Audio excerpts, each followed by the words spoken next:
Hello everyone, welcome to the stream, nice to see you all here.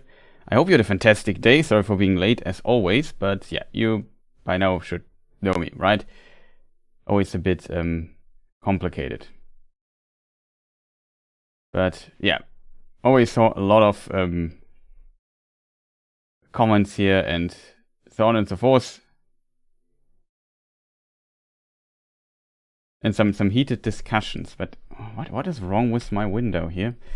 Some technical stuff, like I can't scroll. Now it works. Now it works. Awesome. So that helped. Okay, we fixed one of the problems I had. Pretty awesome.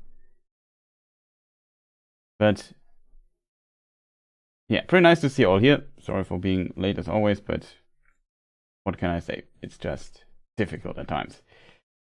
A lot of things you just notice before you start saying, oh, I have to do this, I have to do this. Did I open this window? Did I open that program? And then it's always late. But whatever. We are here now and we can look into things and watch the episode together. And I hope we have a good time doing so. I already saw your messages, Rafael Gustavo, so don't need to repeat them. We will maybe discuss the stuff after we have watched the show. As always, I will show you a timer that you can use to synchronize stuff and your footage. We will, so the timer is correct, have to watch the what happened last episode and the credits as well, so I can't skip them, else the timer would not be correct and I would have to reset up the timer. Manyuki, welcome, nice to see you. Also some other familiar faces that are always here, which always surprise me.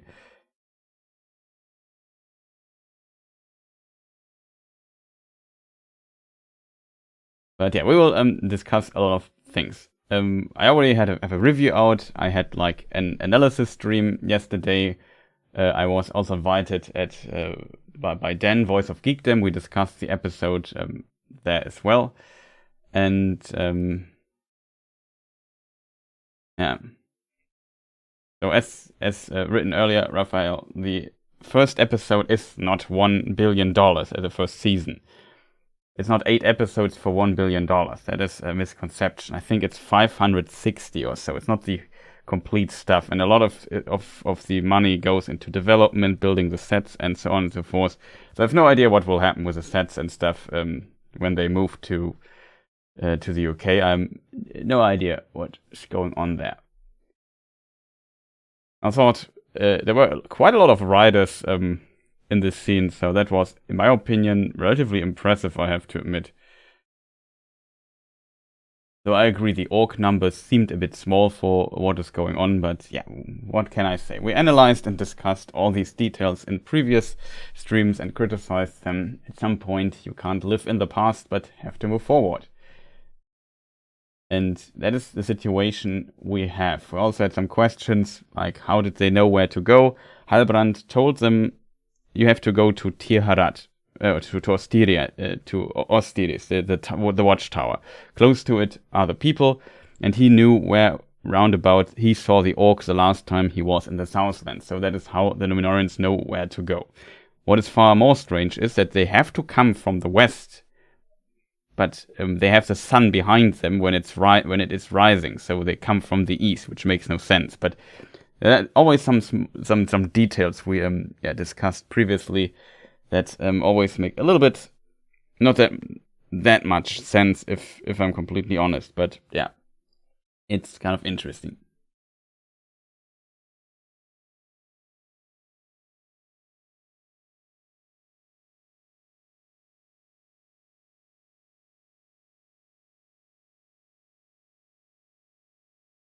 Yeah, the same with the lava problem. Of course, in a completely realistic scenario, the lava would have killed everyone there, including the elves, the orcs, basically everyone. But this is not a complete realistic scenario. We also could discuss, how did Frodo and Sam survive being close to a mountain that explodes at the end of Lord of the Rings? Like, if we start with this discussion, we have to go back to Lord of the Rings and criticize it in the same way. It's not realistic, let's be honest, but yeah, it's, in my opinion, not a problem. This volcano it's very smoky, but it's not. It seems not hot enough, or it's just hot for the things it wants to burn. It's a magical fire, whatever volcano. And of course, the orcs have to live close to it anyway, so it has to be to some degree survivable. And that's, I guess, all we need to know. It's as Omkar said, it's fiction. Like, if we want, like, if it's a sci-fi series, I would maybe criticize this a bit more. In a fantasy series, I can kind of live with that. Maybe the volcanic. Like, sometimes I feel people are. I'm very nitpicky when it comes to a lot of details. And if you get more nitpicky than I am, then we leave the realm of reasonable nitpicking, I feel. I mean, that's a stupid definition, I have to admit that, but it's... Sure, I can understand that you criticize it, or maybe it breaks the immersion. For example, I found that during the Adar is in the tavern, and it's dark outside. He goes into the tavern for 10 minutes or something, talks to the people, gets the sword, gets out, and it's not dark outside anymore. Like, the daytime change stuff. That, for example, was a little bit immersion breaking for me, personally. So, I can understand that when you see stuff like this, it's immersion breaking for you or whatever, but it's... Like, it's also a minor detail that doesn't ruin the episode. Like, we see stupid stuff like this in all kinds of episodes. And we also have to keep in mind that it was filmed during the COVID pandemic. I don't know when it was filmed exactly. That potentially put in here and there some limits to how many people could be at a certain location. I don't know.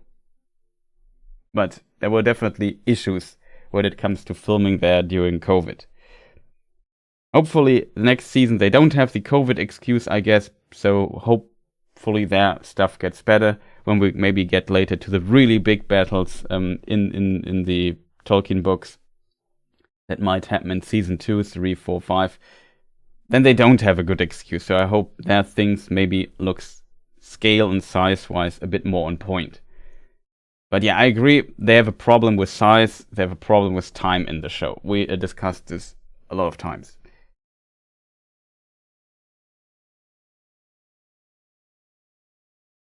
For sure, you can be critical. The problem is always, like, you have to find a certain balance.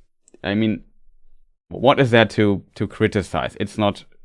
It's in no way it's realistic that you can be close to a volcano when it breaks out. Like, that's usually not a thing. And it turns out stuff is really hot. As somebody said when I was in Iceland, I was not in Iceland, but the person who wrote it in chat was in Iceland and said he was very far away and it was like 50 degrees.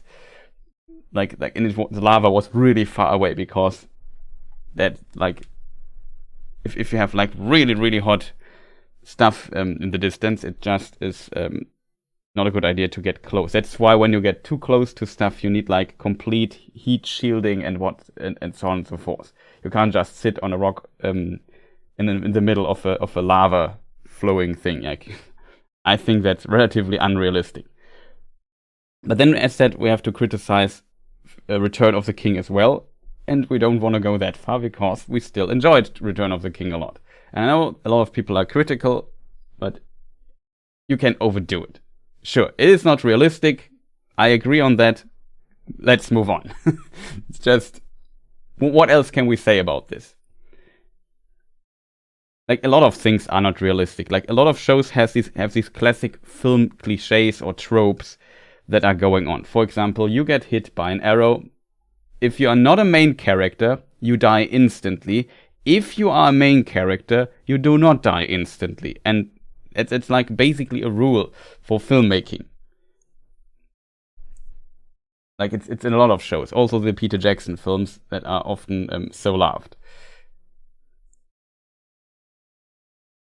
It's not the only thing.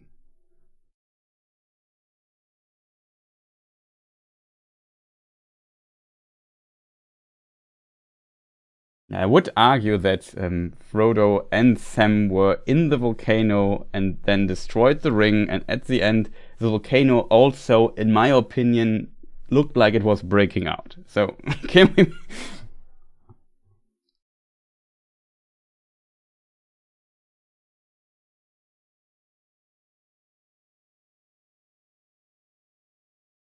So they should have severe burns if they would be in this scenario where we see them in the show. Maybe potentially dying. Maybe their clothes should have started burning.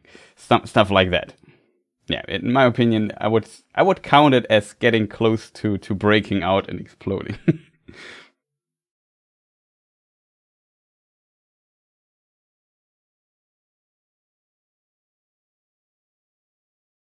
Yeah, that is true. Nori should have been a crispy half-foot, a very crispy half-foot, when she got close to this meteor. Same with the meteor. Like, I'm not sure how big the meteor was, but if a meteor impacts, like the shockwave, I'm not sure how much energy it has to have. It depends on, I think, on a lot of factors. But the energy of an impact of a meteor, I'm not sure how close she was to the impact. It looked like relatively close. I would assume even the shockwave of this meteor could have killed her from this distance, just from pure pressure. As long as Bronwyn dies, I'm happy. Well, I wouldn't go that far.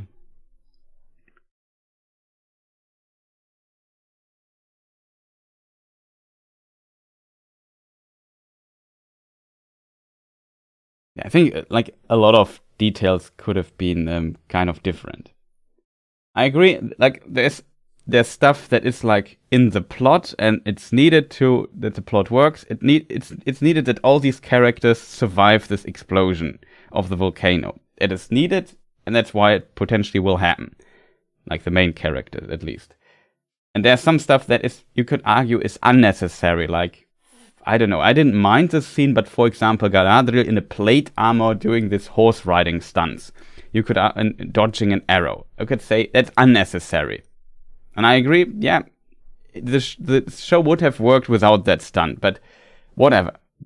I thought it was a fun scene, but I can see why people don't like it. It's comes down to taste. Like there's always necessary stuff and unnecessary stuff, I feel, and some stuff is more unnecessary than others, and some is simply necessary. Also, welcome, Aras Arayan.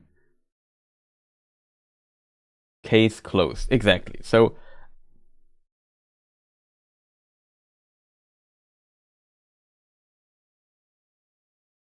yeah, we're watching again the episode in a moment. You see the timer here. We have not started yet, in case you are new. But like, it seems like people have really, really a desire to discuss this show a lot. Let me just check the timer. Yeah, timer works. And yeah, that often leads to having like a very long discussion and warm-up phase here at the beginning of the stream.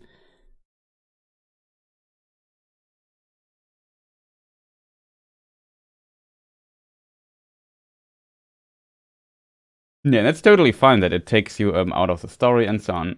I can see that people potentially dislike it. Yeah, 1 hour warm-up before watching. Maybe we should reduce the warm-up time, because I'm not sure how late it is already. Well, we're pretty late. So I would argue we just start with the episode. And before we start with the episode, the question is, how do I want to watch it myself?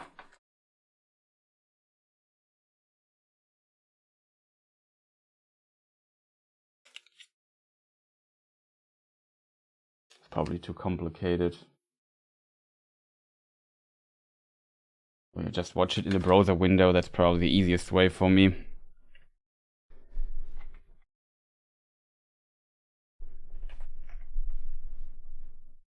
Let me see.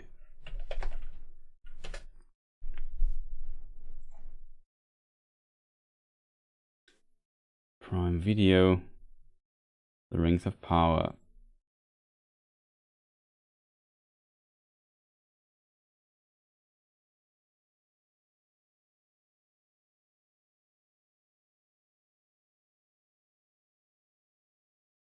Okay, that should be the start of it. Maybe I should move this window out so I can move this on the second screen. That's better. Okay. Do you guys skip the intro stuff or not? We won't skip the intro stuff because the timer is otherwise not correct. And I have to basically put an offset or like adjust the timing. That was always confusing in the first few episodes where we did watch parties and had to skip. So just for convenience sake, I won't skip the stuff here. Okay, so I would say I count down from 3, and then we have a lot of time talking anyway. We watch episode 6, as you can see here on the screen. I will start the timer. Wait, where's the timer? It's very important for me. I have to do important Uber Micro stuff here, so that it works. So I count down from 3 on go. I press the start button on the episode and start the timer at the same time, which is a bit difficult to be honest, but I will potentially get it going. So are people ready in chat?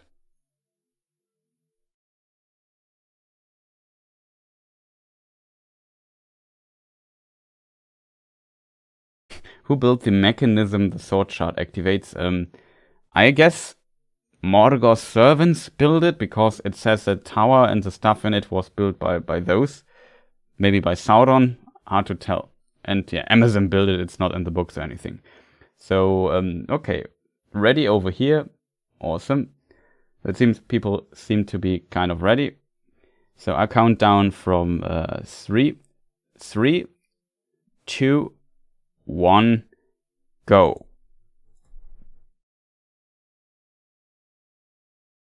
You're only just seeing the Prime logo of Amazon now. What happened previously?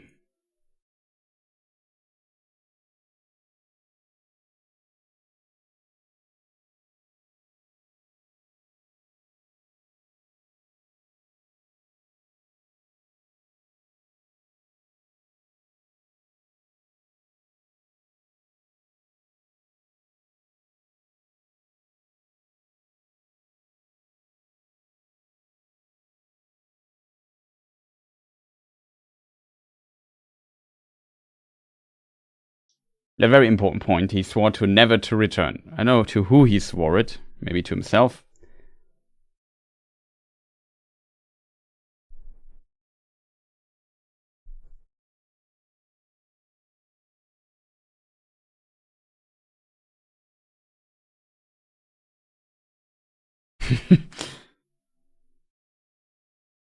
It is a key. Like that is.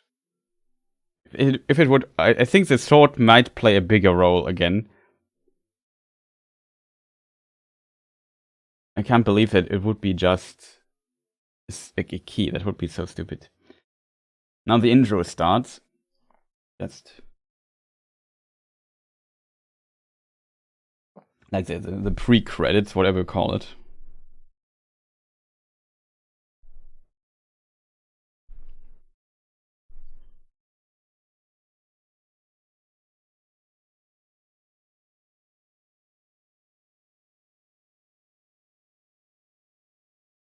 Please, Peter, don't be sour on Halbrand. Yeah, Chris, I join next week and skip on this one, as I have watched it next week. I will not watch it and join the party. Like, considering that I will talk over the show, it's maybe better when you have seen the episode already, but don't worry.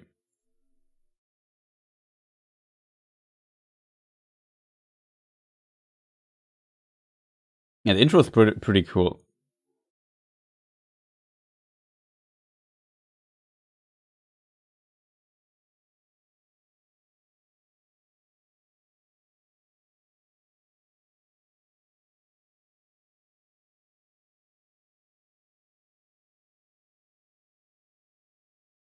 I feel like you can always kind of explain what Halbrand says, though I kind of get your point. Even if he would not be Sauron. In my opinion, they hint too strong on it, so that feels almost it's a bit much, like it's too obvious, in my opinion. I mean, it could totally be, don't get me wrong, but I hope he's not.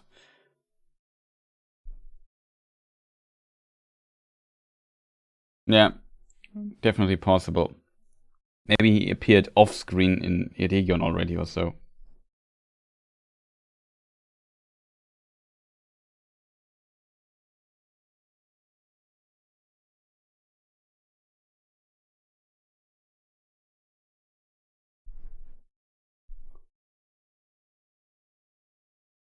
It's kind of a cool scene that it's later explained the planting the seeds in front before battle. And it seems like there's a little bit of elf left in him that he keeps this tradition. Everyone is waiting. I'm not sure if they can see what he's doing. Some argue he did it like while he's hidden behind this root. But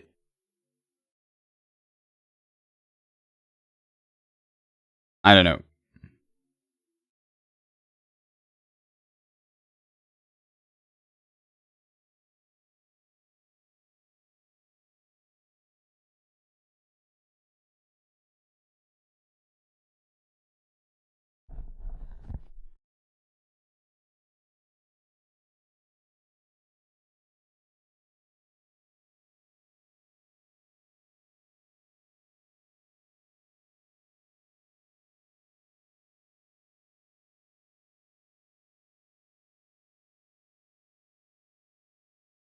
Only two episodes left, right?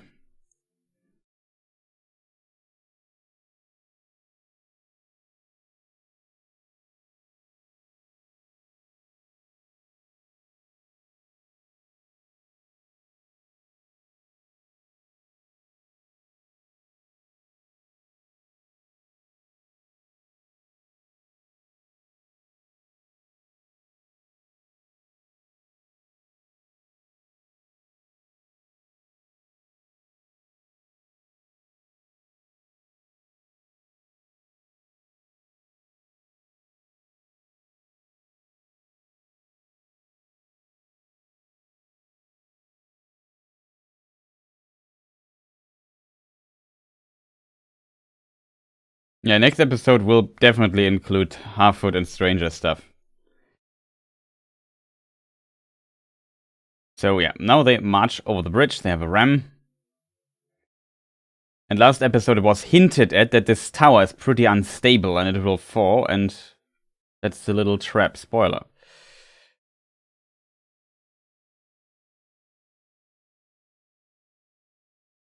Nah, I think too is an old door.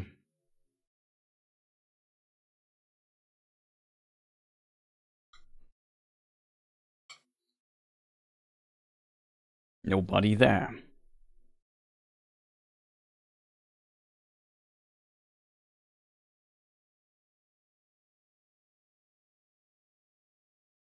Jewls.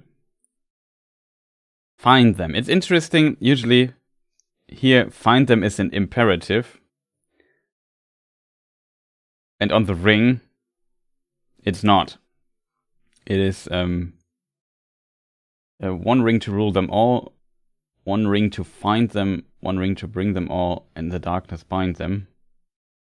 Ajnask Dorbatuluk, Ajlask Gimbatul, Ajnask Trakatuluk, Ak Burdum Ishi Krimpatul. No, it's Ach. Always say it wrong. This sounds pretty hard to make, so whatever. I would be curious if we find the other phrases, like Halbrand data says bind you to me, so the binding is present, maybe the rule and the rule and the bring them is also in the episode, but I don't know. Or in one of the previous ones. Would be cool if the whole ring verse would be kind of placed there somewhere.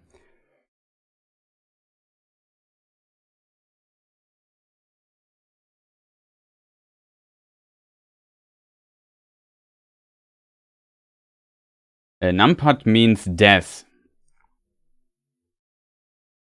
According to Amazon X-ray information box.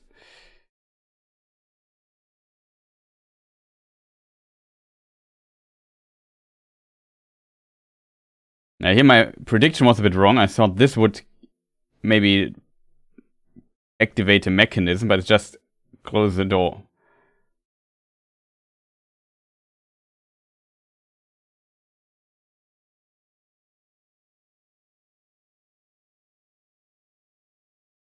Bonk.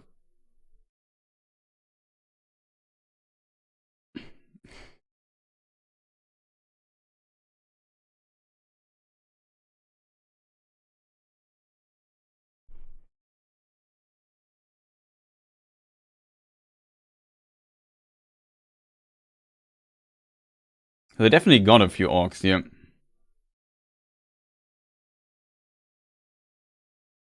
Nice. I have no idea how your name is pronounced, though.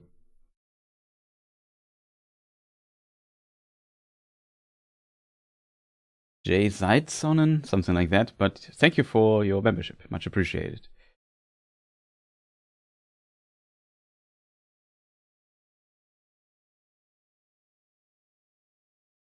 Yeah, I agree with Beo here. Why didn't the orcs just break down the dam themselves? They would not have needed the sword. Kind of interesting that he's awake here.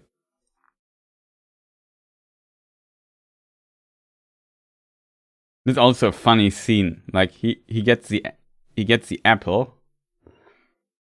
He bites into the apple, then turns the apple around so the horse does not have to bite in his bite on the apple, and then he bites in the apple and doesn't care. It's kind of funny. Like, see, he turns it around, and the horse bites into the apple, and he says, oh, whatever. I kind of find the scene funny. Though it's strange that he throws the apple away. Like, I think on an actual ship, you would never throw food away like that, especially if it's not completely eaten yet.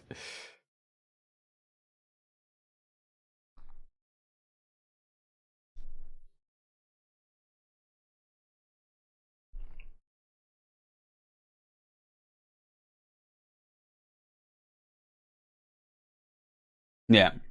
How did the villagers get out of the tower? I guess they teleported. That's a Lord of the Rings quote, by the way. Keen are the eyes of the elves.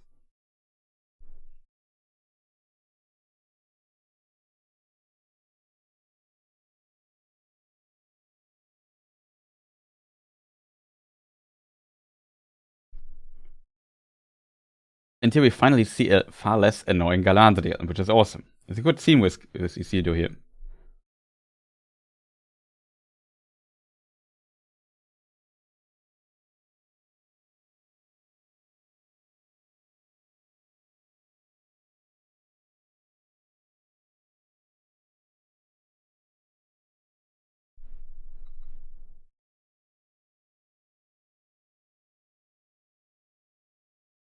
It also shows that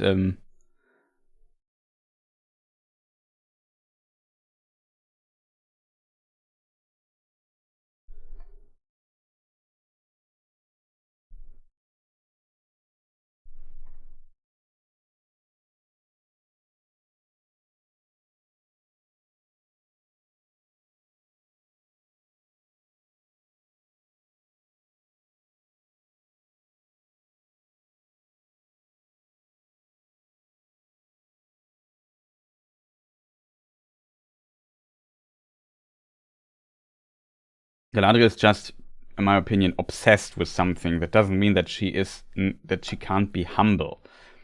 She just puts her goal over everything else. But this has nothing to, the dialogue with Isildur has nothing to do with her goal. She's just on a ship waiting to get to Middle Earth. Also, she made some character progress in the last 5 episodes.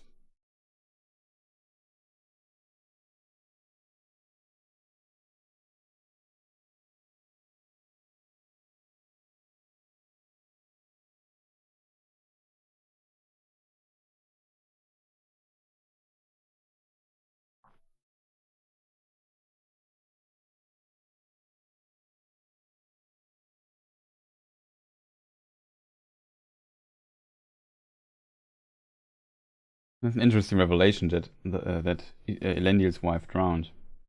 We don't know what happened with Elendil's wife in the book. She's not mentioned, interestingly, to my knowledge.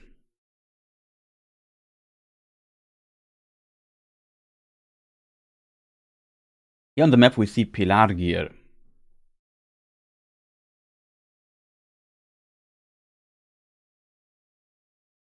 The the distances are completely off. Like, another day's ride? Are you kidding me? Like, this is a huge way to ride. It seems like they're sailing into the mouth of Sirion there to get up the Anduin a bit. Yeah, and here we see Ostiris and Tir-Harat. Here they show that they can't just simply destroy the thing. It's not working. And they even exaggerated by making him hitting so hard that even the hammer breaks.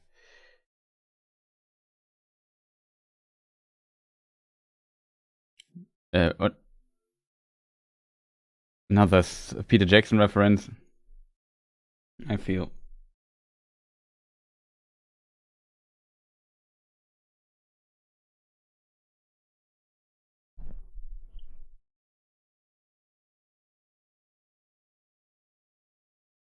Here we see Theo in the background, and he notices where he goes. Also, where do they have the orc heads from? Like, the villagers were not in the tower of Tir-Harat, and the only orc that were the orc that was slain was by Bronwyn, and the one that was killed by Arondir.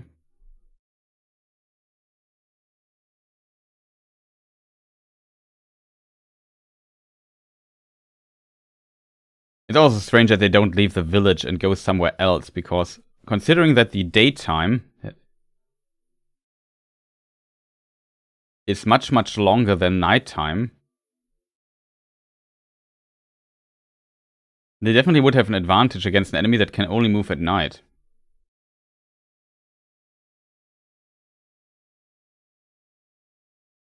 Okay, it's established that the tavern is a point of last defense.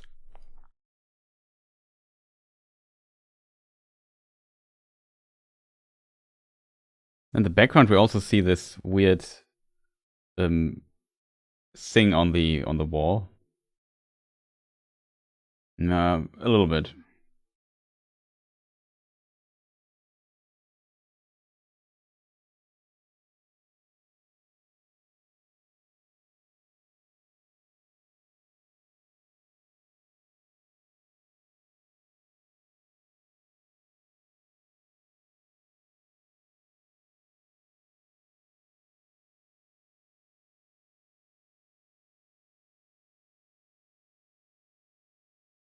No, I think the orc that she killed looked completely different. He had like weird red skin, and the orcs we saw so far look different.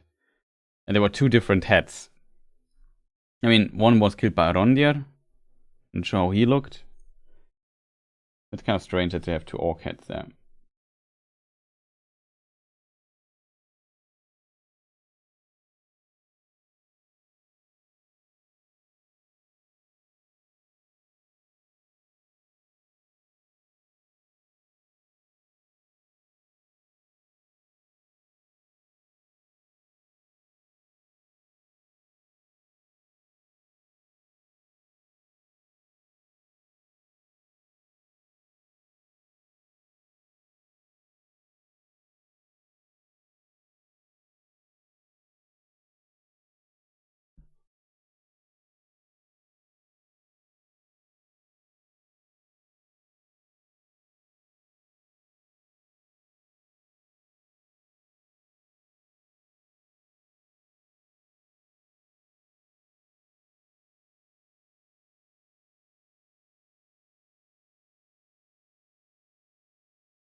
Yeah, I agree with Aurelian.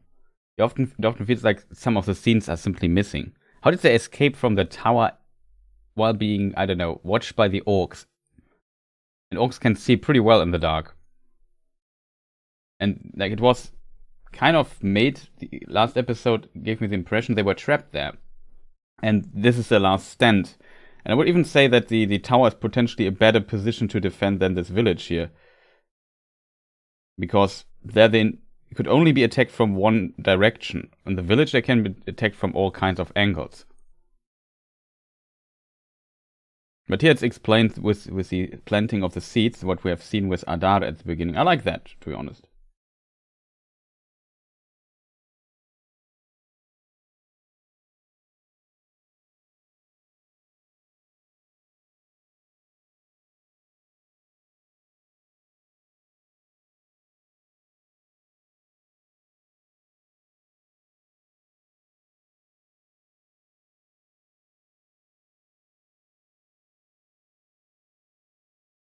Yeah, it seems like it.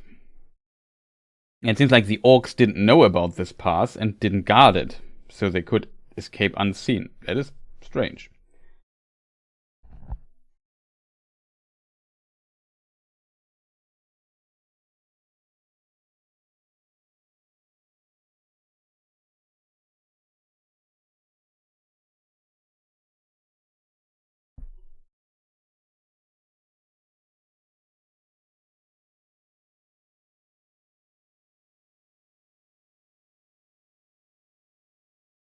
No, that's probably true that they probably have some escape doors, but I mean, shouldn't Adar know about this? And maybe guard the escape passes?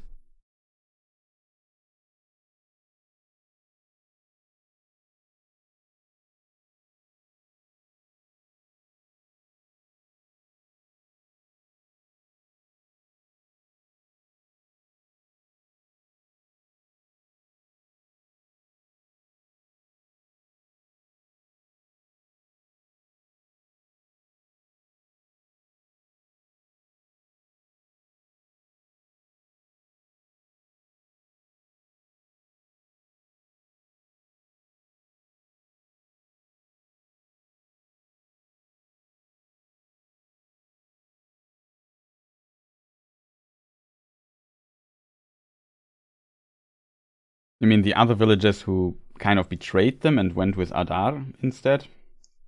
They will be sent in as cannon fodder.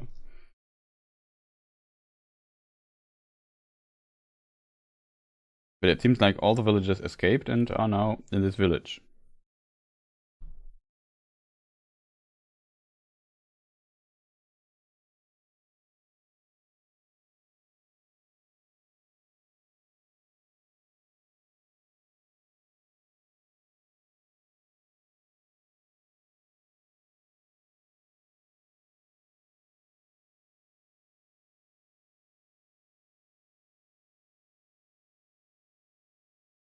Yeah, it's interesting that they mention the Valar. I don't think they say the name, right? That's always so unfortunate, I feel. We of course know he means Yavanna, but I think the name was not said, right? I'm not sure if Yavanna is not mentioned in Lord of the Rings, though.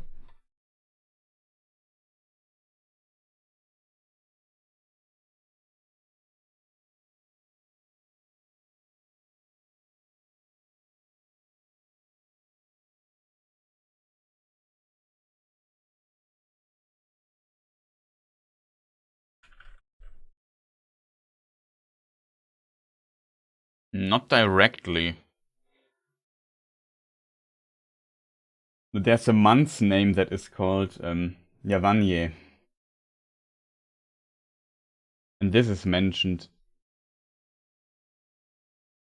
in Appendix D, interestingly. So in theory, they could have maybe mentioned her. I'm not sure, maybe not.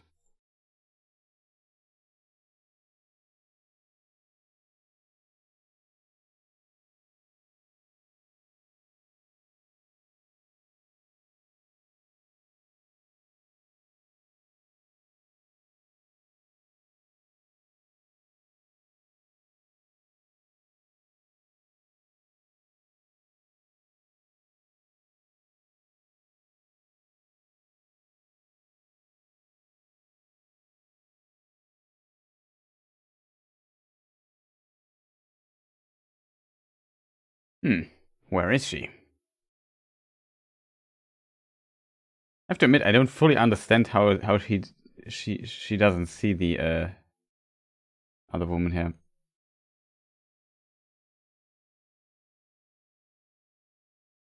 Unpleasant.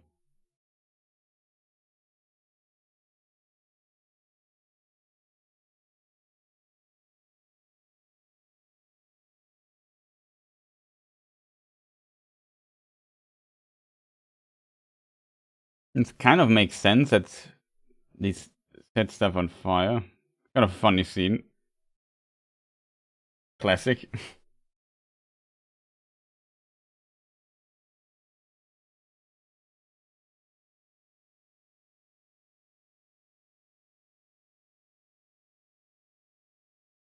Now they're basically a trap between the stuff here.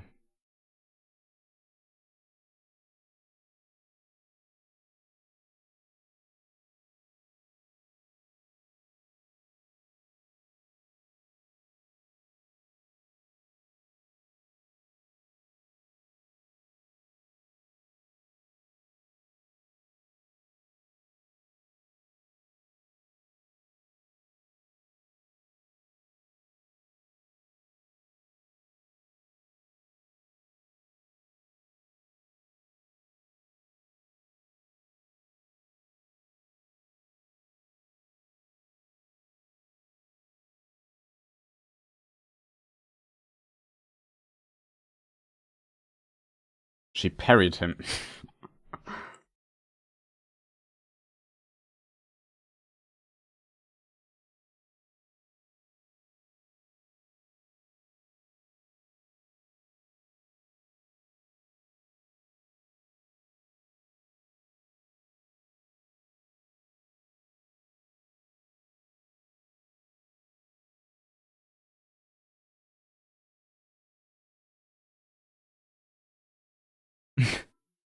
This scene.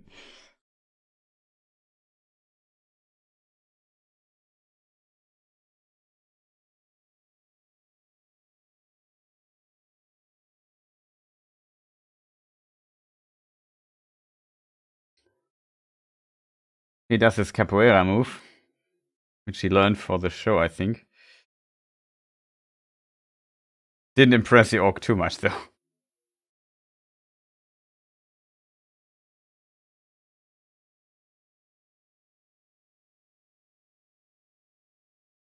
Treadwell doing some work here.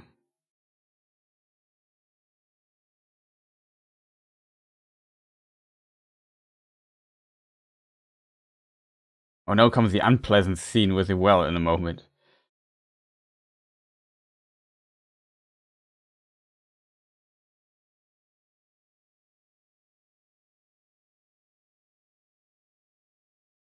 And the eye.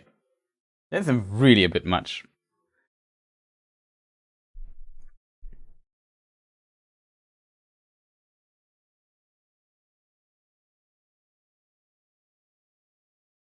Yeah, I don't use his sword very conveniently.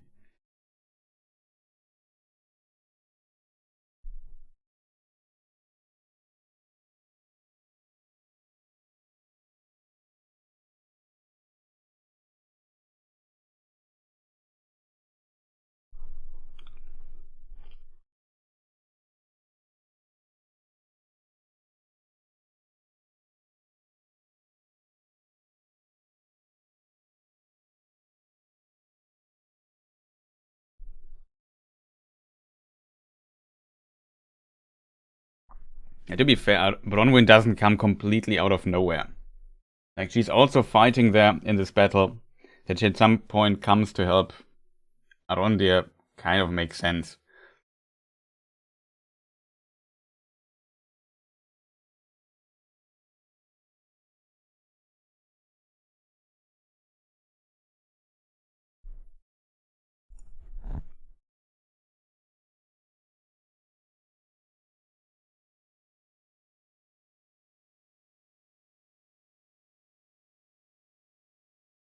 It seems like after this was one of the last orcs living as well, because the chanting happens relatively close time-wise.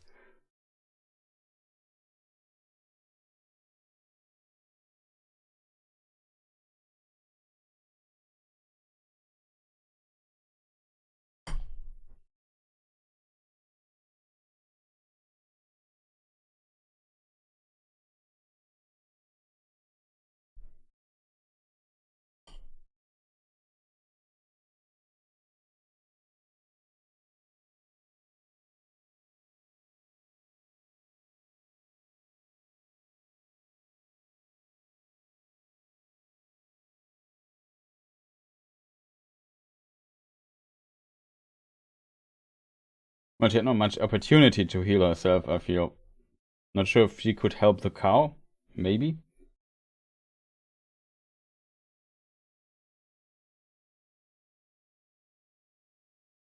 But I think they needed the healer excuse just to bring her like into contact with herb knowledge and so on, and that she can give to Arondir the seeds, maybe explain some of the stuff. When she fights, she uses this red powder to throw at the orc.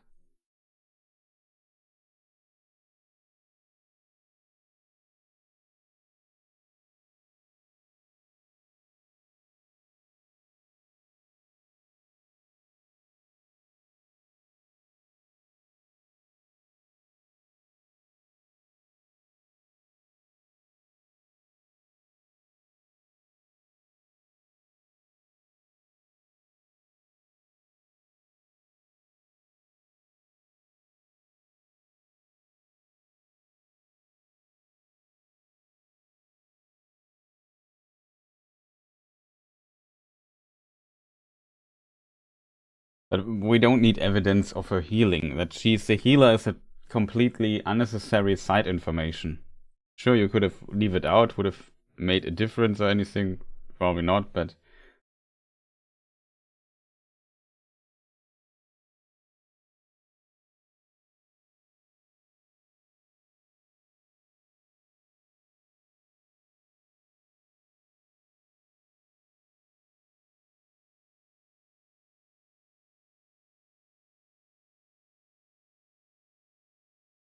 don't forget this comment, but okay.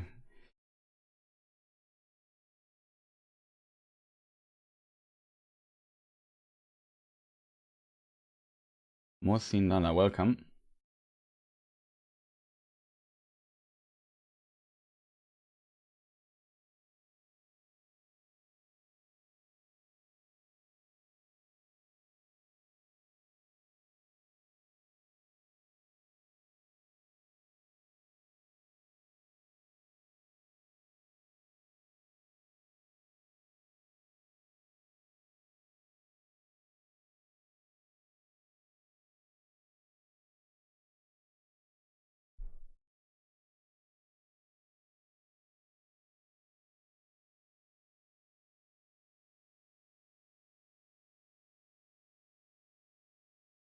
We have to look at it closely again if she gets hit 2 times or not. I'm not sure. Yeah, they definitely aim better here than they demonstrated their aiming abilities in episode, what was it, 5 or 4?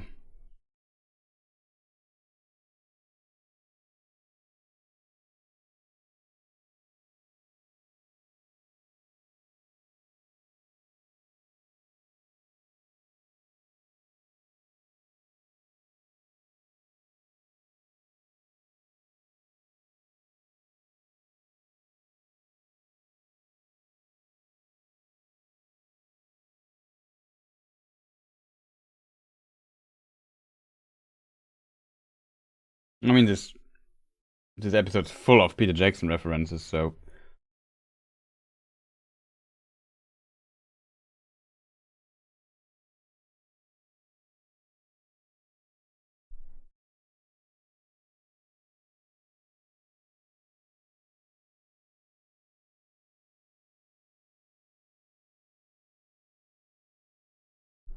yeah, that orcs are better and shoot better in the dark makes kind of sense.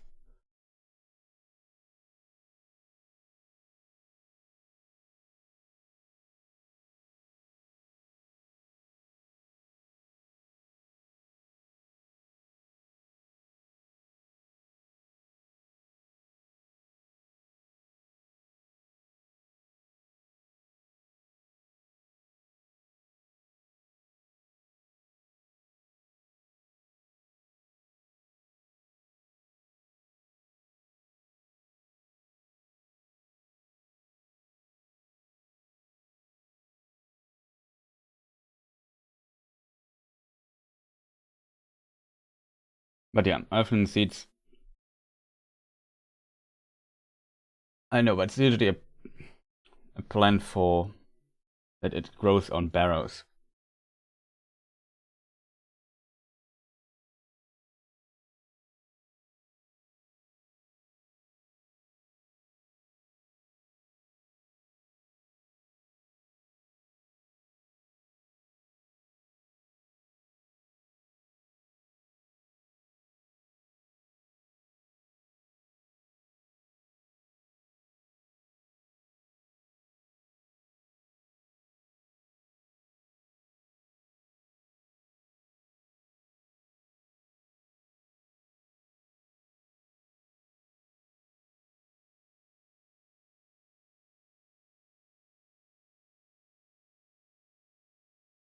Oh, people, you are just nitpicking so much. What's wrong with you?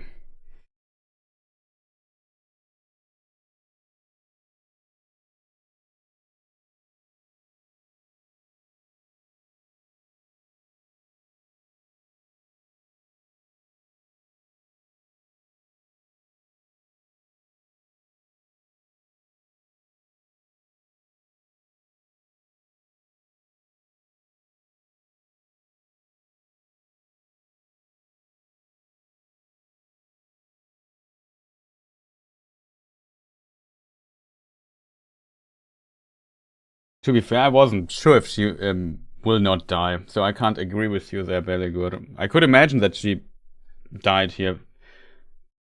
You could argue she fulfilled her purpose for as character for the show so far, so why should she not die? I feel like it's definitely a problem.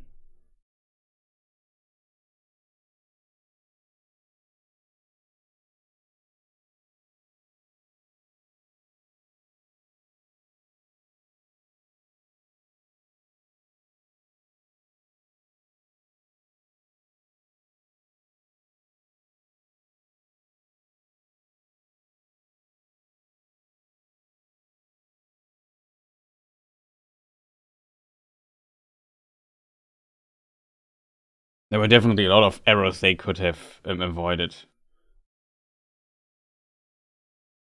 That I agree. I still think this was one of the better episodes. Still not perfect. I feel like people are sometimes celebrating the nitpicking a bit too excessive, in my opinion.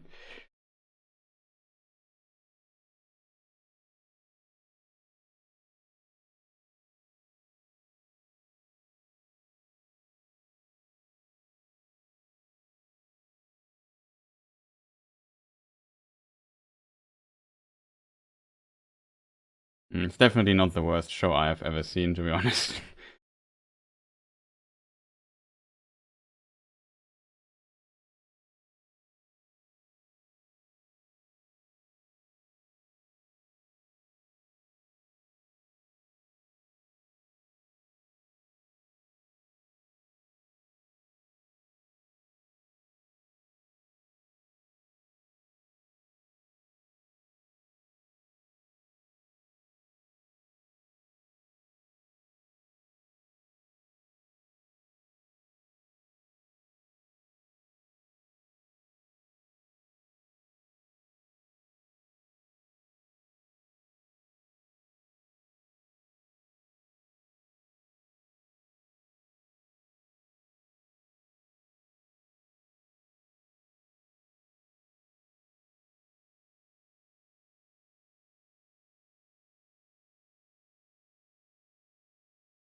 And not just like I don't understand what you mean by destroying. There is no canon in Tolkien's universe for the most part, outside of the Lord of the Rings and the Hobbit. Everything and the appendices of the Lord of the Rings. Everything else is basically not canon.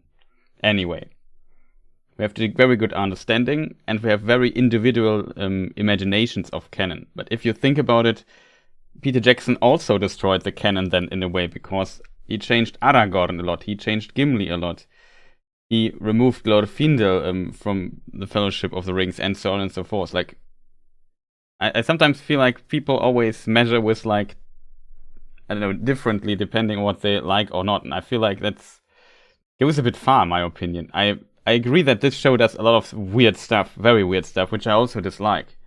But I'm always surprised just how nitpicky and negative a lot of the time people are, especially in this environment. Like, I could understand being more nitpicky when I would in my analysis stream or so, but we're just coming here together and watch the episode together, and people are nitpicky. Why watching the episode then? It's just so strange to me if you hate it so much.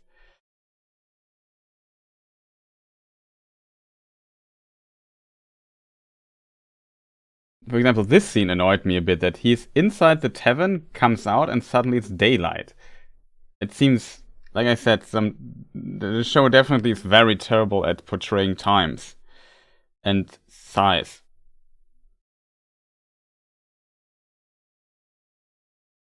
It can be clearly immersion breaking, but I have to admit it's nitpicking. First I thought it would be like a studio shot or so, but if you look into the tavern, you just saw the shot, it's also, if you look out of the window and the doors, it's suddenly bright outside, so it was not a studio shot. Or maybe they built it 2 times, one time in a studio and one time not. Very hard to say, it's pretty strange.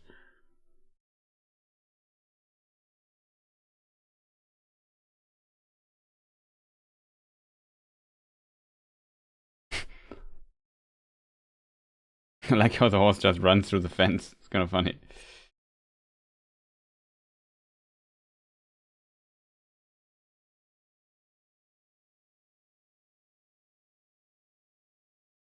Now comes the shot. I kind of like that. I think that she managed to even cut off his head is a bit much, but...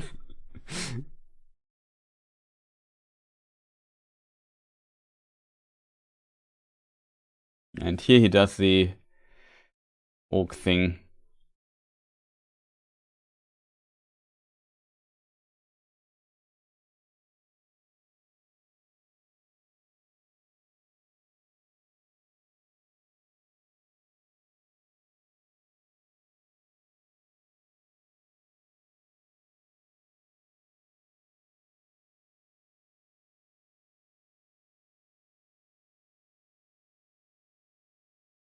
Yeah, and the Hobbit films also, let's say they had their problems. And they were done by Peter Jackson.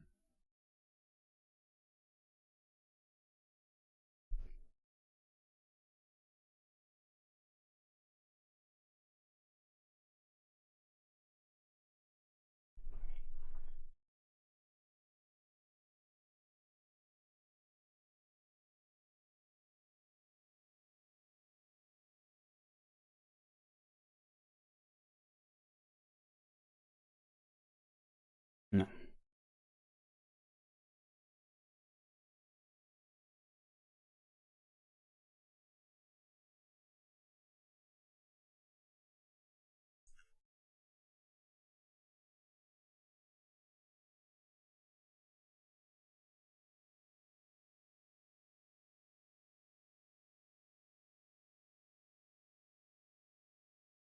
Yeah, but Peter Jackson also had like a book he could use.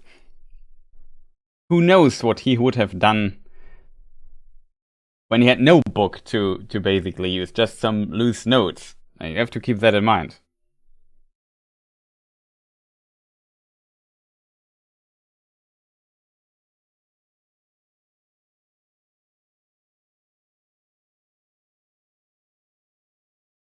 We're also discussing not the episode. I would like could continue like going to what's going on.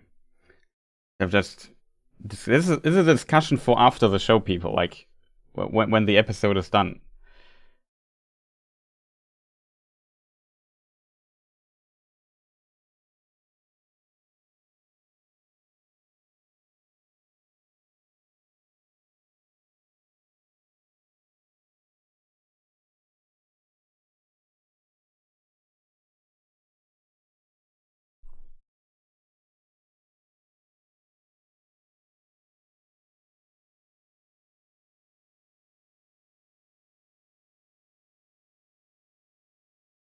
I like the song here in this thing. Of course, we have the Nodolim, another difference. But it's kind of cool that Galadriel, who is the grandmother of Arwen, says it to the horse. In the book, though, it's Glorfindel who says it to its horse, so it's a book quote.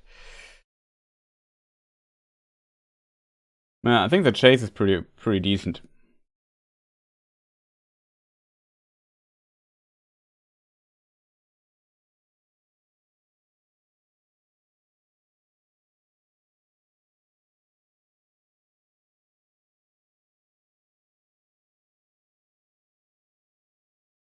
Poor horsey.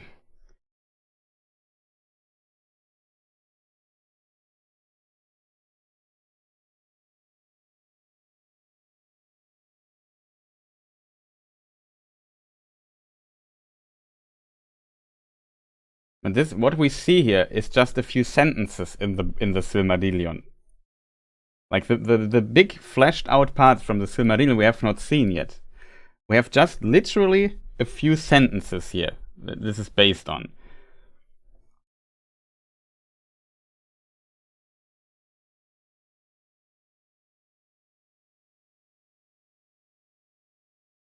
I would say there is definitely a way how he outpaced. He just went another way.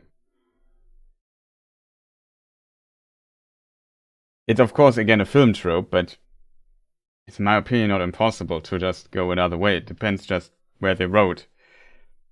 He cut off his...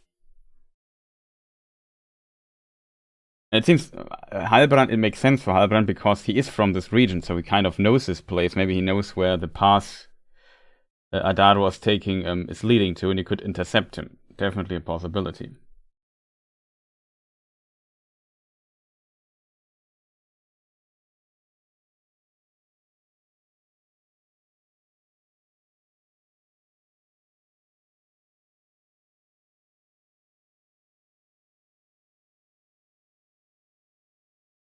And that's what Halbrand said to,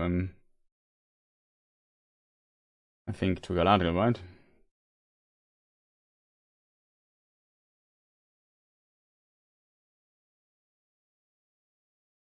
No, I can't agree. I agree on with Simon with you to some degree in the earlier episodes. I feel like the script is one of the best scripts here in this particular episode, especially the section that's now to come, the Adar dialogue with Adar. Like if you say there is no meaning behind it, it's just completely meaningless, then I can't agree with you here.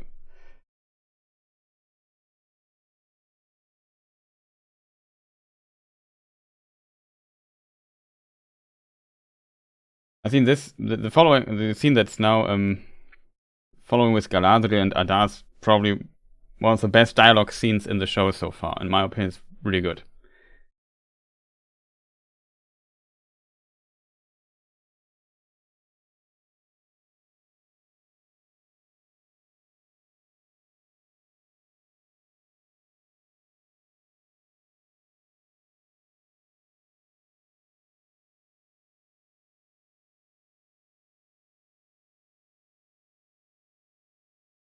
He's from the Southlands, he said, and he gave map information to the Numenorians. The logical conclusion is he must know this region. That is all I'm saying. If the people know him or not can have all kinds of reasons. People in my city I don't know, which know the region well, but I would also not recognize. So I don't fully get. You can make the argument that the village is really small, but we don't know from which village he is, and so on and so forth. So I don't see why he should know, or why he should be known or not known.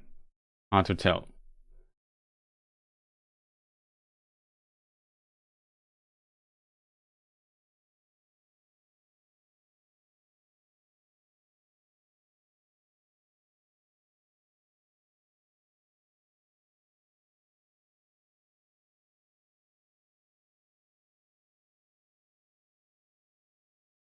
How it works, it has to do with cardinal direction. If somebody goes north and then goes east, and the other person goes east directly, he can intercept him, because that is a basically very simple mathematical principle that is basically that the, what's it called? I can say it in German, interestingly. Let me just see how the parts of a triangle are called. Let me just see.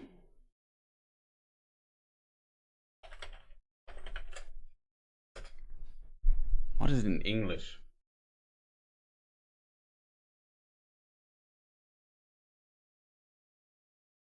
But yeah, basically, let me see how it's pronounced, because I have no idea. I never said this word in English.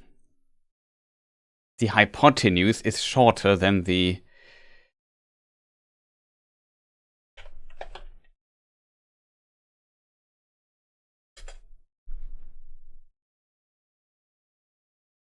The mathematical word is leg for it? Catheters. In German, it's Kathete.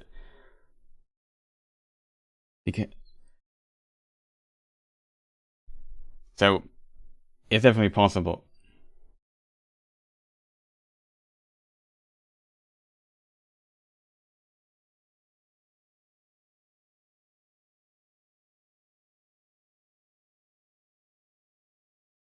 that is what he says to Pharazôn. It doesn't matter if she escapes, you just have to know where she goes. It seems he knew where Adar goes, for whatever reason. He already made, like, the show at least established that he's kind of smart. And don't get me wrong, people. I also have a lot of criticism, but you push me in streams like this consistently into the position of defending this. I don't want to defend this all the time, but some of these nitpicking is just nonsensical, just to put it politely. I understand that some people don't like the show, but can we please reduce it a little bit? Can we keep it for maybe after the show? Because I would really like to focus on this dialogue here.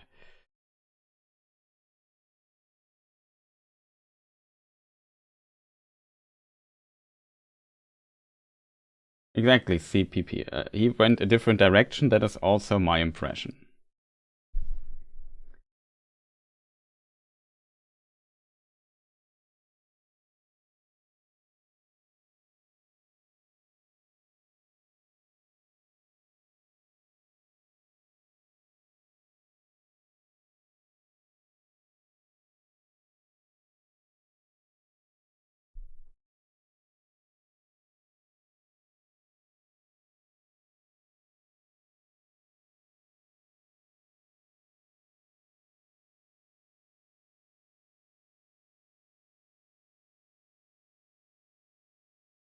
This is a very interesting line of Galadriel, in my opinion. And the answer is really on point. Because what if we look into the Morgoth ring, for example, we see that even the orcs, if they surrender and beg for mercy, elves have to grant them mercy. Galadriel is ignoring this, kind of, and she becomes also darker and darker. She is turning into what she is trying to fight. And that is, she's going too far. And it's kind of interesting that Adar notices this.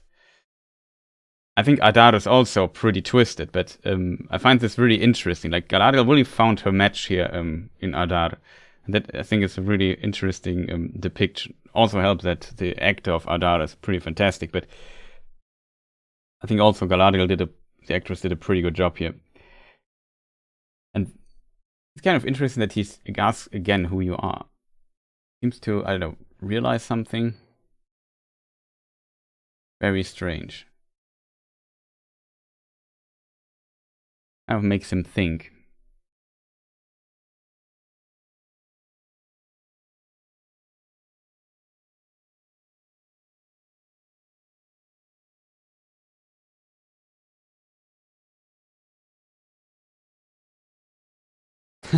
German back in the day. Well, I can't blame you, German. It can be kind of annoying to learn, I think, as a second language. But it's a very interesting scene.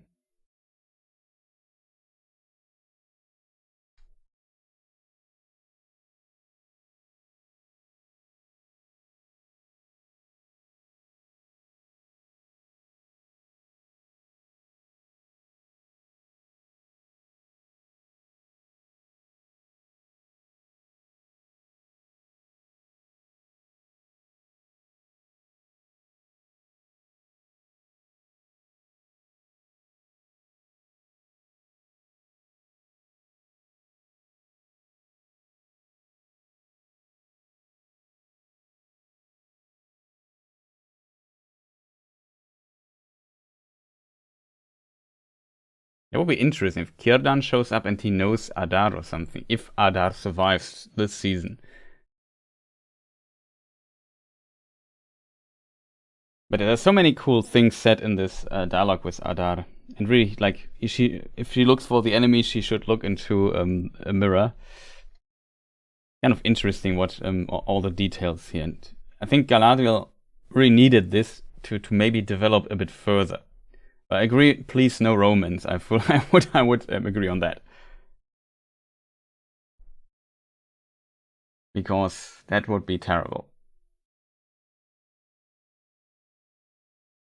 Now, if you make a character so vastly different to how, like, there's some expectations to how Galadriel behaves, who she is, who her family is, etc., that this would feel so out of place.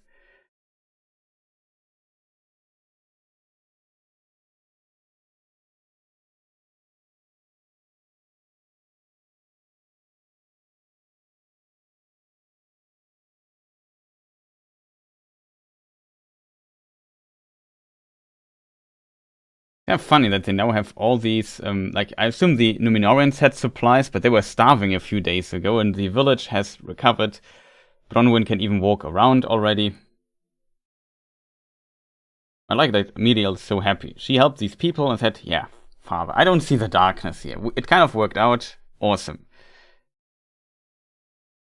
But later she has the blick, oh no, he was right.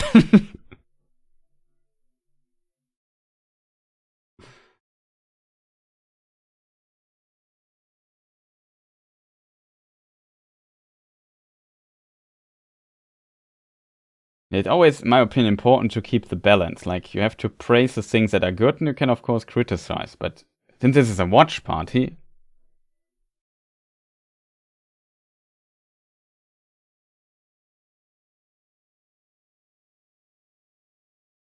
it makes this watching a bit difficult. I thought she would recognize, but seems to recognize this symbol there. Jesus. Is he the king?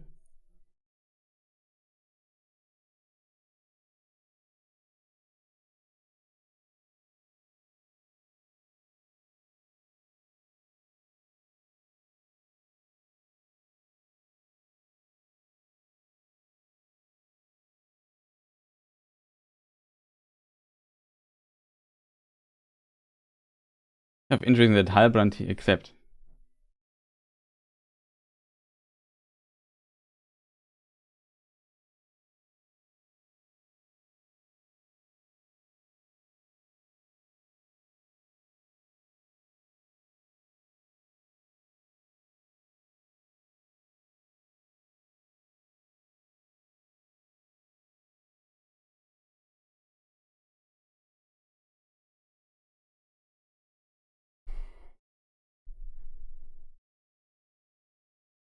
Also, welcome, Rosie. Nice to see you here.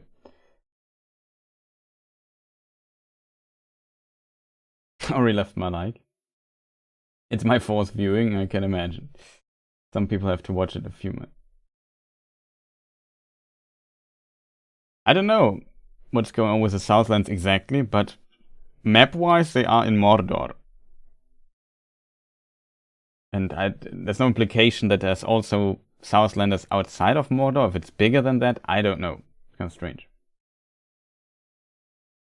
There are some NPC villages, yeah. They also regenerated in the meantime. Like, I mean, there are also the Numenorians sitting next to them, so it looks more crowded, I guess. But it's still very small.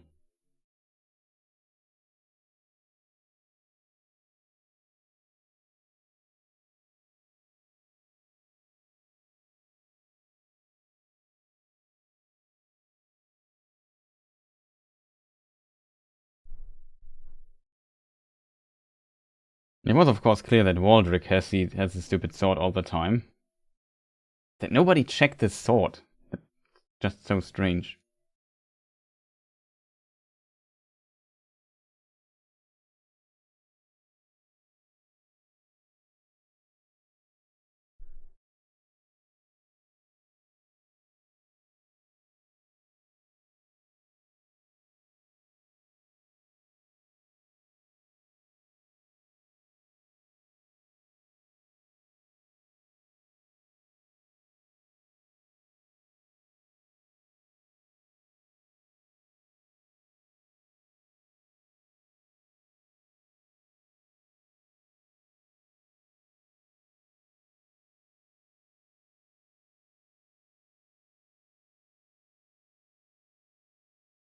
Question is, what is he doing now? We see him one time when the village is hit by those things. In one shot.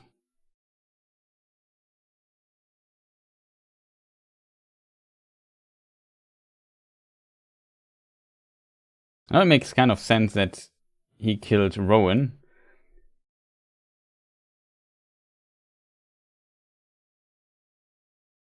Because this way Adar knows he's 100% loyal to his cause. I still hope there's more to it. Like, we don't know how the sword broke, or if it's always in this broken state or not. I can't tell. It would be very disappointing for this MacGuffin to be, like, just a key for this Indiana Jones device here. Like, how is this water stuff even working? Like, where's it flowing to? There's a tunnel here? Okay, and then?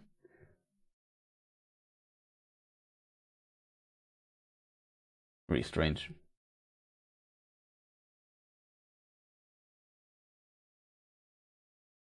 Yeah, it's really disappointing if it would be just that. But I could imagine, because Theo says, I feel lost. So it seems like the sword did something to him.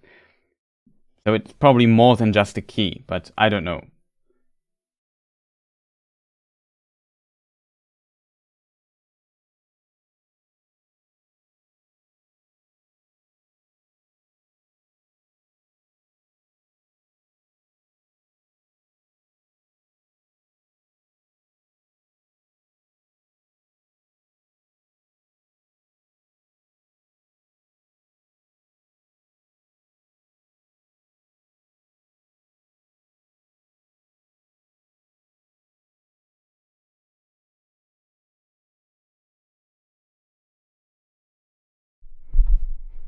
It'd be interesting if it said from your grandfather or something like that. Yeah, exactly. Like an addiction to the ring.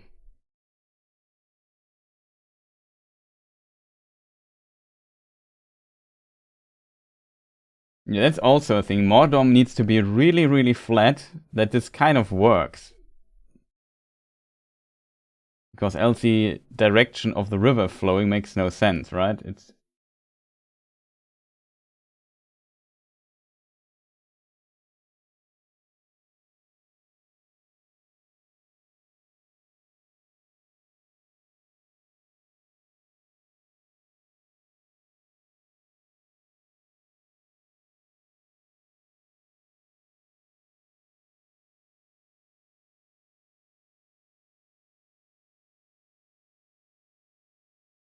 don't scare. I see those horses too far.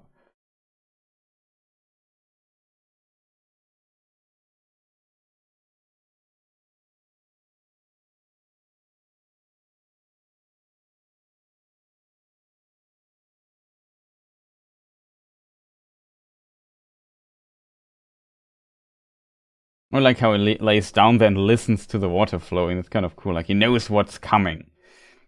He knows what it means.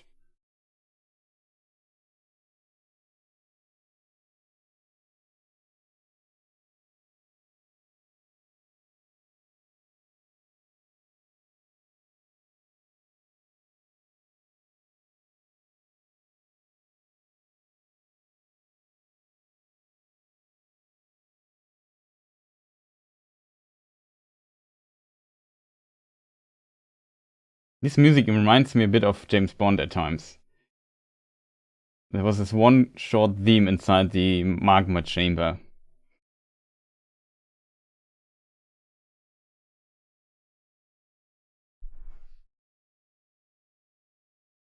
As the shockwave, I thought it would be like a dragon or something, or the stranger, but nope, it was the volcano. But I think my assumption was still there when what if we see those horses, Sauron? Maybe.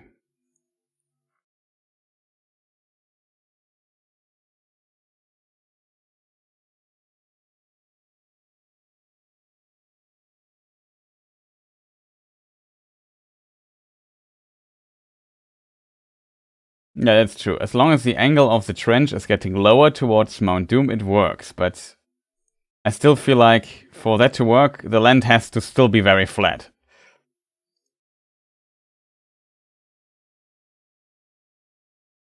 Yeah, the volcano visuals are pretty awesome.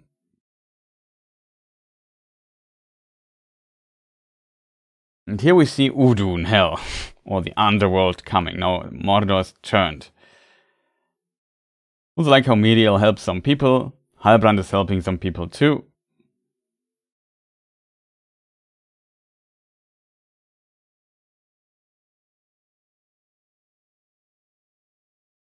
Then we'll see that Adar is gone.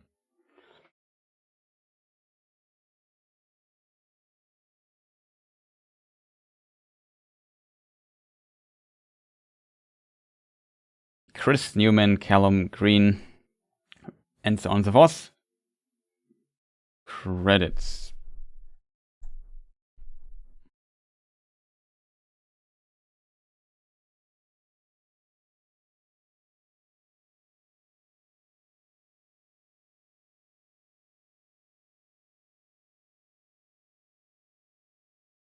Life must be possible, because the whole idea is to make a paradise for the orcs. That can't be that deadly. Milos is flat, that is true, at this point in time. I assume, at least. Not sure if it will be in the show, though, but that is an interesting point you make. But of course, there are still hills and mountains in Middle-earth, so like Ardar is not Adar. Arda is flat, to be precise, but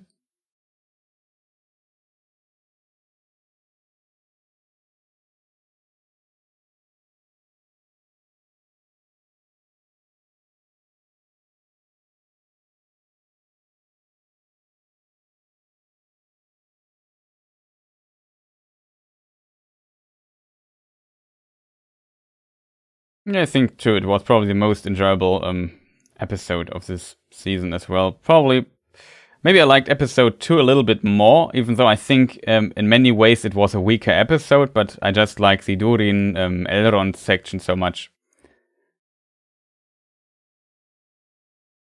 Oh, great Grebo is here, welcome. Nice to see you.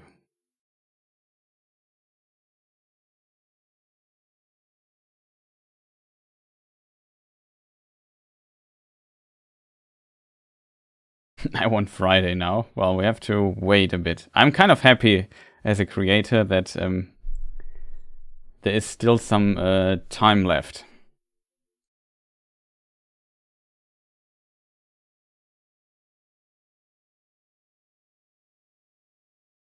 And from here, yeah, I don't know. I don't know what might be happening next. Maybe what's his name? Theo is looking for the sword.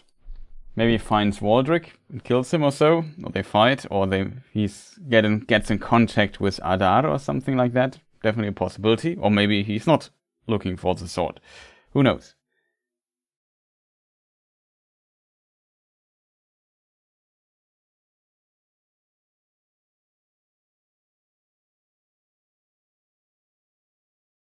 Will food be served here? You have to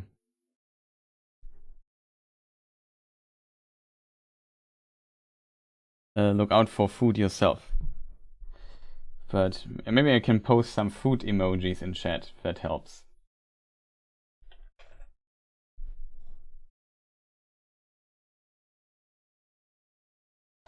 Good old pizza. It is a party, people accept food. Yeah, that's kind of true.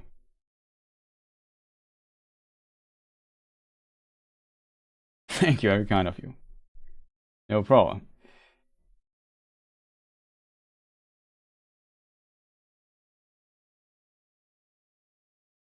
It would be really strange if the Harfoots would go to Mordor as well. I mean, that would make no sense in a way, because they should see the volcano to break out from outside.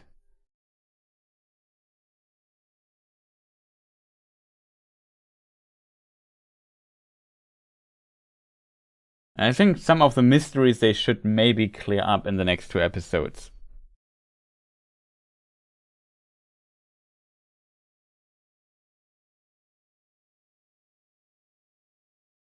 I'm very curious. Oh, by the way, I should maybe stop the timer, because it's already over, right?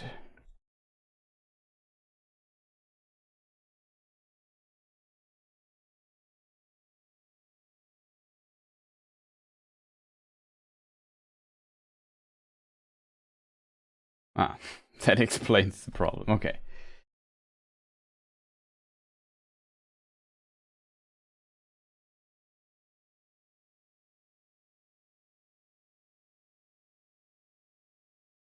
Well, in the Peter Jackson films, you could see the fires of Mount Doom from Minas Tirith, so I would expect it is kind of visible.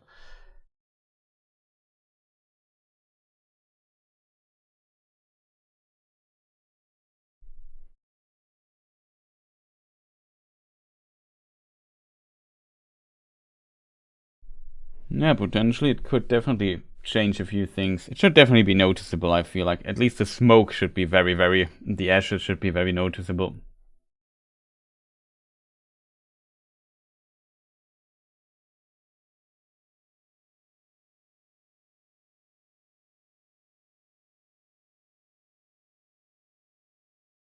Yeah, that's true. The 90s had like 20 episodes per season or so. It was always pretty awesome.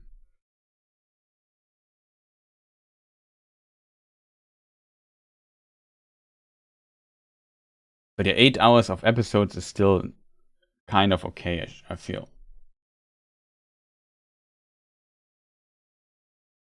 Because every episode is like an hour long. Sometimes even a bit longer.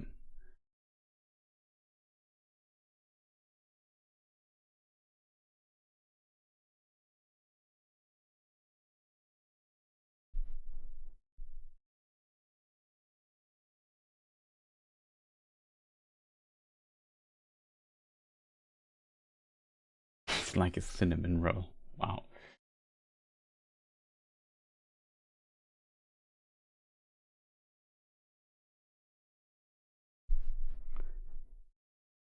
There's no end credit scene, but there's a preview of what's coming in next episode, and we see the Halfhoods there, so Halfhoods will be next episode. They still have to do something with that plot line, I feel, and they only have 2 episodes left. Not sure how much they will focus now. Maybe they will leave Galadriel in this part a bit behind. Though we see also Galadriel waking up next episode.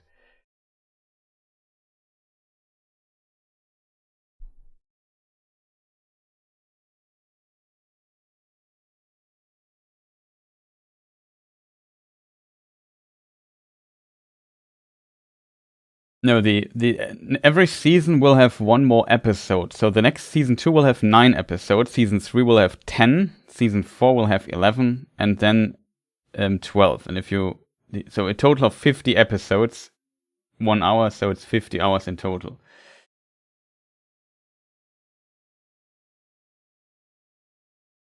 Hello, fellow geeks. Welcome. The Honeybum Empress.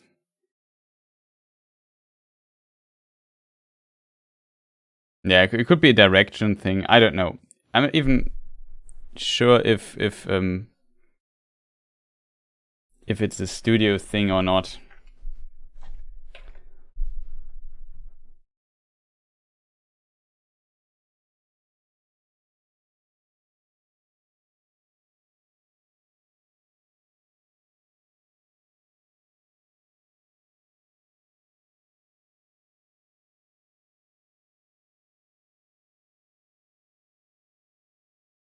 That is what I was told.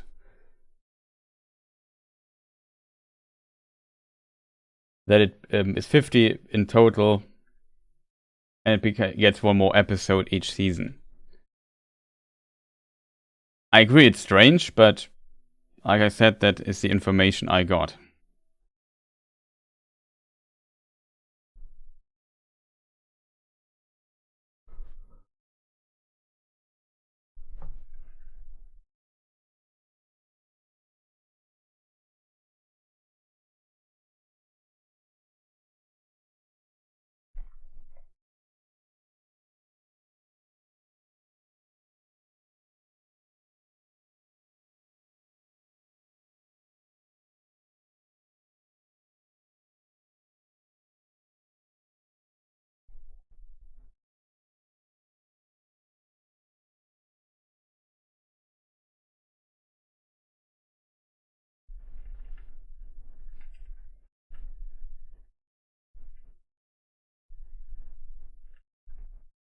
Okay, I think I know what people mean with Bronwyn gets hit 2 times. She's not getting hit 2 times though. It's just it's just this, maybe this is maybe a visual mistake, but you see in this scene, here's the arrow now coming, and if we continue forward, you see it misses Bronwyn because it's in front of her. So it hits either person here in the line, or it hits Treadwell, who I think has 2 arrows, but it seems to kind of disappear. It's not clear who is getting hit with it. The problem is she falls down without getting hit there.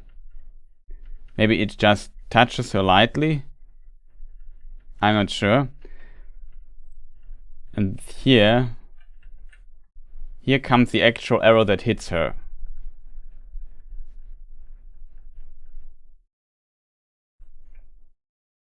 I'm not sure if he was hit 2 times already. But yeah, she's just hit by 1 arrow. Case closed.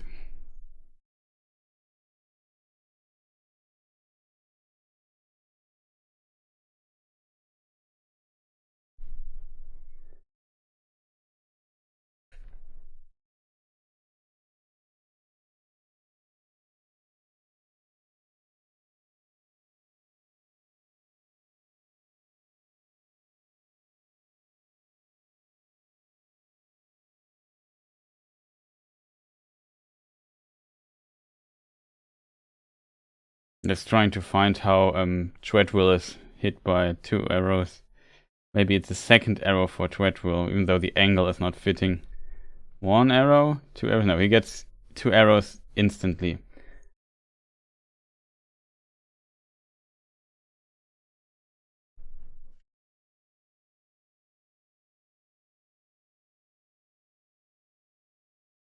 Yeah, either that.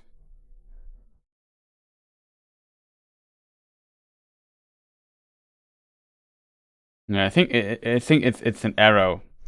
I think her direction was, yeah, Bronwyn, you get now hit. Now you have to pretend you got hit, and we add the arrows in post-production or something like that. And she assumed that she gets hit in the back or something like that. I would assume. And yeah, I don't know. Maybe they made a mistake, like in post-production or so. I don't know. It seems like it, because here the second impact we don't really see. Really strange. Maybe the arrow was so close hitting her that she fell down or something like that. You could maybe make this work.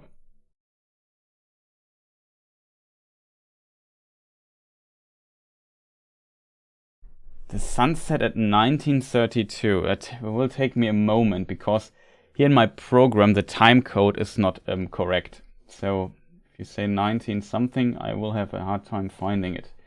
I can make it work though. It just takes me a small moment to find. Let's say 1932. 1932. Okay, let's check out what is 1932 happening. Oh, the wrong episode. 19.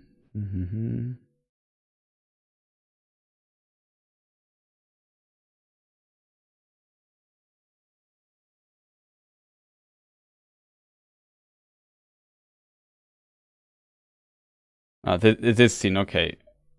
Let me see if I can get this on screen. This is basically after their dialogue.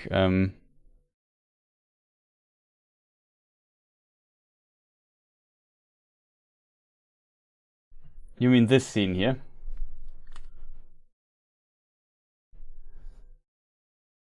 I have it in a very big Adobe Premiere file, and you basically see my preview screen in full screen. That's how I solve this showing images stuff here. And I have all episodes in one file. So in my file, this is 6 hours and 2 and 25 seconds. No. Yes, 6 hours, 2 minutes, 25 seconds, 5 frames.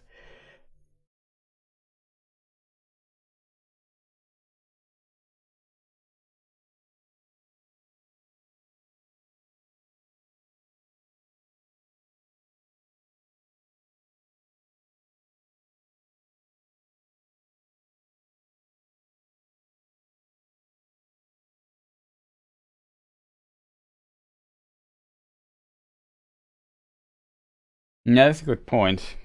They don't show the barricades and stuff here in this shot. Another little continuity mistake.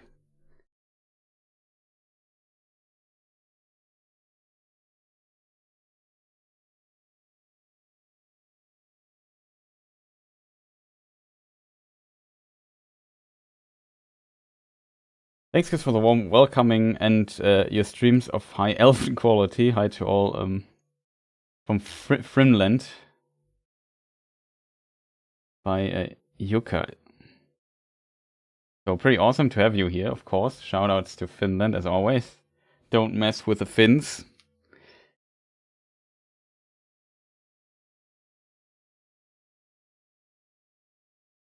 Is Finns even the English word for Finnish people? I'm not sure.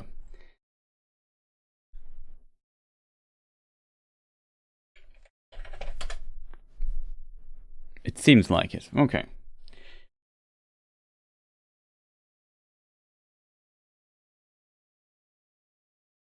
Verlök is also here. Welcome.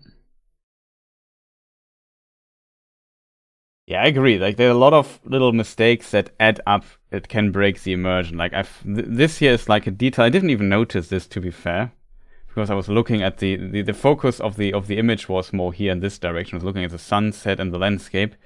Just the village is also, but I didn't really look at the other stuff.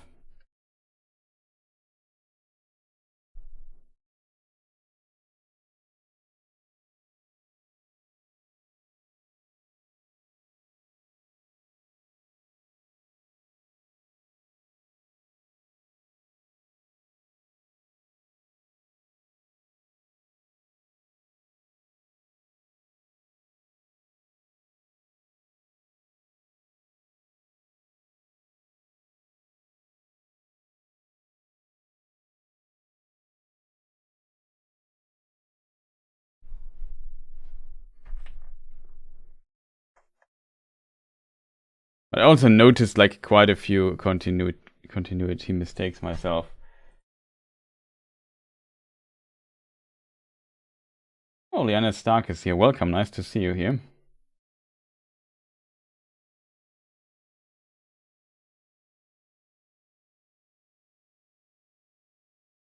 So yeah, see here, you see the barricades, and in the other shot, which I of course now have to find again, in the sunset shot, they are gone.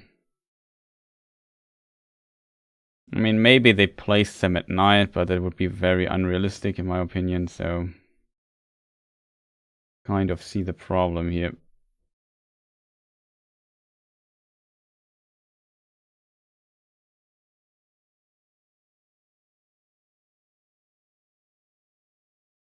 See, no barricade here.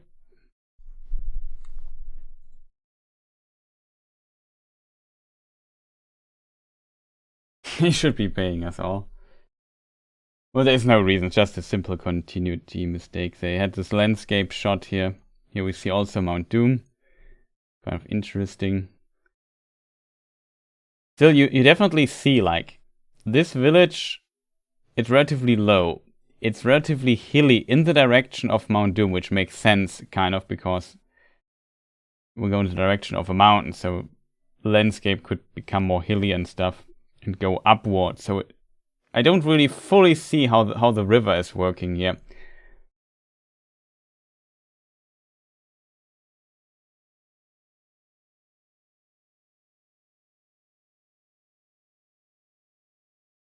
It's a very big production where a lot of people work at.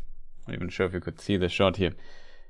See, it goes kind of upside. Like, I mean, there is a cave that transports water. Maybe it goes down after these couple of hills here, but I don't know.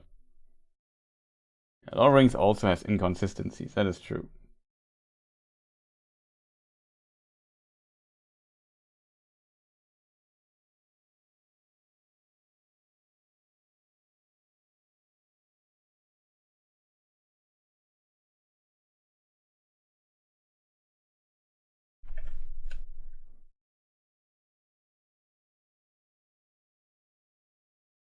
Yeah, the distance to Orodruin also changes quite a bit. Like on this map here, it seems it's relatively short. You also see, and that is the strangest thing, this river here. Like, do you see this? There's a river. This is a little small river that is, the water comes from here and it's blocked. And it meets this river here. This river here, because the Sea of Rune is somewhere down here, you have to consider that this is flowing down. Like, otherwise it makes no sense. So, you know what I mean? Like, all rivers that we see go into the direction of south, in this direction. That means that this place must be higher than this place, else it makes no sense that the rivers flow into this direction.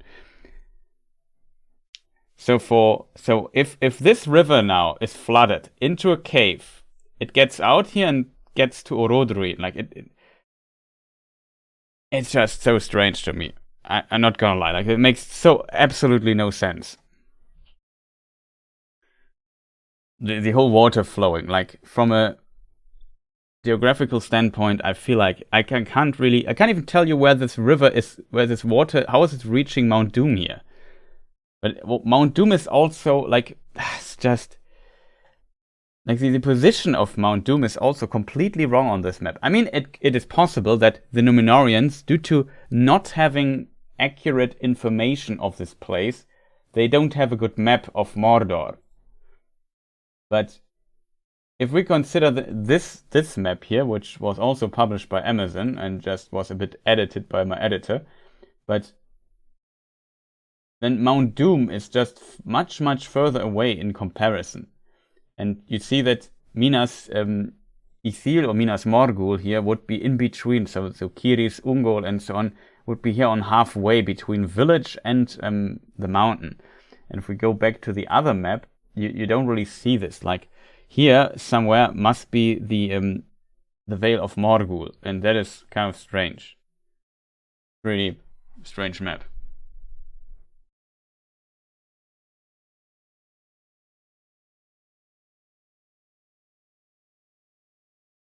That's true. We see there is a cave in front of it and it goes down, so it goes into one of the magma chambers or whatever you call it of Mount Doom.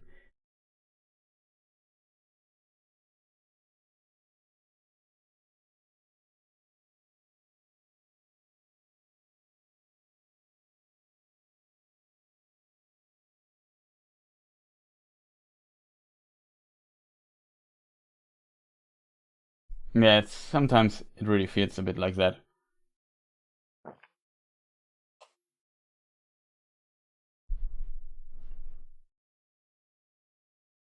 But yeah, that the water can make the volcano explode, I think, is kind of plausible. I think.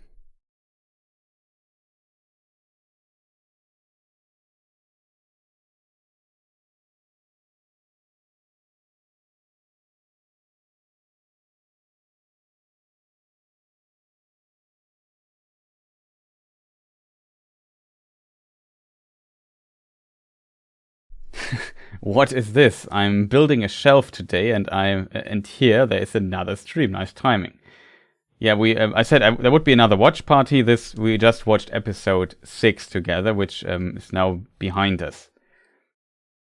I think of maybe switching to my Twitch channel and watching episode 3. I think. I forgot which episode we have seen there already.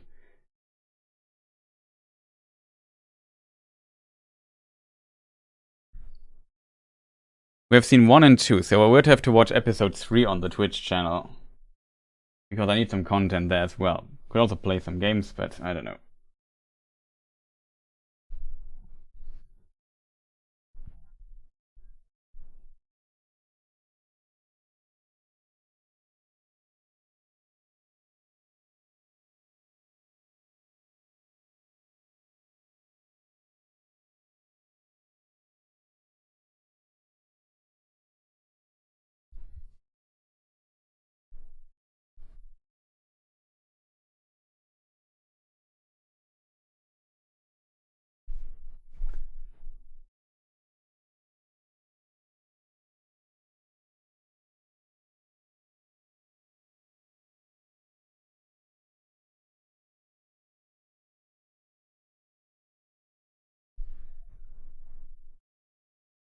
Where is my program? Here. Theo got an injury. He was slashed a few times, and then I forgot which episode it was. Maybe episode 4?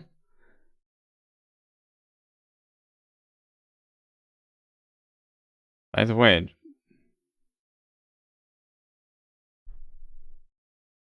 there are little krakens here. Just noticed that. Oh, funny. Let me think about it. We need to see Theo somewhere.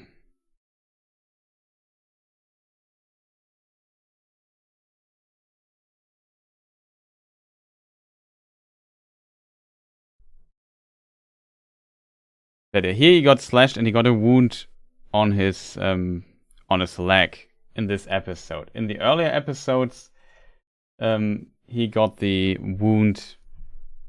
Speaking of earlier episodes, we can maybe remove the timer here. I think there was also like something seen that he got like a wound on his arm somewhere.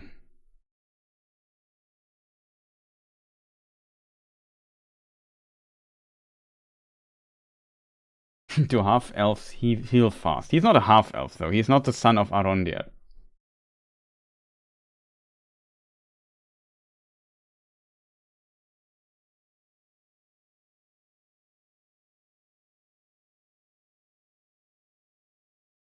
Oh, Zushan is also here.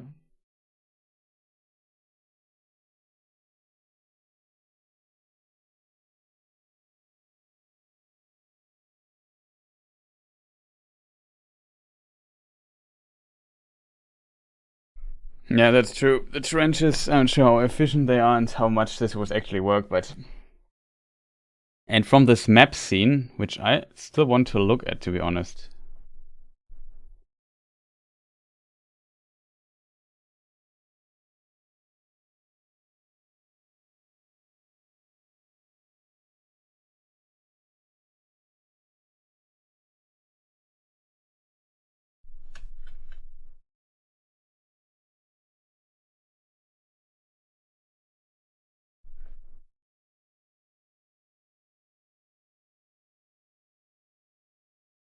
I mean, here we kind of know what is written here.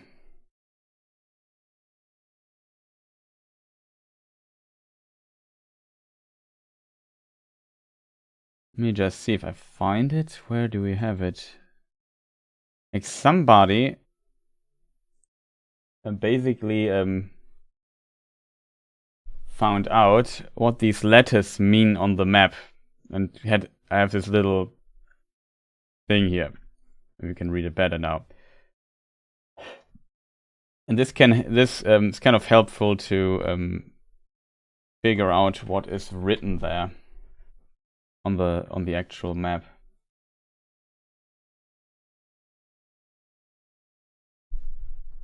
I would expect we have an O for Oro. This is the name Orodruin. This is the O. This is the R.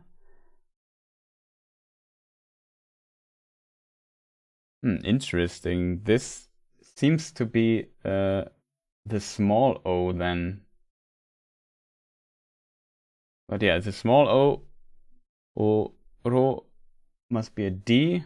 That is kind of working. Another R.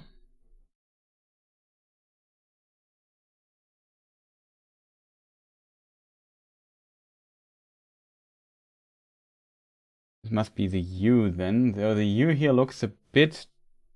not really. Okay, yeah, that's the U.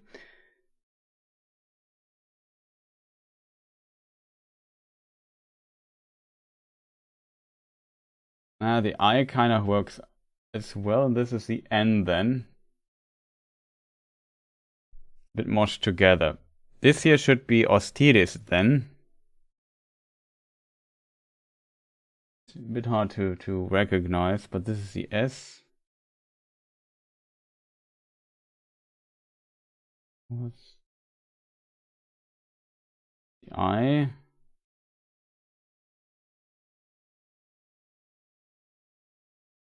Yeah, this is the I, R. Must be another I. This must be TH. Yeah, TH. Austiris. So that kind of works as well. Very interesting.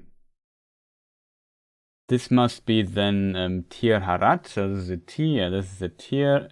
T-I, Tir, H.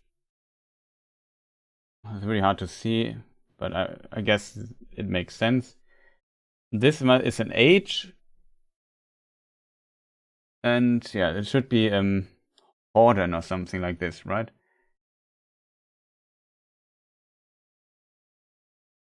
Now this is the O, this is the R. This must be the D then. This is definitely the E, the R, and there must be an N or something at the end. It's Horden. What is this place here? We have not seen this. This is a T.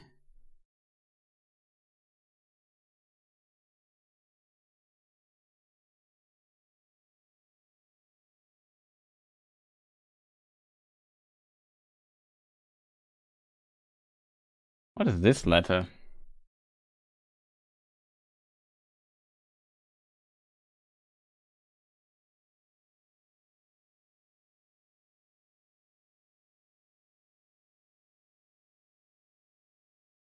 Maybe it's an O? No. Or it's the R again. I assume it's an R.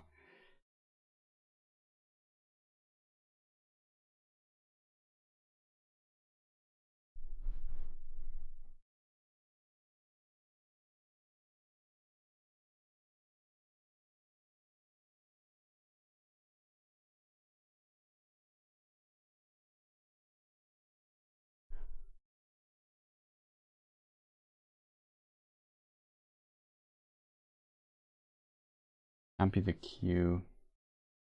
I have to admit, I struggle a bit reading that.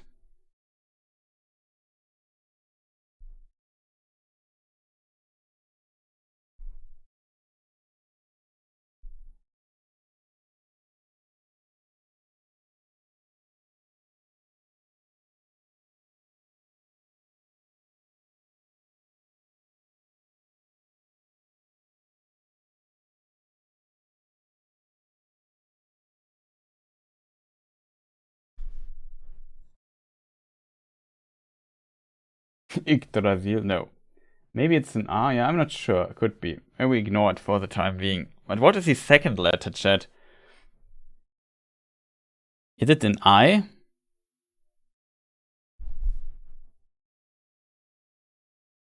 No, it's an A. Yeah, it's an A. 100%. I think I'm pretty sure it's the A. Okay, so it's T-A something.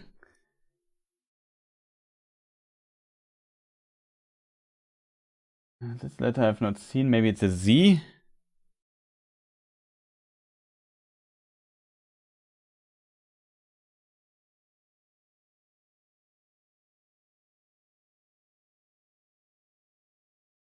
Oh, this could be the sound. This is a separate letter then, possibly.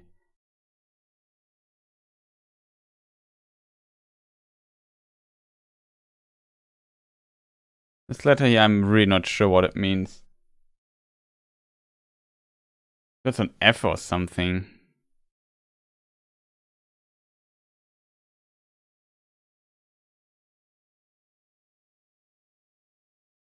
It also ends on a T, I would say. Yeah, that should be a T.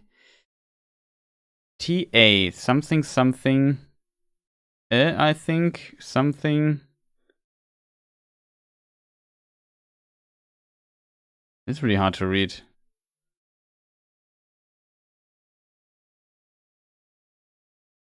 Let me write it in chat really quick. T-A. Oh, I missed my button here. Question mark. Some kind of E. Question mark. I'm not sure how many letters are missing there.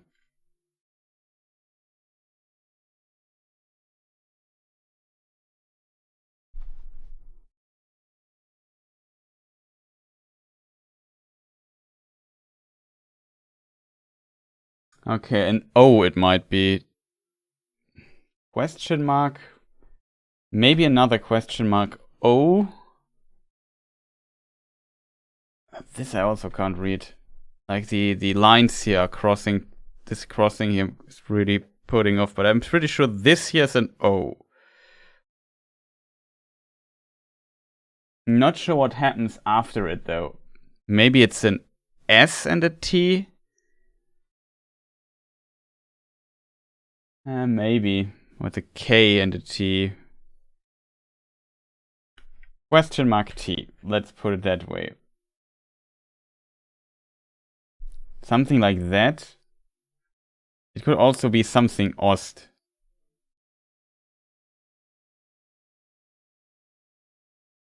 Now let me. How can I help you? I don't know who posted it. And I have an idea though. Before I have an idea though, I have to change the screen really quick.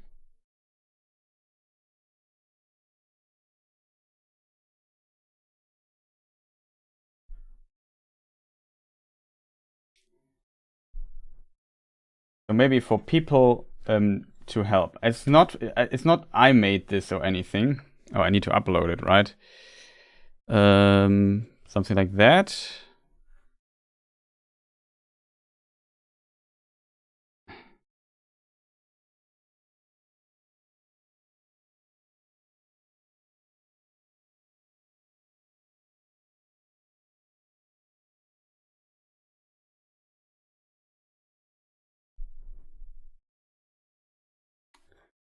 That's of course bad now.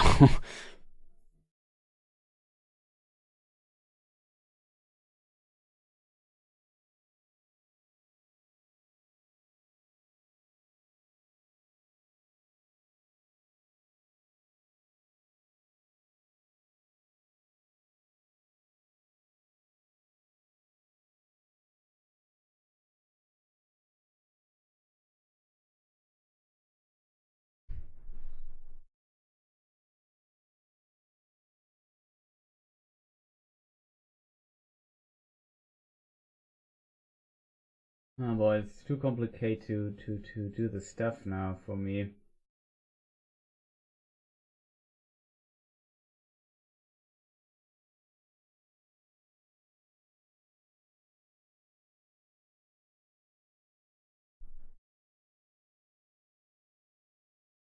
Forgot how this works here, this program.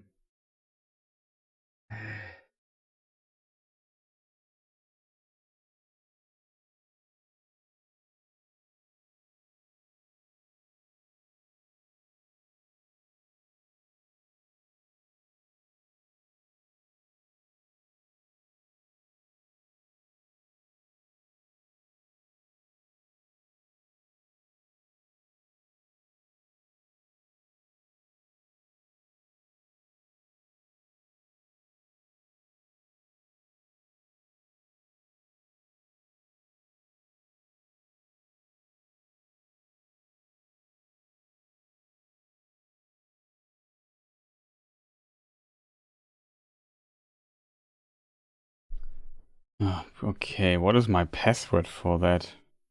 Why is it not set anymore? Really strange, chat.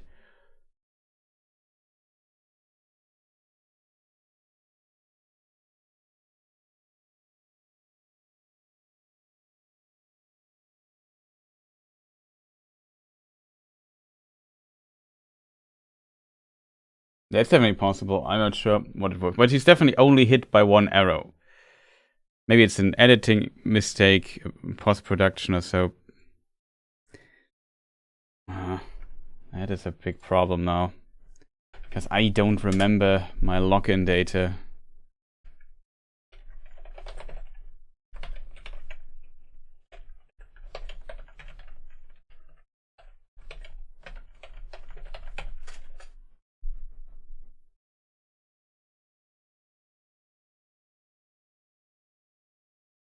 I also get like a bazillion spam mails every day. That is kind of the most annoying thing on earth.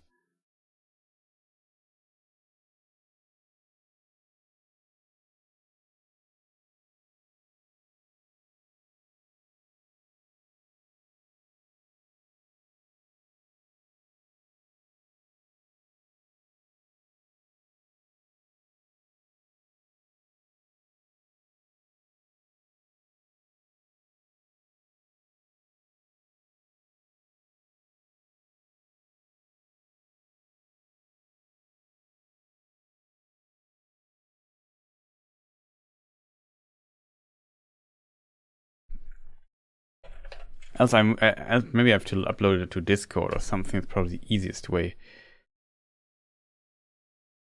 Okay. According to that, that should be my password.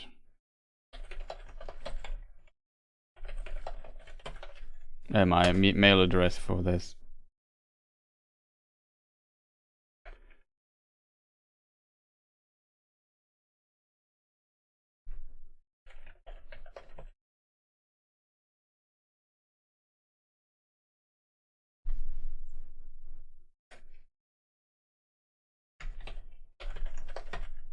Maybe the provider doesn't exist anymore. Kind of annoying.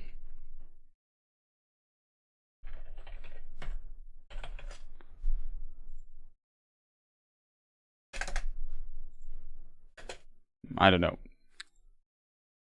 And I need to do this repair this at another time. I think the easiest way is to upload it to Discord, I feel. And then give you the Discord link or so. Not sure if that works. But currently, it is the easiest way for me to do stuff.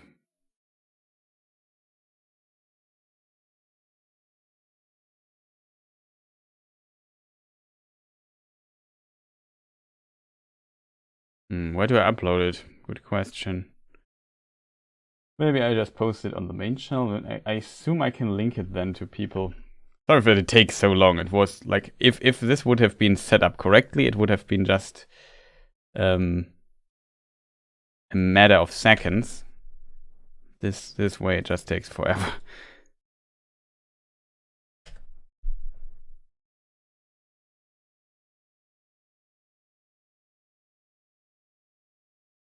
I'm not sure if you need to be logged in for that or not.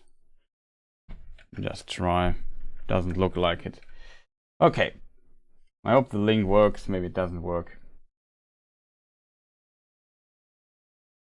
What a run. Take it easy, Chris. Catch you next week for episode 7. Awesome, Paul. Thank you for staying so long. Have a fantastic rest of the day. But yeah, if I go back to my program here, what's going on with my mouse? Strange. But yeah, maybe somebody is able to read this here a bit better than I am. I can maybe make this, maybe sharpen it a little bit.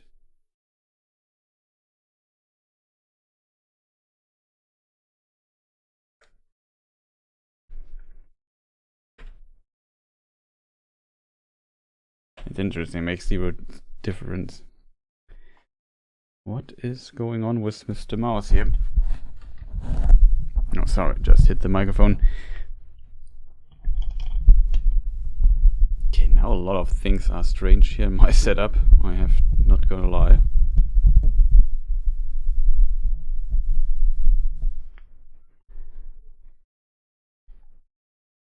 But yeah, it's kind of strange. Computer, what is wrong with you today? Should be correct.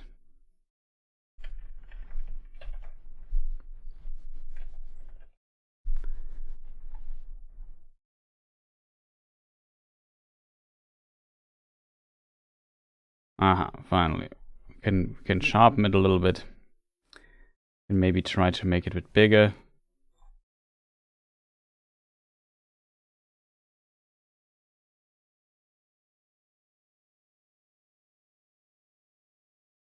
Okay, now I see it quite a bit better, to be honest. This is an S. This is an A, right? Yeah, this is an A. This letter, I'm not sure. Maybe it's the R. So the R looks like this here. This is the R. What looks like a G?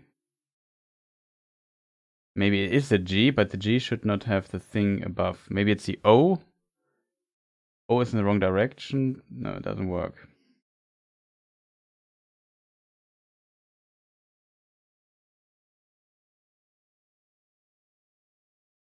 Yeah, the second letter is an A. T-A. I don't know what this letter is. Not a D. I simply don't see a letter that kind of fits. Really strange. If this is an A, this is another A, right? This here is then the G, I would say. Targost. This is an R, you might be right.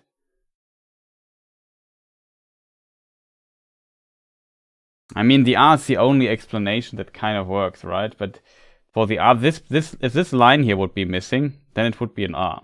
So probably it works. So it's Targost. Tar. T-R. No, why is it in G? Wait a moment. Taragost. Not Targost. Okay, that's why. That's another A. That's a G, I said. This could be the G then, yeah, you might be onto something.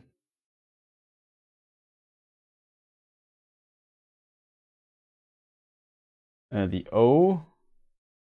Yeah, that is the O, I agree. This is the S, and this is the... Is this the S? It would make sense, right? So yeah, I agree. Taragos. Well done.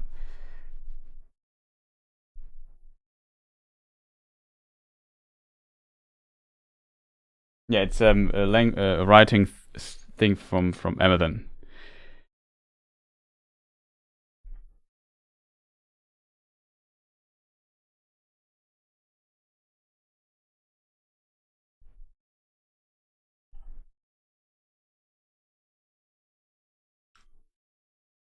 Okay, so we could read everything. This is Taragost. What is this? What is the meaning here of this? Maybe we get some additional information out of that stuff here as well. This here is, I assume, a D, right? This was the H. Maybe an E sound.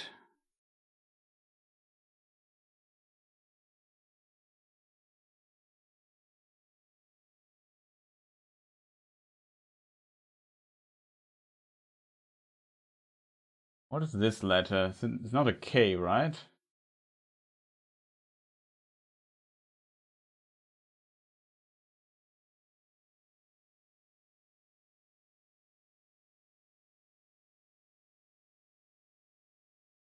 DHS.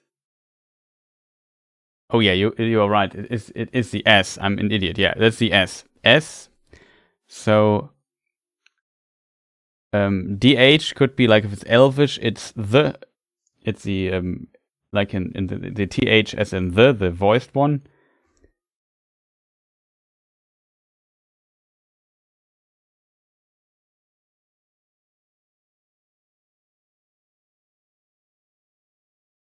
Oh, that word means the. It's English, I think.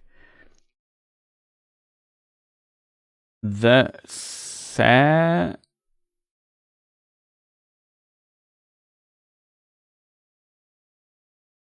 Oh, it means the Southlands. The S-A, this is a U, S again, South.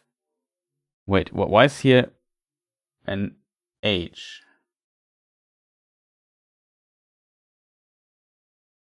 Okay, it's a T, not an S. Okay, South, yeah, this is Southlands, written in this language. Okay, we got this too.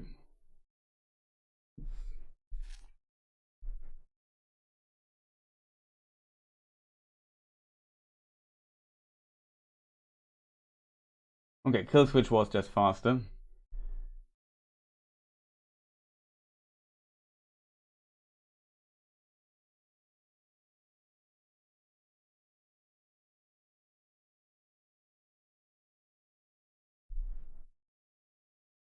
So what else do we have?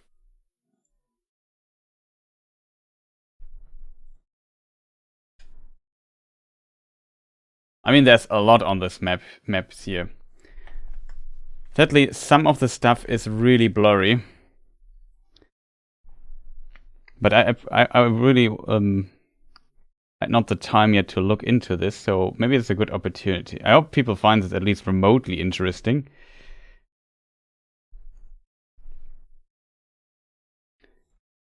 Oh, this doesn't work. This is really blurry though. Because here's another place. So this is an R. We learned that already.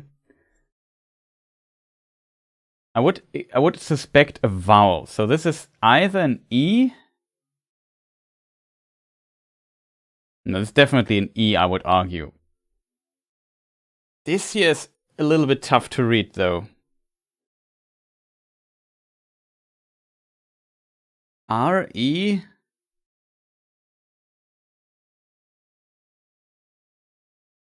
Maybe a Z?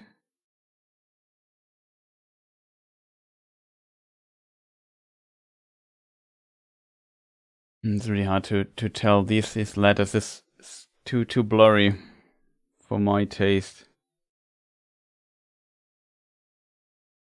Yeah, it seems they mix it though. To be fair, that was also the case on Tolkien's maps. Like some place names had Sindari names, some place names had not.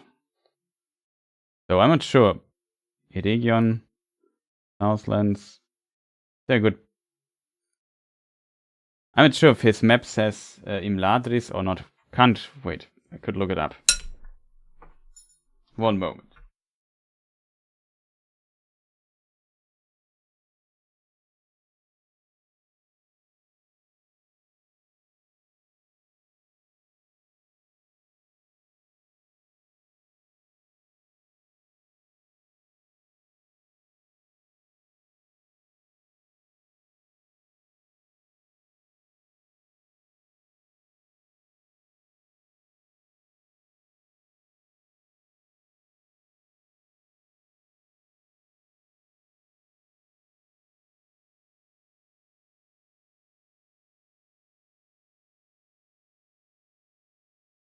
Okay, I'm back. Sorry. Yeah, on the other map it also says Rivendell. At least on mine it says Bruchtal in German. And there's also the Iron Hills on it, so some Sindari names, some other names. But let's return to this here. Look at Discord, posted it on the channel.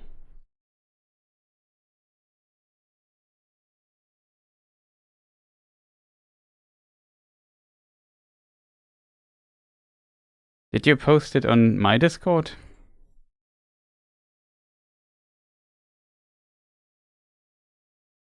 But yeah, I also posted it on Discord. At which time is the map in the show? It should be a second age map, right? So it's kind of interesting that we see Pelargir, but let me just think for a moment longer on what we might see here. Does anybody have a good idea what we see here? This looks like 2 times the same letter. Could be an N.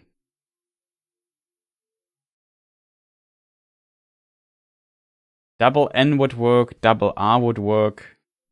Not an R though. So this could be again an E.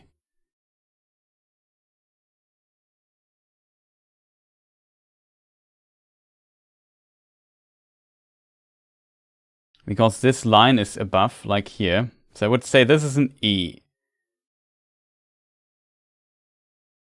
Let me see. R, E, question mark. Question mark. E. Maybe an N.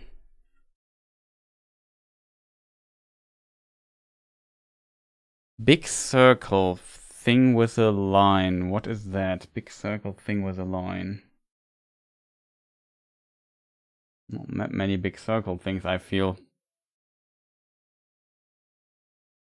Looks like a D here from this perspective. Not the letter D, but how it's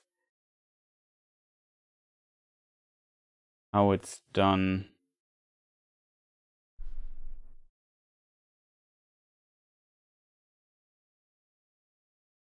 Timecode for the showing of the map. I can't tell you. It's after the medial section, because on my end, the program is my timecode is not correct, as said before. Let me just see if I can find it here somewhere. Timecode. It's basically at the end section of the ship, round about 12 minutes something, almost 13.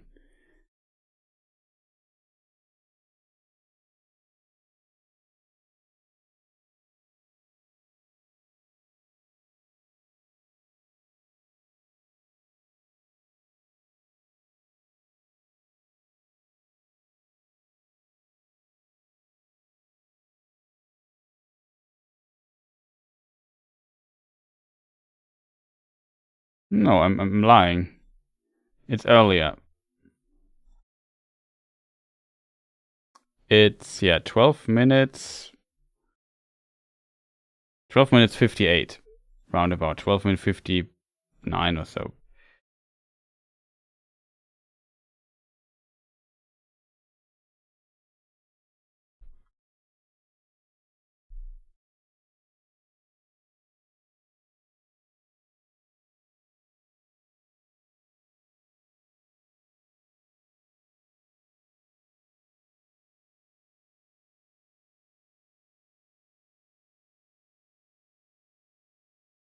Yeah, this thing is really hard to read. I also can't make any sense out of it.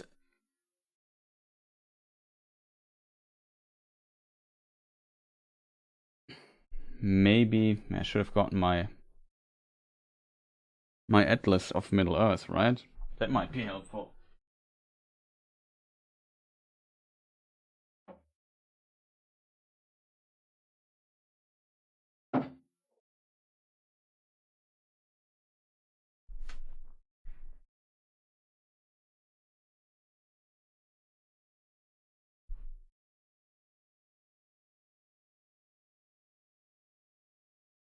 $12.58, it's not so blurry. Okay, maybe I go a few frames back.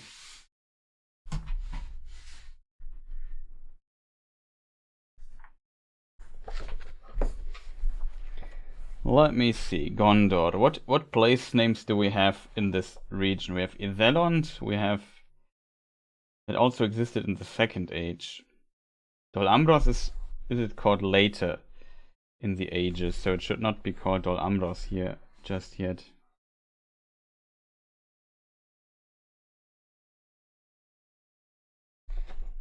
It is wrong.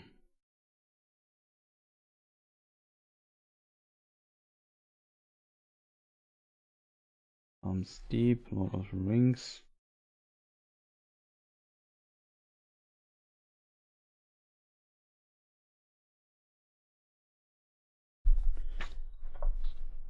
Okay, here's Mordor. That is kind of the right direction. Okay.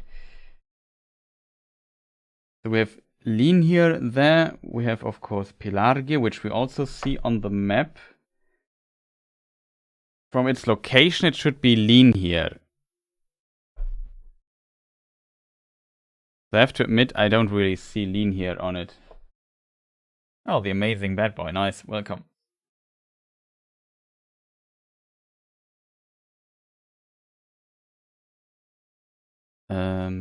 Me just too many screens here.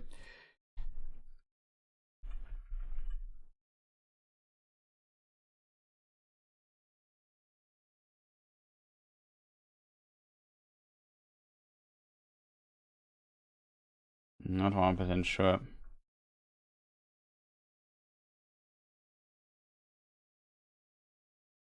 Just on this zoom level, it's just really too blurry.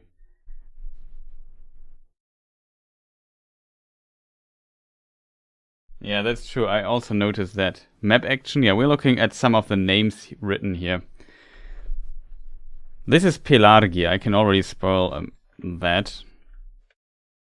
This is Pelargir. This I can't read. This is an R. This is an E. I don't know what this is. The end here also seems to be very strange. Could be a Z. No idea what else could be. This here is so strange. I don't know.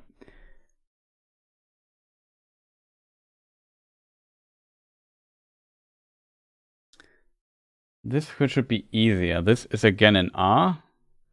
This is an A, right? No, it's not the A, it's the other letter. It's an I. Ri. River.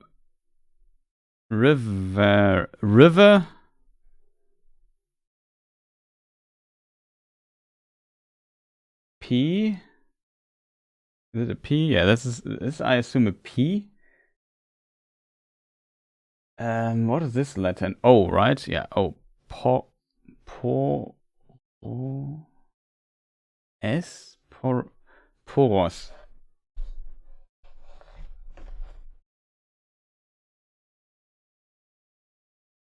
Iris.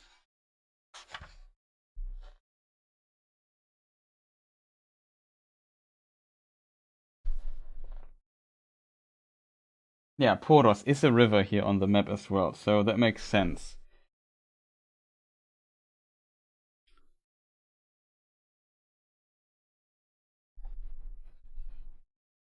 River Poros. This is the mountain range of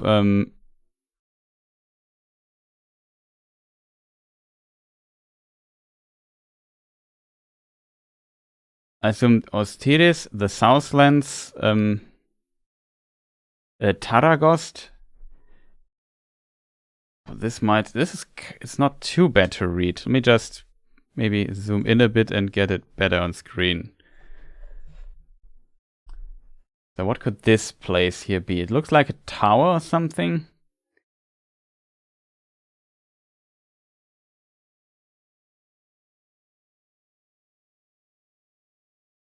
What is this letter supposed to be? There's a T?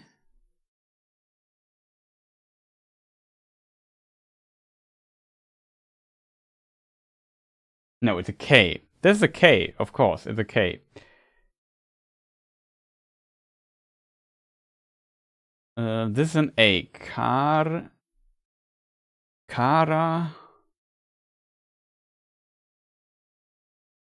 Oh boy, this gets difficult to read. Is this a D? Karath.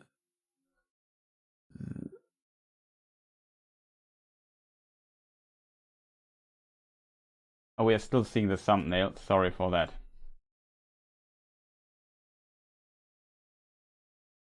Switch to the map, sorry. Yeah, map action. So this is a K, A, R, I assume another A, not sure, H. This here I'm also not sure. Could be the G again. Ghost. Karath Ghost? Something like that. The problem is, my current problem with the production here is that my OBS is covered by the letter list I have. It's just, I really need 4 monitors at some point. So watch all my videos and press the like button. But no. Yeah, it's the showrunners made or developed a script, and somebody managed to translate it or to find what letters what.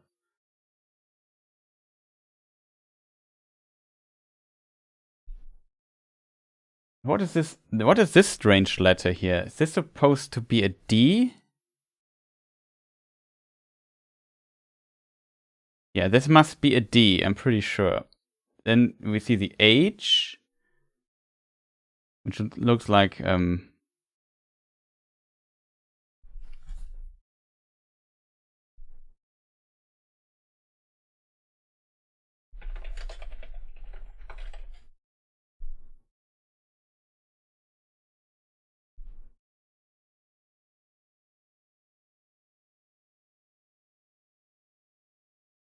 it looks like the phi, right? The Greek phi. Phi is H. Or maybe call it phi, I'm not sure.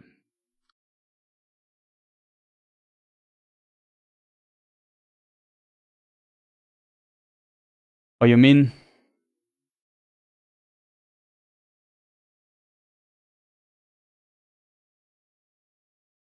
long line goes out. This is an S. This is a T. So it starts with a thing here. Could this be a U? Or is it another K? No, it's not a K. It's open on this side.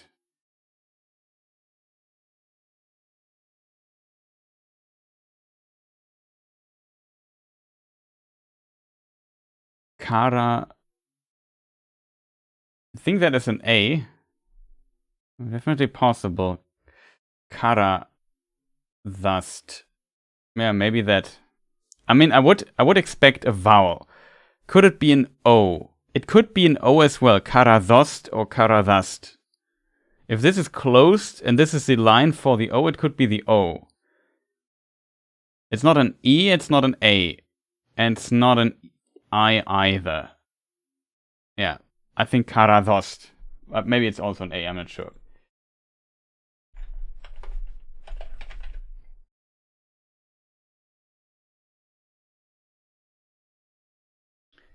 Okay, that took a moment, but we could read it. I agree, it should be Karathost.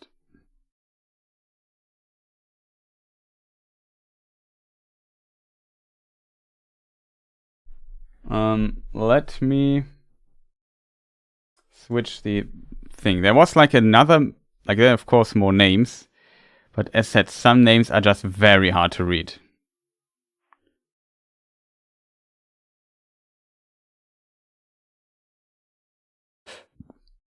Okay, I found another one that's maybe very interesting, though I just screwed up.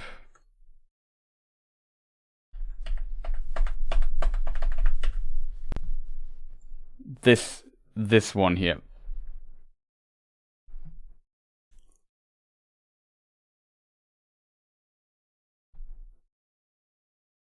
You can also look into this. This is Orodruin. I'm pretty sure about that. It's even the Elvish name. Is this a D again? DH?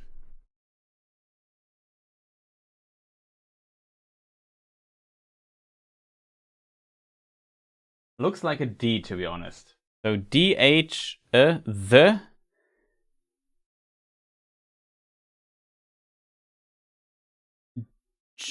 The jaw? What is the last letter? Jaws? I don't get this, chat. I think it's English. First word should be the. Second word should be J, O, and then what is the last letter? A Z? The jaws? What is a jaws? The jaws. Yeah. It's phonetically written.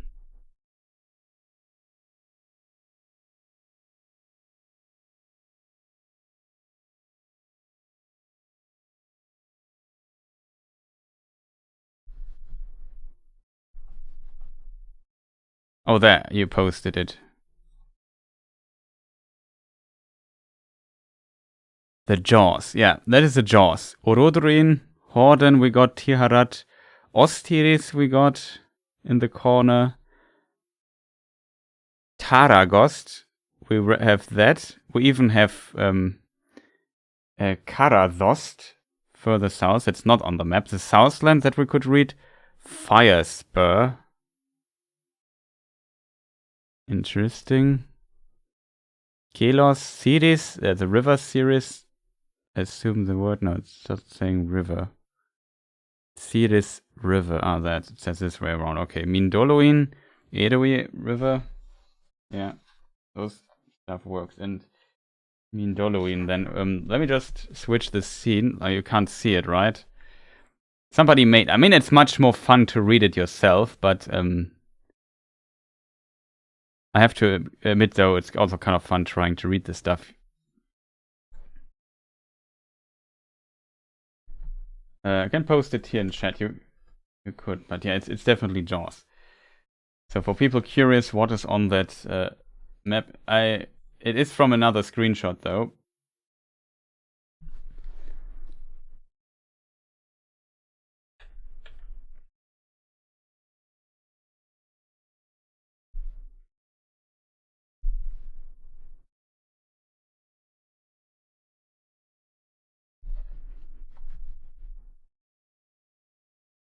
So this is Mindolluin. Makes kind of sense. What is this place here?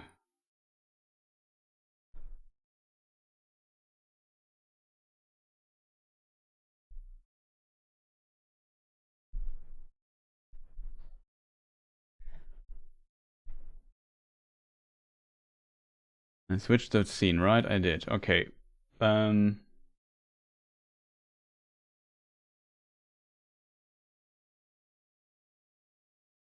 I saw this letter before. I forgot which one it was. Which one is it?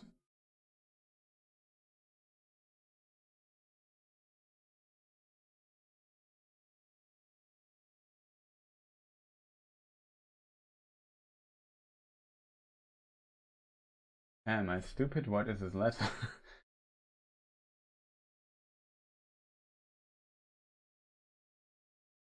As a K. Yeah, it's a K. There it is. I always overlook the K. K, Ka, Ra, Ga. Yeah, Karagas. Yeah, Karagas. That is right. There's another an S. SCH. What is this? There's an S and an H. What is this word? This is a P? We need a vowel. Not an E?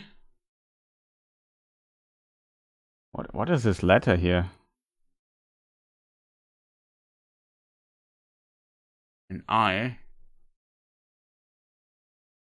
Yeah, you might. Yeah, it's probably an I. You are right. Sheep.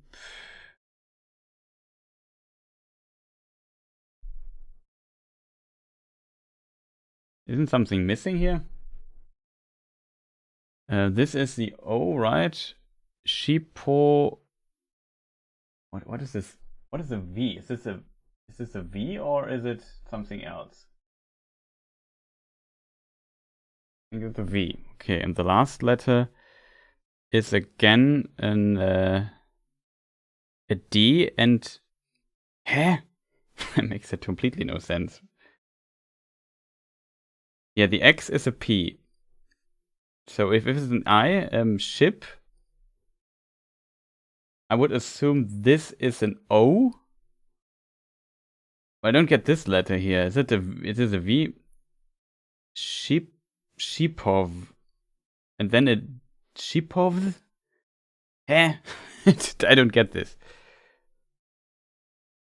Oh, it's two words. Ship of the something. Ship of or of the it's kind of funny if you have to read it like a I don't know 6-year-old that just learned how to read stuff. This stupid letter, I always forgot which one it is. I, right? Yeah. No. L. Ship of the. Is this an L? I think it's an L. Law. L-O? What is this?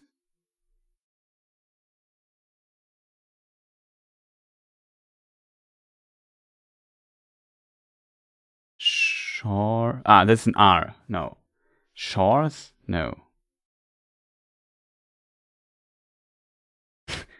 That gives me some. Was this a G and this is supposed. I don't get this word here. Long. Yeah, you're right. That's long. Okay, ship of the long. Thank you, chat.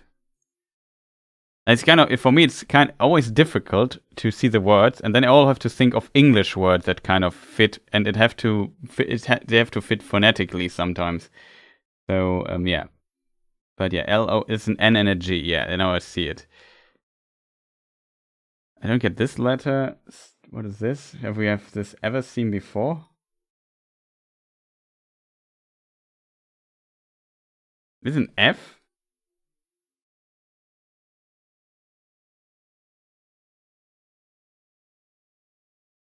for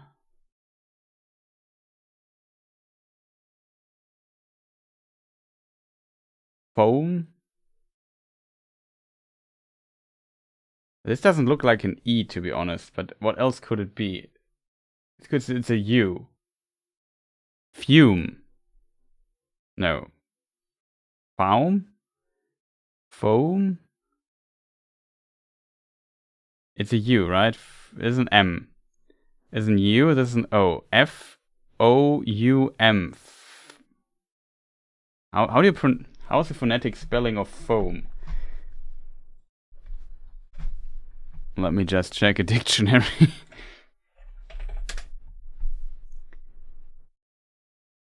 Interestingly, foam. Yeah, it makes sense. There's a U sound in it. Okay, that's foam. I would not have thought the IPA spelling of that is foam, but okay. I learned something. How are you guys translating this? Somebody on the internet. I would love to credit him, but I sadly don't know who made this translation. I know that my moderator Kierdan also started with it, but I think he had not all the letters down yet, but I would still give him, when in doubt, give my moderator shoutouts, because he's a fantastic language expert when it comes to Tolkien stuff.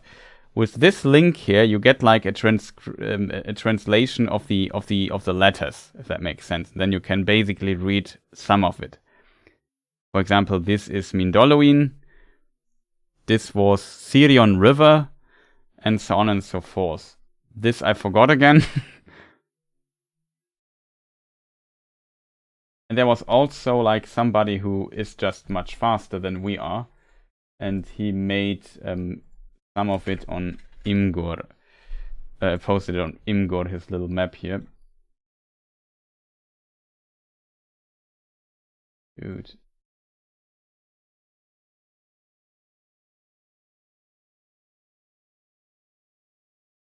Aregas. I'm also sitting here with my map of Gondor from the Atlas of Middle-earth.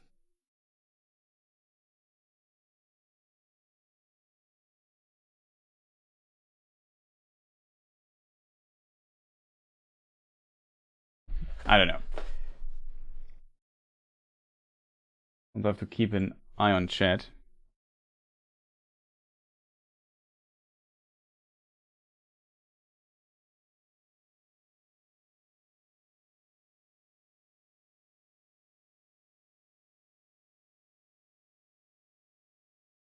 Ship of the Foam.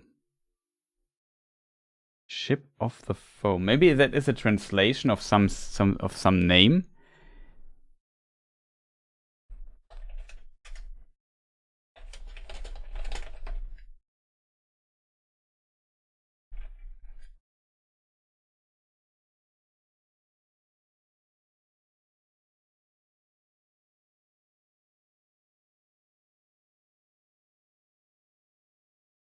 Rosinsil, the Adunaic name of Vingilot, means foam flower.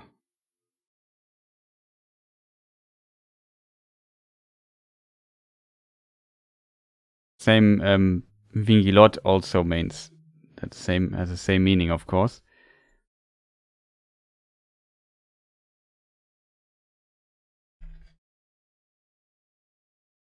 I don't find the phrase though. Strange.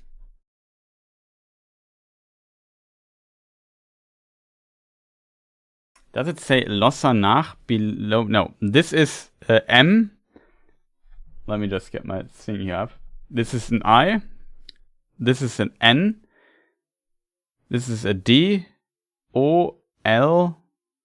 Mindol. How is it spelled?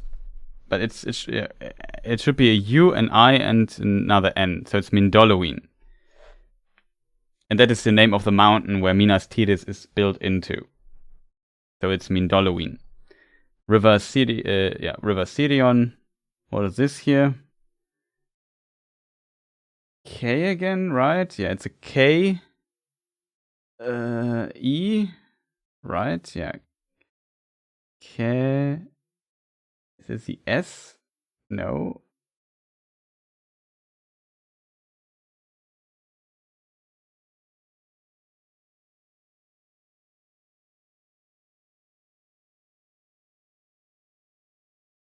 Oh, funny. Sometimes I don't get the letter. What is this letter here supposed to be?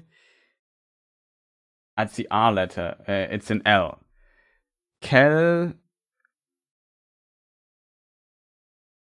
O-S? Kelos? Kelos.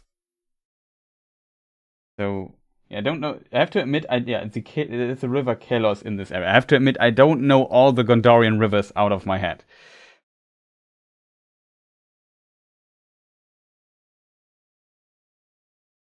Interestingly,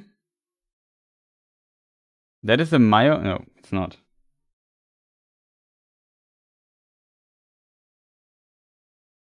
there a river missing? No. Here should be a river. No. There should be a river Erui here.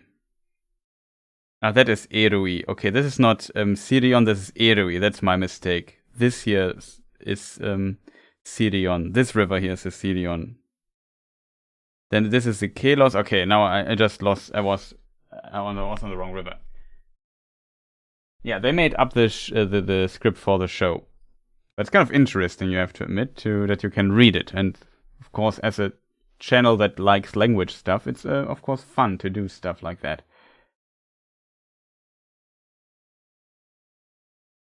What could this letter here be?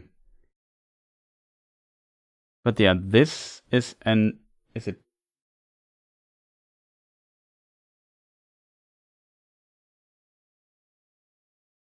I don't fully get this name here.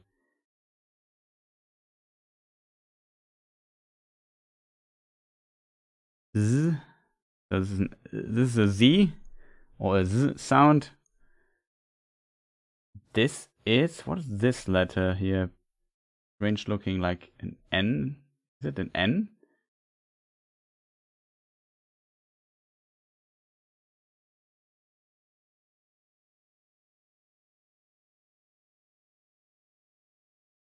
Like this could be an S or it could be the other letter, whatever that was, the L.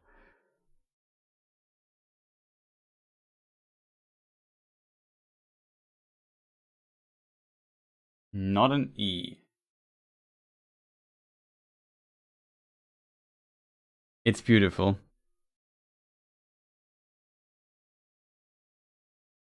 Yeah, it's somewhat reminiscent of Tengwar, I guess, in some places, though it works completely different than Tengwar. And that in some way it's closer to Kiers than Tengwar. Though you could argue that it's maybe the not the full mode. NT flipped E and then something, yeah. For me it makes no sense, I have to admit.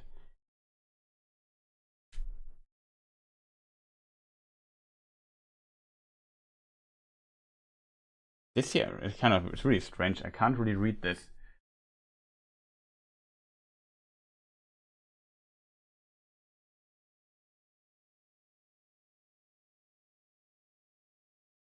But I would say, yeah, it's the E sound. Then when this is an E sound, the other thing must be the L. Ele. Oh, what is this letter here? I don't get this letter.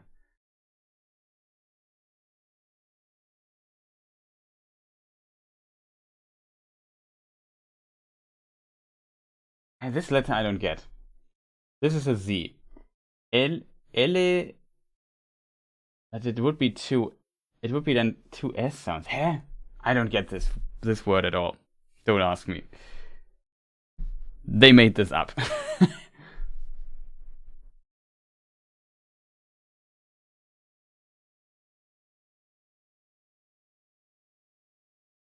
But yeah, it's a part missing. I'm not sure if I have access to this part.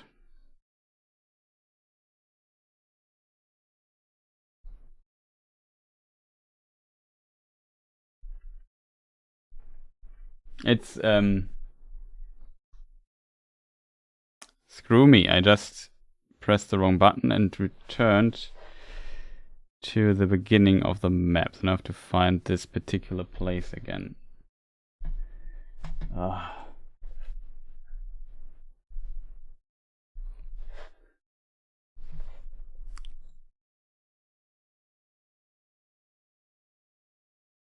But it's a U. The letter before was a U.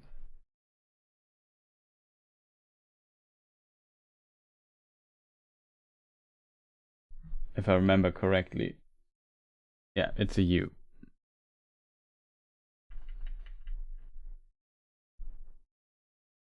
That should work.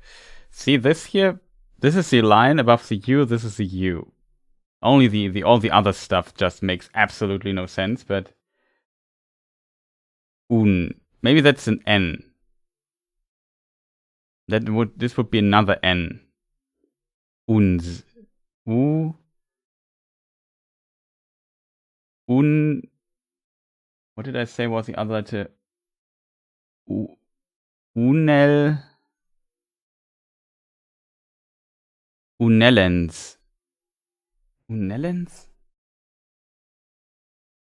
Elas? Nardol? Eilenach? I have no clue what this could mean.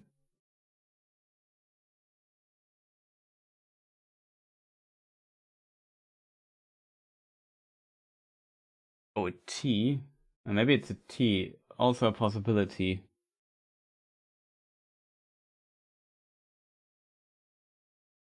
Untens.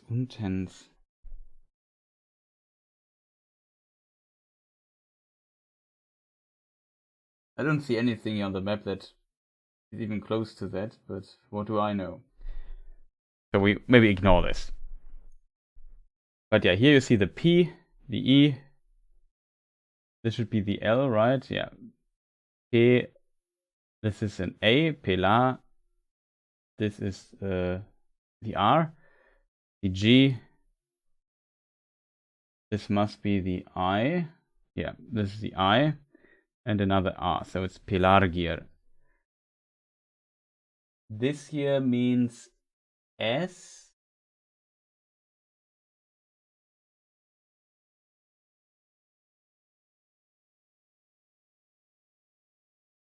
Maybe it's not an S.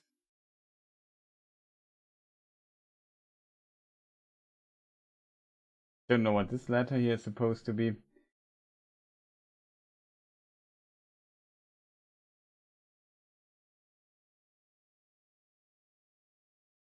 Yeah, it might be phonetic, but I still can't currently think of anything that kind of would fitting. Do I not see something obvious? No, it doesn't seem to be the problem. Pretty sure that it's an S.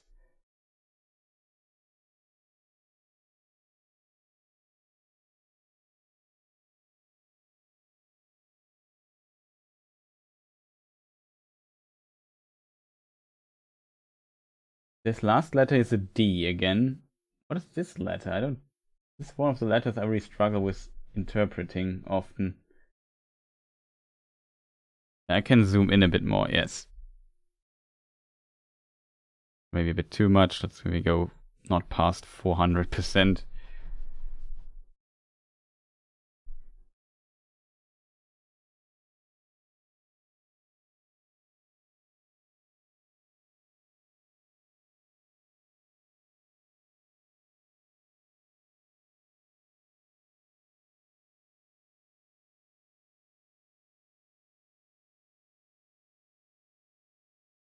This is an H.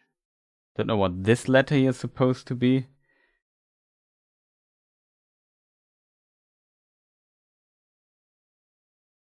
This letter also gives me some riddles. Maybe an I. I would expect a consonant, not a vowel in this place. This should be a vowel, this a consonant. This is an H, definitely.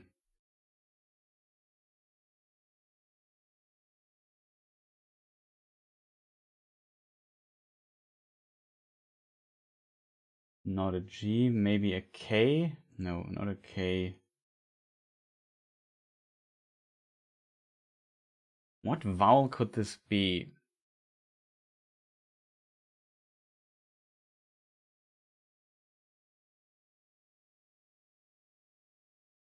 I don't get this one. But the thing above is definitely Pelagir. Or Pelargir.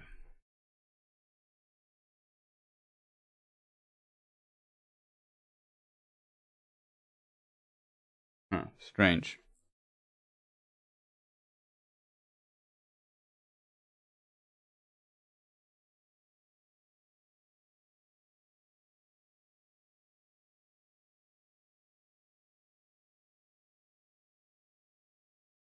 This thing here, even though it's just 3 letters.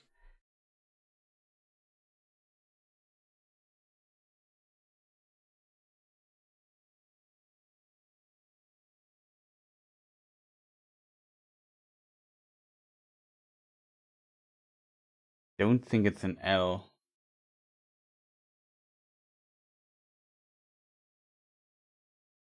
Yeah, SZ at the start, I would agree, but what word start with S and Z? That makes no sense. And we would need a vowel after that anyway.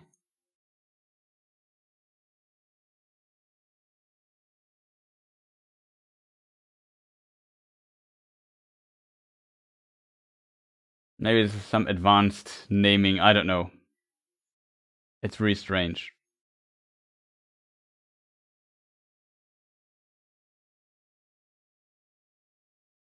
I mean, in this transcript, we don't have a Y, which you at times need for Sindari names.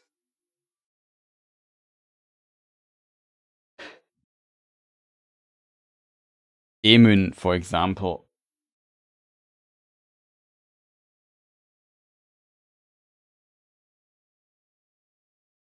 So if it's a letter, we don't know. Maybe it's a Y.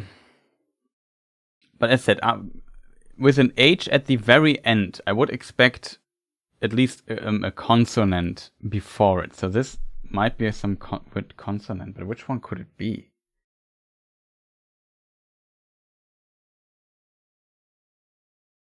I really don't see it.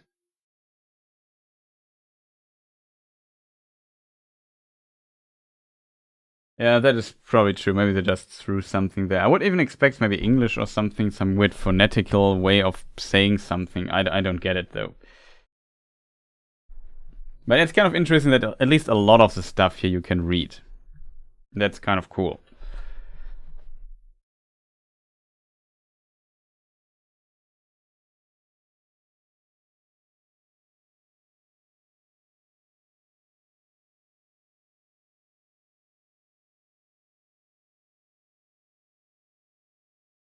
Sadly, it's the only place where we see the map. There's another passage where we see the map for a moment.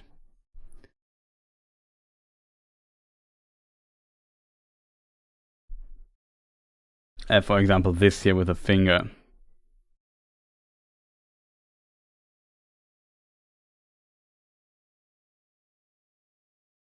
This is also hard to read.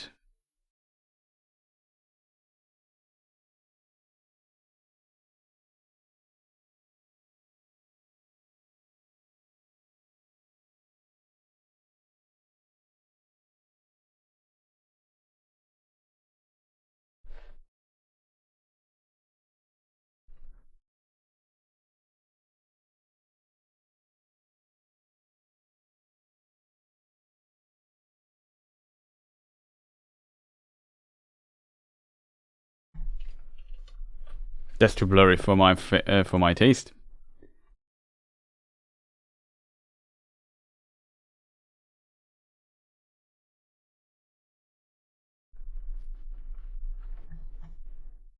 This might be still interesting.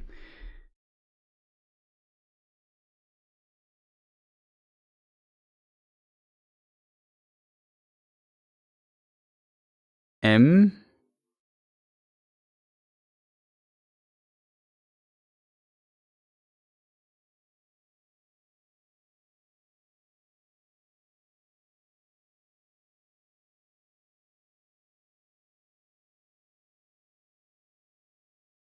Huh? What is this letter?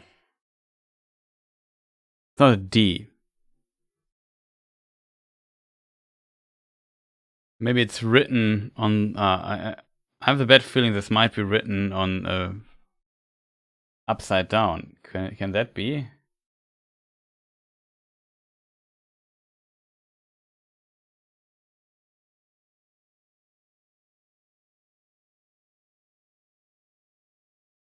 No, I don't get it either.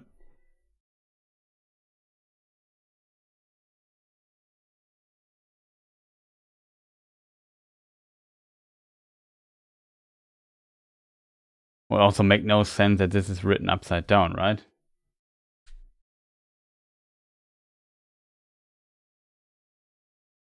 Yeah, here this looks normal.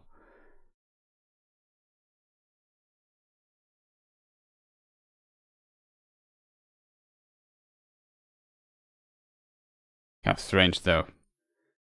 Maybe you can't read everything on the map, but yeah. This letter looks upside down though. This would be an upside down D, right? Yeah.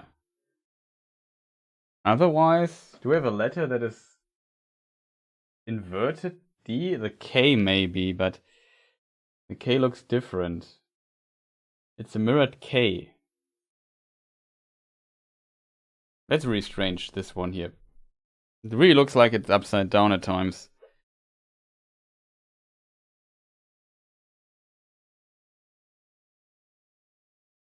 Like this could be then a T or something.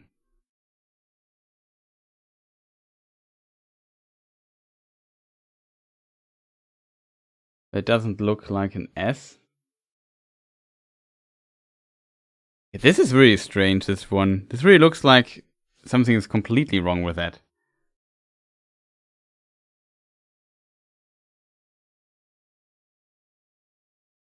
And this here just says mountains? Maybe something is missing here?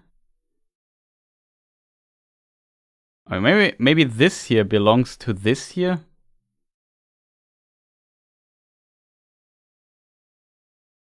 Really strange.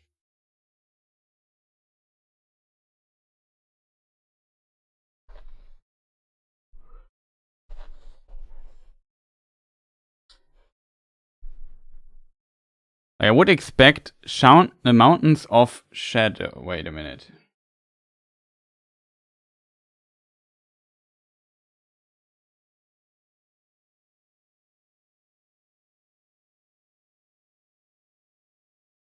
Huh?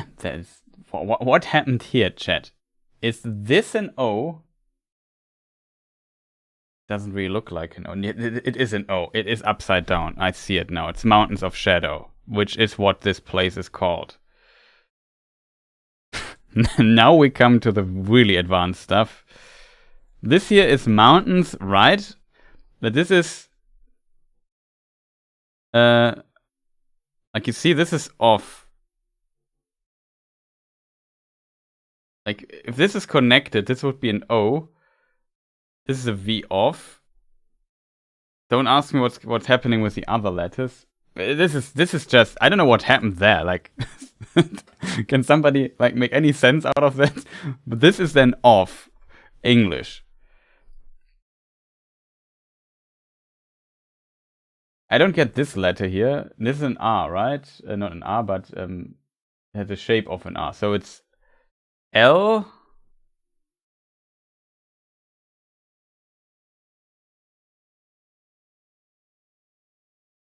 What's the other letter? Oh, G?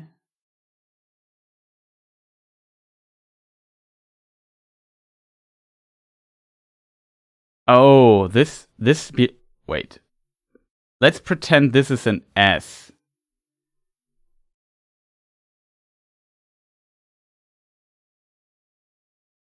Well, it should be an H. Shadow.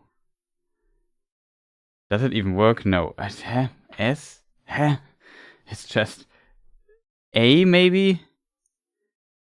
Let's say this is connected, then it would be an N. Send, maybe? But even though this doesn't look like an S. Tent? It's an R, so it's land. Land of course, it's land. Land of, and this is an R? What is this thing here?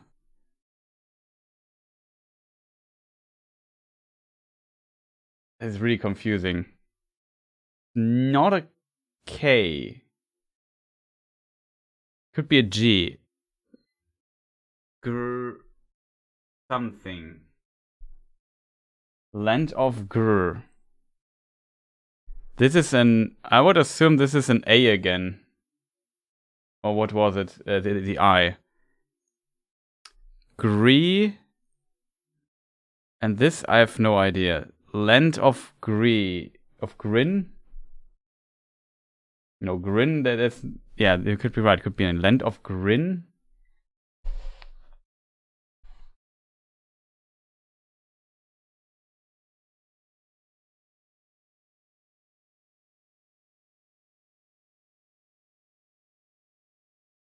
I don't know what Land of Green. Of course, it's Land of Green. Probably green. Yeah. Land of Green something. Land of Green Mountains. It's phonetic. Yeah. Now I see it. Land of Green... Like, don't ask me.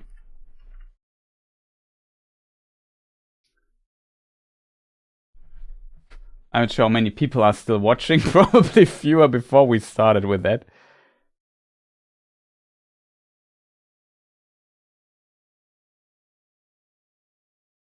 Land of Green Fields. Okay, that makes kind of sense.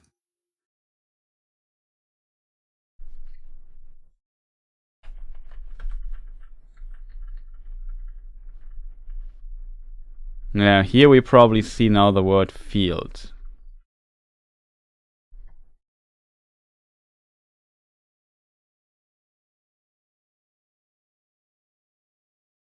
How does the F look? I don't see the F, to be honest. Okay, I'm not gonna lie. That might... I don't know how... don't ask me. Glades. Okay. Yeah. Green glades. I have to admit I don't fully see the letters here, but... Hä?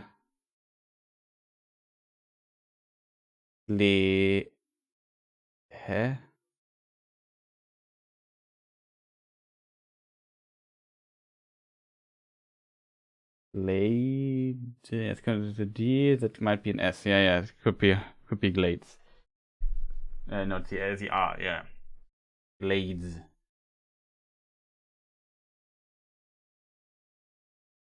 We are deep in the hidden clues of the show. Yeah, probably.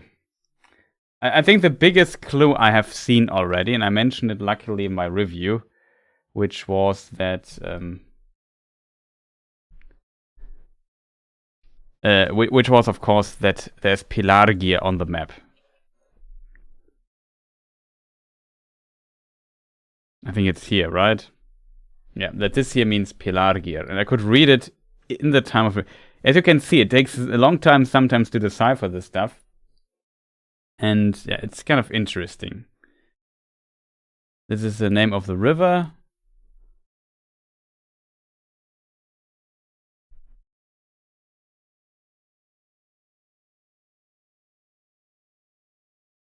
I have to admit, I'm not too keen on trying to read this. This is again of.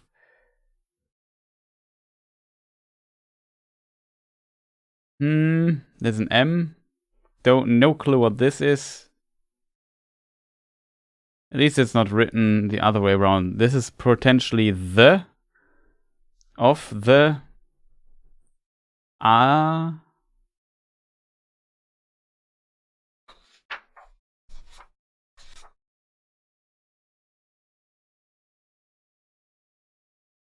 oh, maybe wait a minute. Maybe it's land of no. No idea. This here should read Tolfalas, but I can't read it really. Mouse of Anduin. Oh yeah, this is the Mouse of Anduin. You are right.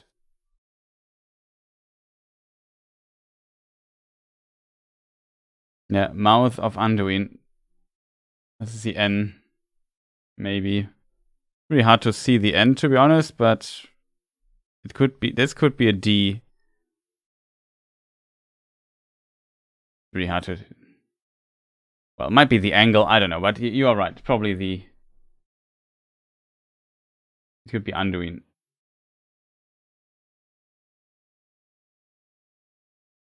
How's it going? Yeah, we're currently looking into what is written on this map.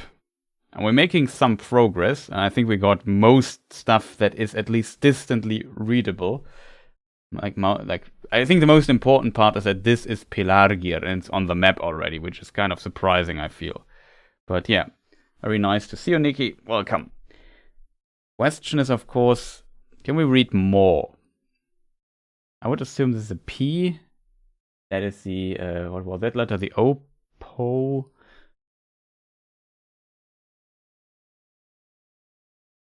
To be honest, kind of difficult. This part now gets blurry. It's also kind of funny how I'm sitting here.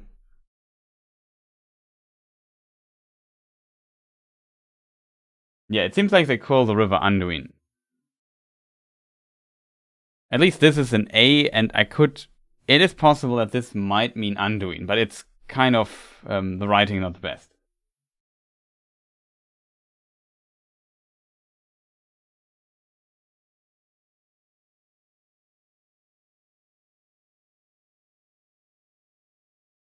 P-O question mark G. Yeah, it could be a G at the end.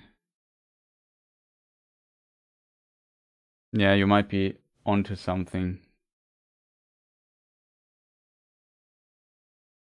Don't ask me though what it could be.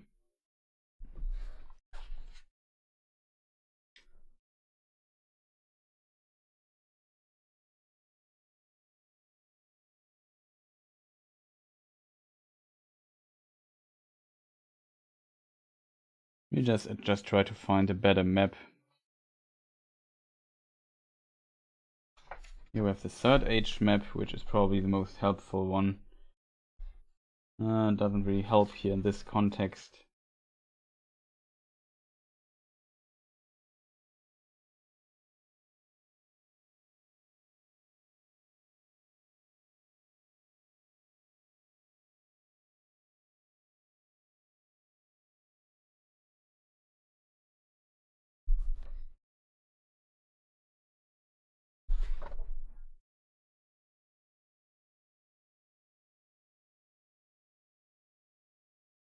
The Southlands are a bit underrepresented in the Atlas of Middle-earth because there's just so little information in the books about it.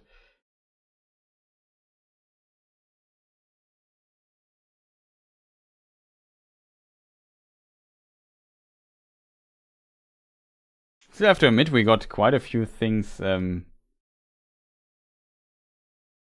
that's true. These are the mouths of Anduin.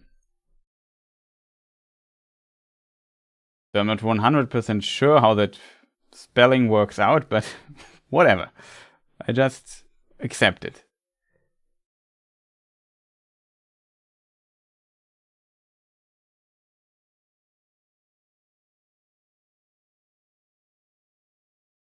Also, I'm currently not able to find my Mordor map.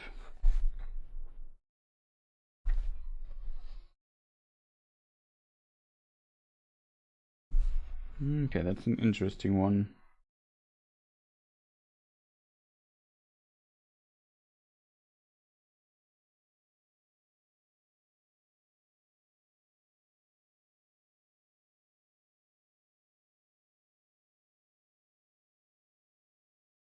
Should have placed a little marker here. Ah, here it is. Little Mordor, but I don't know. It's really tough to tell. Crossroad, Morgul Road, that's Morgul, stops kind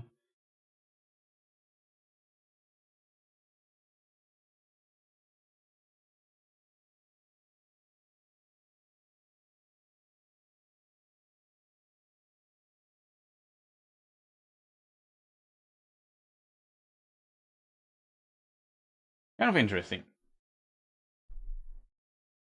River Paw, yeah, might be right. It could be this could mean river there. I'm not 100% sure.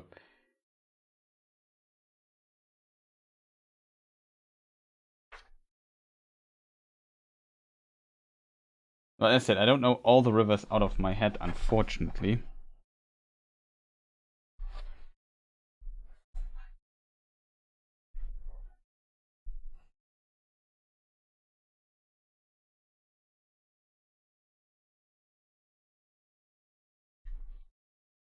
Just getting here through.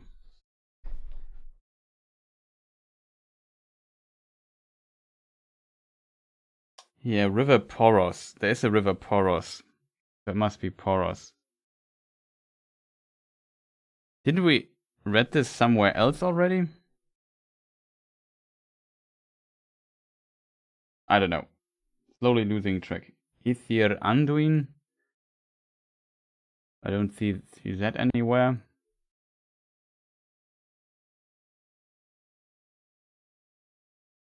Yeah, it must be Poros. Question. In the Silmarillion, when the Numenoreans talk of gold brought from the Darklands, are the Darklands Middle-earth or another landmass? A really good question. If they mean the south of Middle-earth or not. It is possible that they mean the like usually the Darklands would be. Let me just my other map available. Can't even form sentence anymore. Usually this continent here in the very far south would be the Darklands, so maybe they mean those. But it could have, I'm not 100% sure if there's also another use for this term. Then maybe it could also be this very southern part of Middle-earth, which is extremely unknown. Like there must be some information because Karen Wynne Fonstead has basically a few mountains here and there on some of her bigger maps. I think she called it, they were called the Yellow Mountains or something. I found that very fascinating because, as said, there's just so little information about this.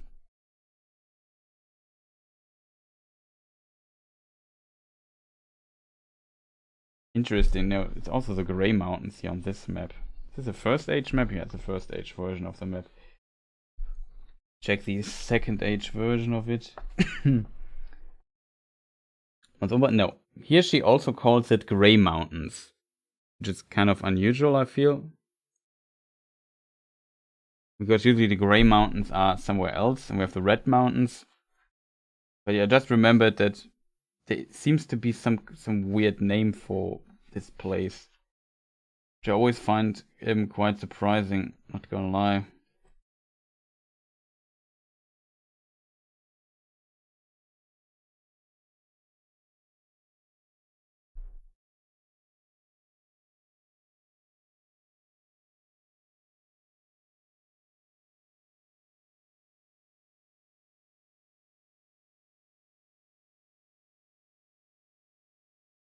But yeah, pretty interesting stuff. No, don't mind, Mr. Mirabellis. Don't worry.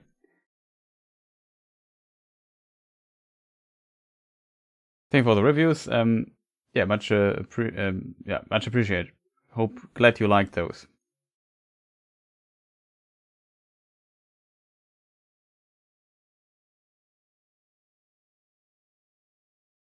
Maybe in chat somebody knows more about it. Probably would have to check how it's phrased. Is it? Yeah, you wrote it. It's in the Silmarillion, right? Maybe I can look into this. Let me just check something really quick. Check the exact wording.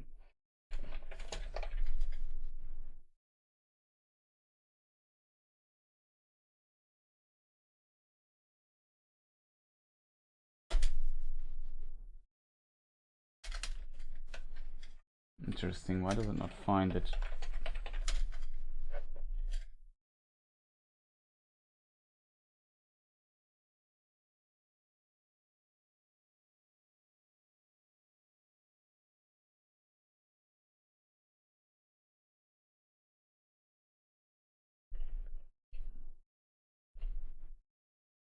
I'm sure it's in the Silmarillion.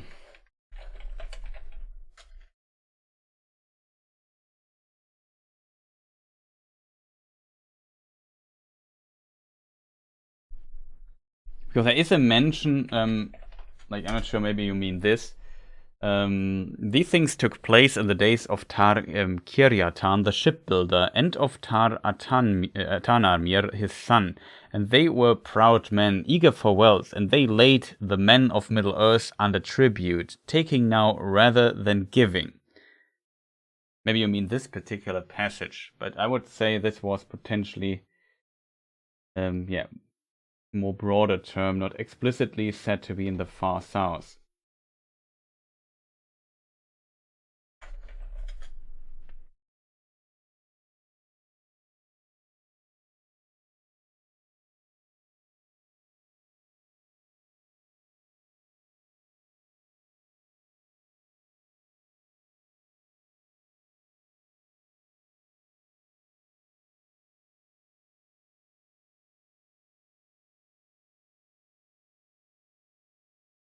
There was also somewhere a quote where it said heavy tribute. I think that was in Unfinished Tales. Always sometimes difficult to remember where something was written. Especially if you have read about it like quite some time ago.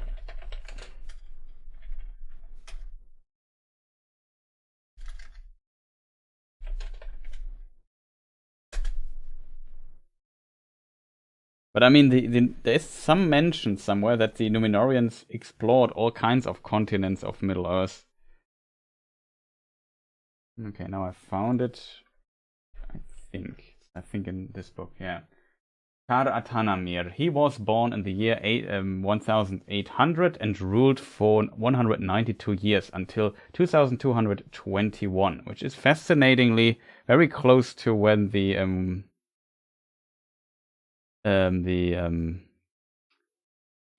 what is it called? The Nazgul, the Ring Wraiths, appeared.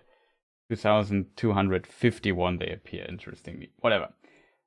Which was the year of his death. Much is said of this king in the annals, but as now... Wait, let me just make this a bit bigger. Such as now survived the downfall, for he was like his father, proud and greedy of wealth, and the Numenoreans in his service exacted heavy tribute from the men of the coasts of Middle-earth. In this time the shadow fell upon Numenor, and the king and those that followed his law spoke openly against the ban of the Valar, and their hearts were turned against the Valar and the Eldar, but wisdom they still kept, and they feared the lords of the west, and did not defy them.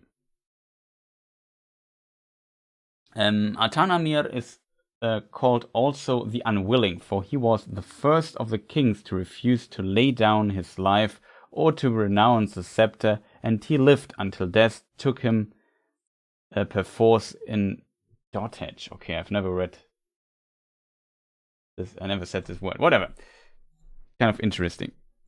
But maybe if you have rather would have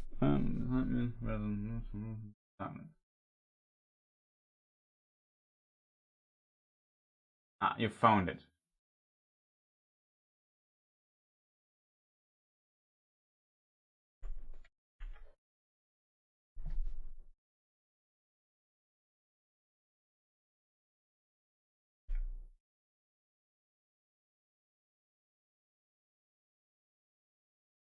But that is definitely not from Silmarillion, it's from Unfinished Tales. From the Aldarion, and rather I would have beside me than any news or gifts from the Darkland. This is the part of merchants and explorers, not of... what need have we of more silver and gold, unless to use in pride where other things would serve as well?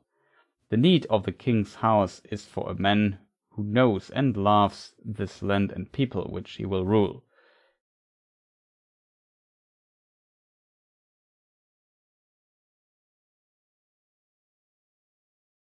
So I think in this context, the Darklands really might mean this continent in the very far south.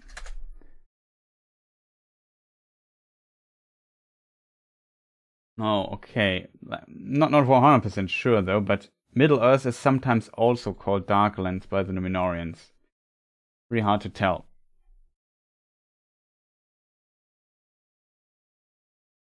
Yeah, they say it all the way to the Gates of Morning, exactly. Sorry for the question. Okay, we have this Poros.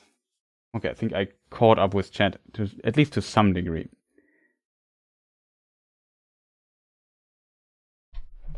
Let me just check if we have like some more stuff. I mean, there's a lot on this map, but a lot of it is also very blurry and hard to read, unfortunately. So,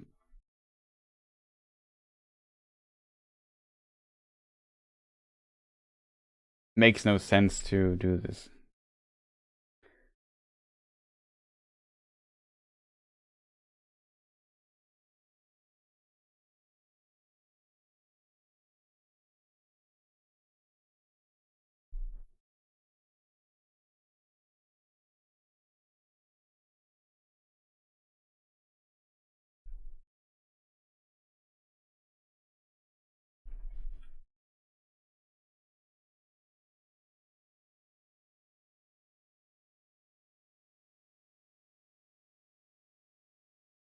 Okay, pretty cool. So yeah, it's not 100% sure. I assume he means in this context then Middle Earth as with Darklands and not the continent in the far south.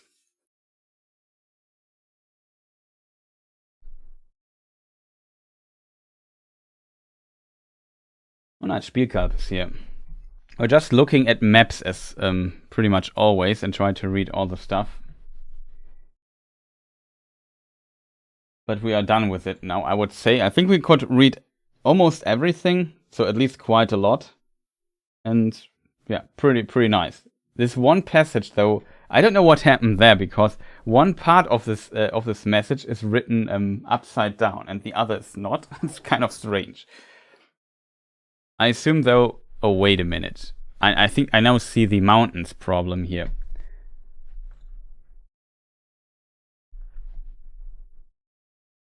We can't read the rest of it, unfortunately.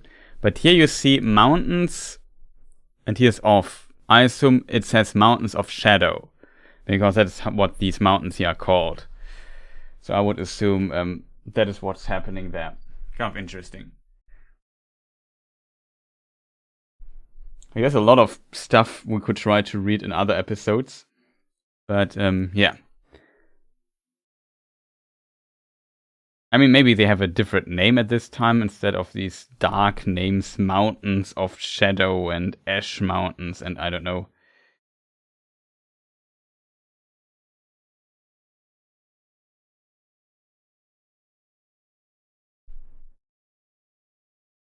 Yeah, exactly, the Eiffel Dwarf. Yeah, maybe there is another map. I feel like we got quite a bit of information already.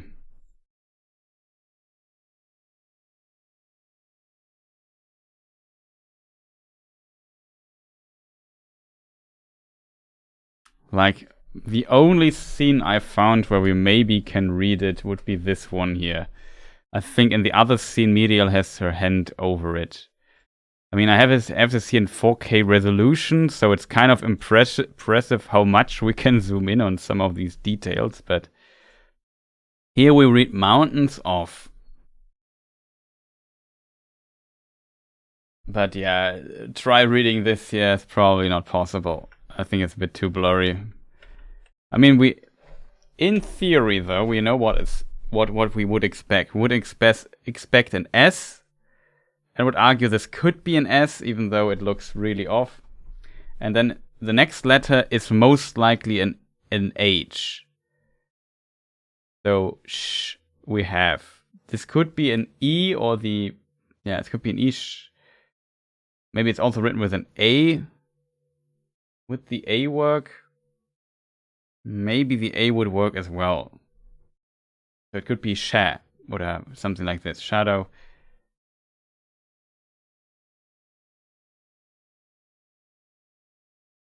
Yeah, it would be odd to do. Maybe it is a G. I don't know. It's just too blurry for me to see what this here is. But this seems to be, the second letter seems to be an H. So that makes me... First letter looks like a G. Maybe. I feel like it could literally everything. I already sharpened it to 100%. If I would lower the sharpness to 0, it would look even more blurry. I don't know.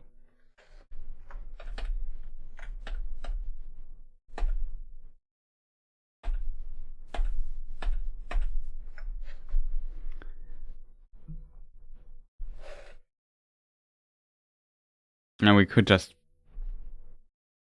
No, her hand is over it. We can't see it. It's not possible here from this side.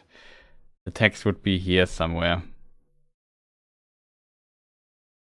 Here's something interesting. Is this a sun?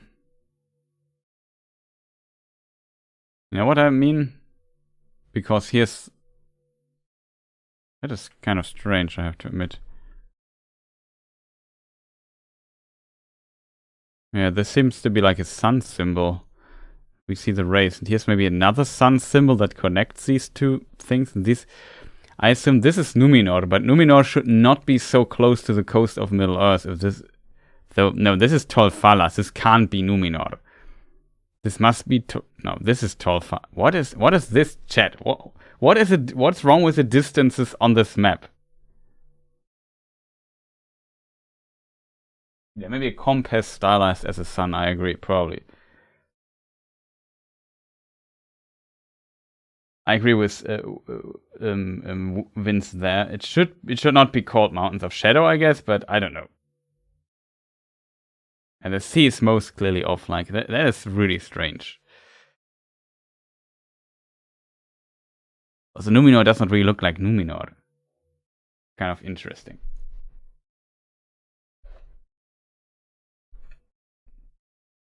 But yeah. How long am I streaming? That's the most important question. Probably for a couple of hours already.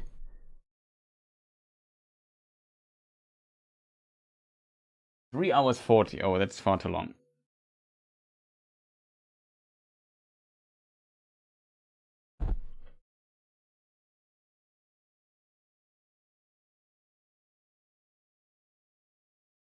But yeah, kind of surprised that people still looking at map stuff with me. But at least we covered that part here as well. So we got some of the map coverage. It's maybe also a bit of peanut butter smeared on the map.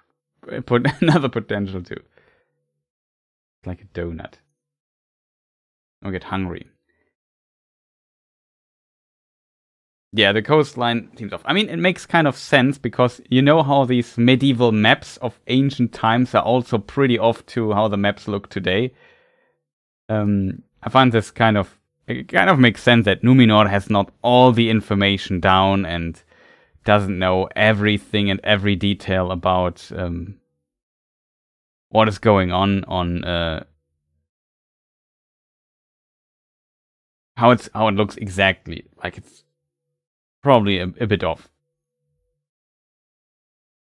We seem also to enjoy looking at maps.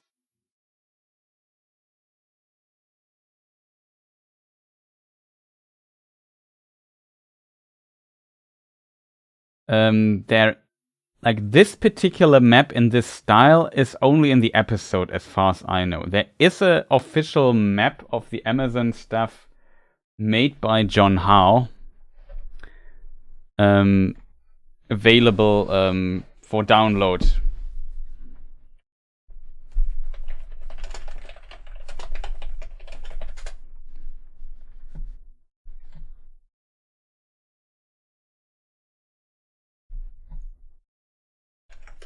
Which seems to be a bit more precise than the map we just saw here. But yeah, and there you can look at stuff. But it's not really... what do you call it?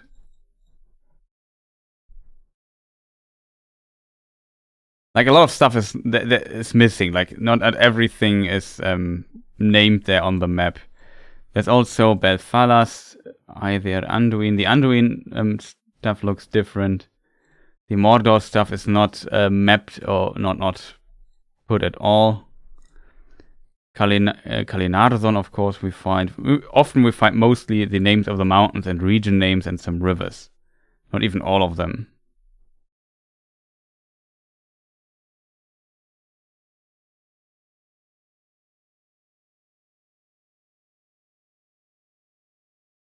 But yeah, besides this, we have the in the show stuff, and it seems it changes a bit. Like I kind of like this map, even though it's a bit inaccurate. me just see. There were like other map shots of Mordor in the first few episodes.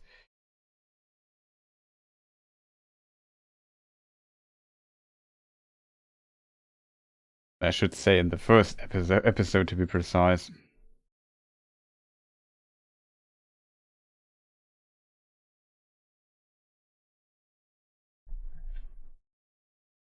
Yeah, see this scene, like this is again different from the map we actually saw.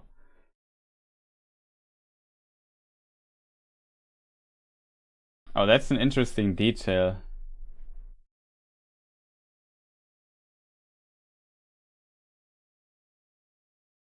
Here on this map, you see this, we see Londair, which is also a colony of Numenor. It's kind of fascinating that it's on the map, if I have to admit.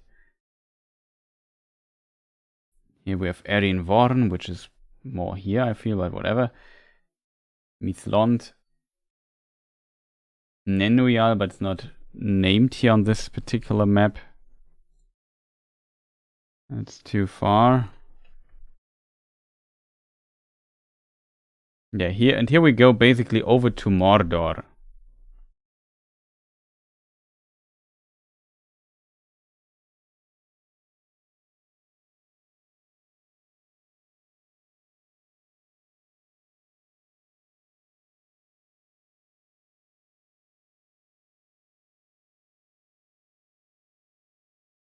And here we see Tir Harat, Ostiris,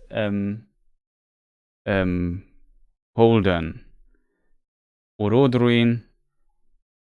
Here's Udun. We see the other place, kind of interesting. Mindolion is is also is also named here. Nimrais, that is Eret Nimrais is the name of the White Mountains.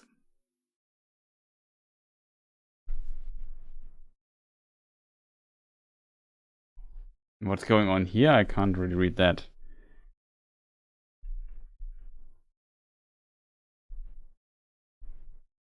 Fangorn. All the Rohan places are not mentioned. Kind of interesting what they have on this map. This here I can't really read. Oh, I read it the wrong way. That's why I can't read it.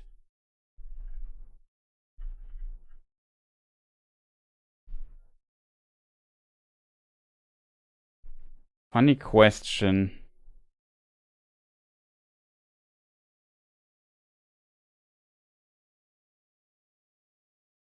Isn't this here Erech? Yeah, this should be Erech here. Interesting. We have the river names. Oh, interesting.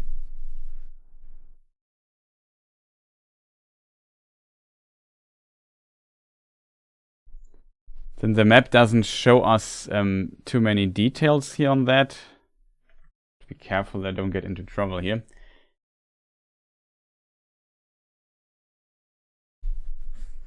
Let me see. Where was the Mordor map here on the atlas? I would probably trust Karen Wynn Fonstead the most with distances. Just have to find the Mordor map. Here it is.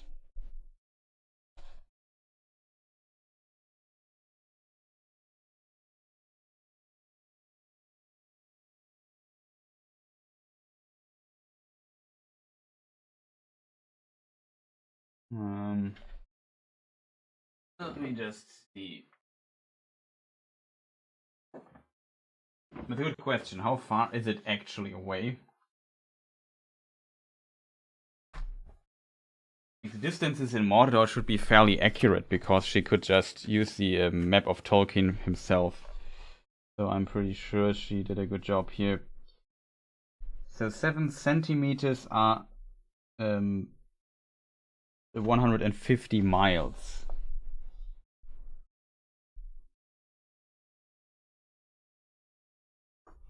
It's 5 centimeters away, so it's a bit over 100 miles in distance.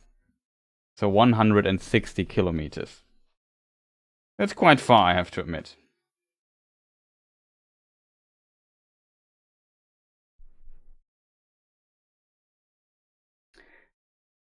Have you seen the interactive Rings of Power map? No. Let me just check something real quick. I need some... Is the bot working? The sea is always white on the map.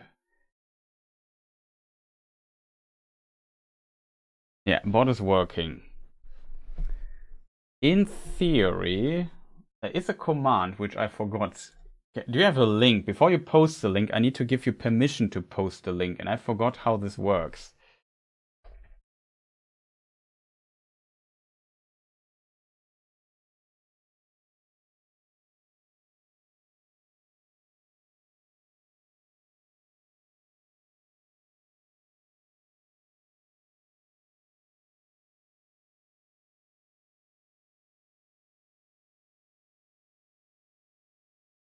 Wait a moment. I think I found it. Just...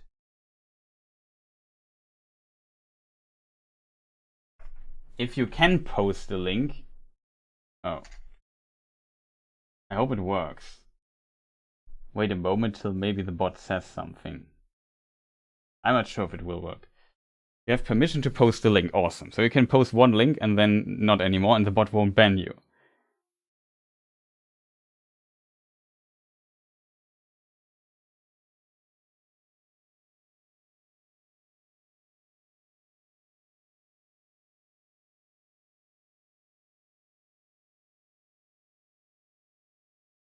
Oh, cool. I even have a map command for it. I wasn't sure about that, but there is a map command.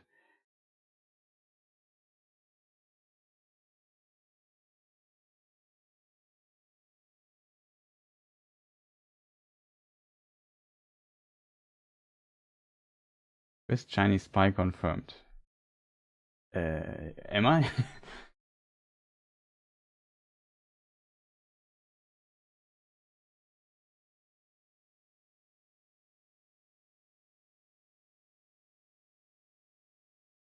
You mean the Lord of the Rings project map? Because that exists for a long time. There's also another map project I know about.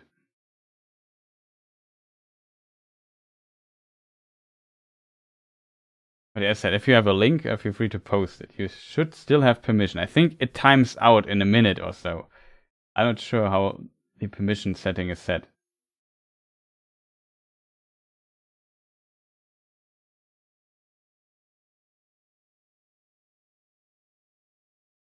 Sorry I'm late, but could you please talk about the main ambition reason why the volcano eruption of Mount Doom in the book? Let me just think about ambition reason why the volcano eruption of Mount Doom in the book.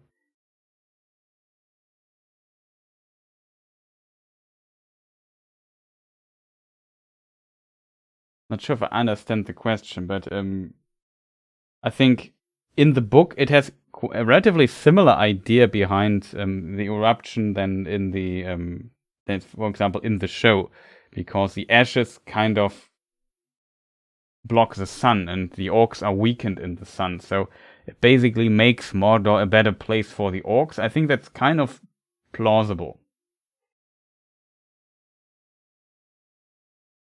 Oh, only to Witch King is here. Welcome, man. Nice to see you. Yeah, we just were looking at map stuff.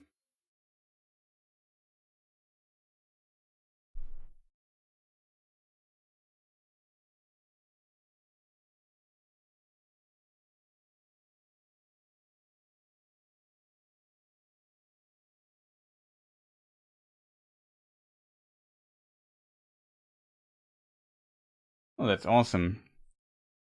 Spielcard managed to gift a membership.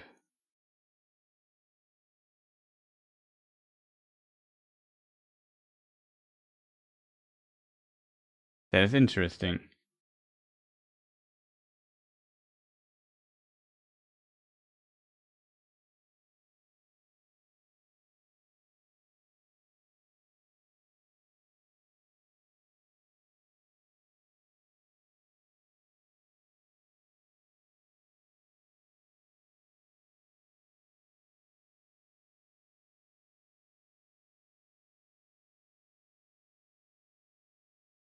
So yeah, thank you Spielkalb for gifting. I think it was Spielkalb who gifted this stuff. So much appreciated. Thank you for the support.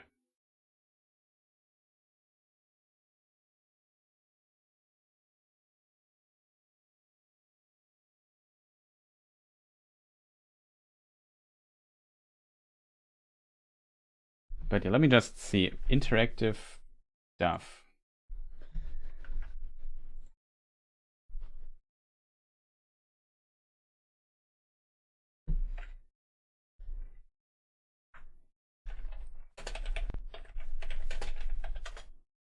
The map I used for quite some time was definitely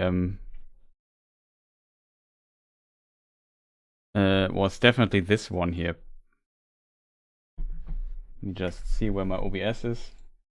My table is too small right now. Too much stuff here. This stuff here, this map I used for a long time. It's a Lord of the Rings project.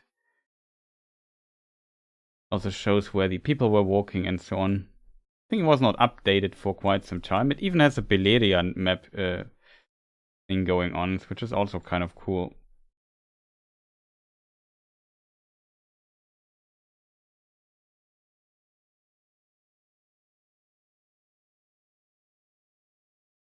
Oh, you weren't able to choose the recipient. Oh, that's unfortunate. Then it only works on Twitch.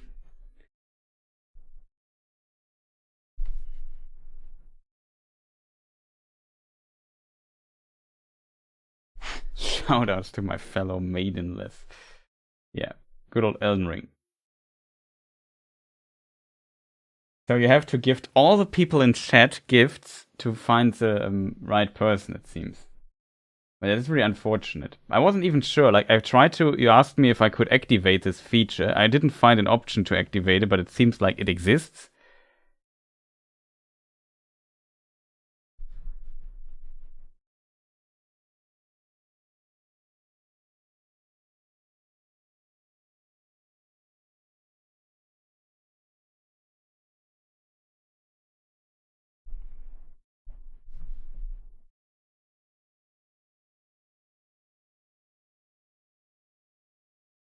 Yeah, that would be cool if the map showed the travels of the main characters.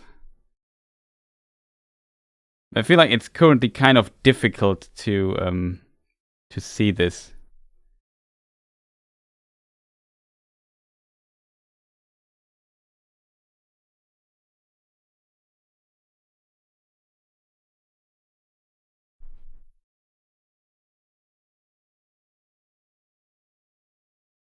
On Amazon's map, the lake is not a lake yet.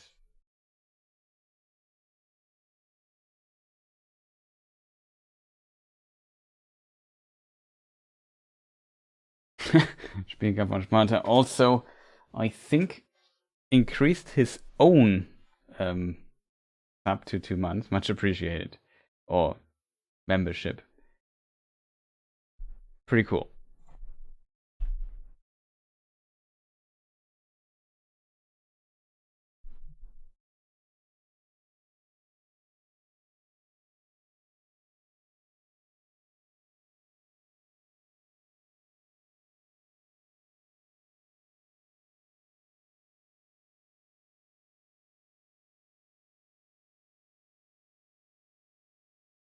Interestingly, on my other account, I don't even see the option, which is kind of strange. I don't know.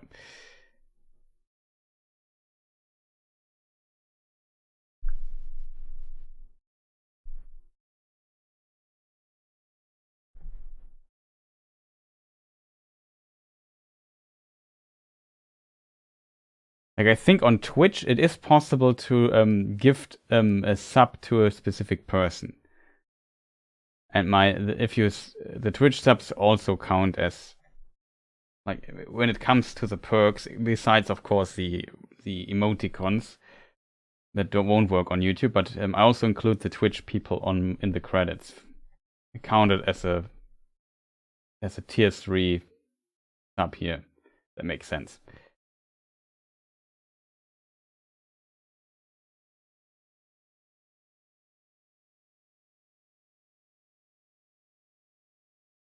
But yeah, chat. Shall we call it a day? The only gift I need is this channel.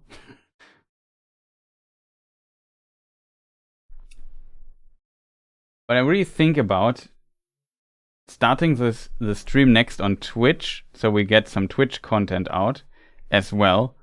Maybe watch episode 3. I would take a break and eat something really quick, because I'm hungry again.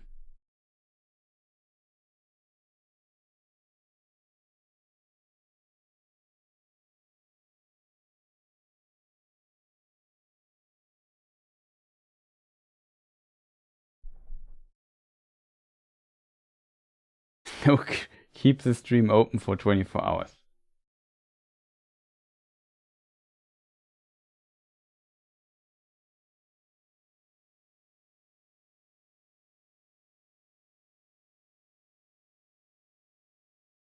Yeah, if they sub tier 3 on Twitch, it's 9 subs on YouTube. I don't know.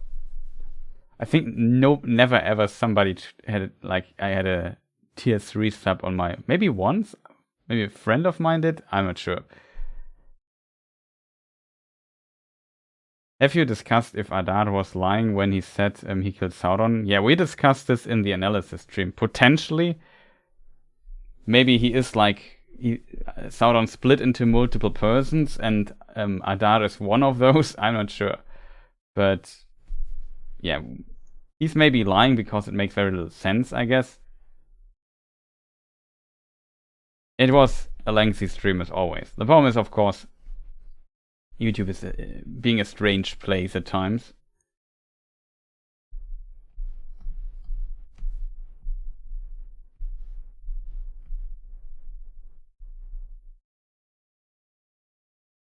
I think he might believe he did kill Sauron. Maybe Sauron is using him. That's another possibility. Maybe Sauron made him think that he killed him, but he didn't. And I don't know. We can't call it a day. It's still night in Germany. Yeah, it's true. My plan was more like, okay, I stream not for 4 hours, maybe just for 2 or so, and then we switch to Twitch. And then I'm more in time there. But I feel like I really need to do the Twitch thing at times too. Simply because, yeah, I don't know, it's just another channel and it's kind of fun. I prefer streaming on Twitch, to be honest, because I feel like streaming is always a bit better on Twitch for various reasons. The YouTube also has its advantages, I have to admit, but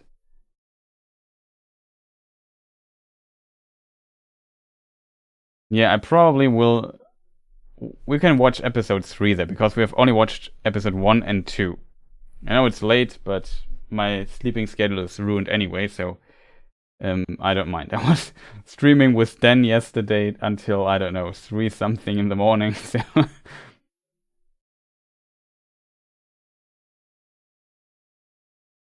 yeah, I think I would even directly start and put on a timer for Twitch when I end this stream here. And then we can watch episode 3, maybe. I'm not sure if we managed to watch 2 episodes. I could also play something, I'm not sure yet.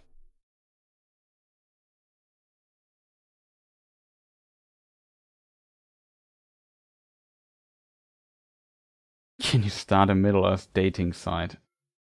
No.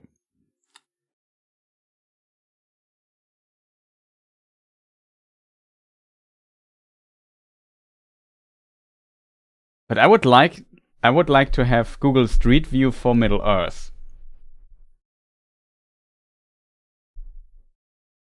And then we could play Geotastic or GeoGuessr in in Middle-earth. That would be cool. Well, the problem is I still have a lot of games not completed yet. We started a very strange Dark Souls 1 unpatched on the PlayStation 3 run. Though I think I'm past the most interesting part. I defeated Ornstein and Smaug already. Then I have to complete Raft. I have still to complete Sable. I would like to play something like, I don't know, There's some games I missed. I would like to play Monkey Island, the adventure, which came out like a few weeks ago or so.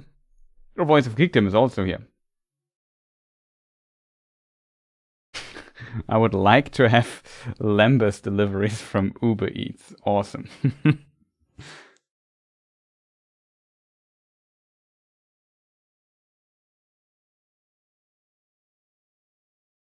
My icons will be Ada. It's kind of funny.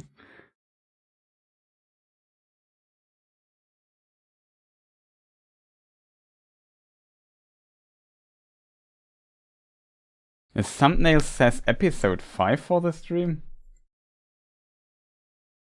No. Should say episode 6, to be honest. Let me just... No, on my side it says episode 6.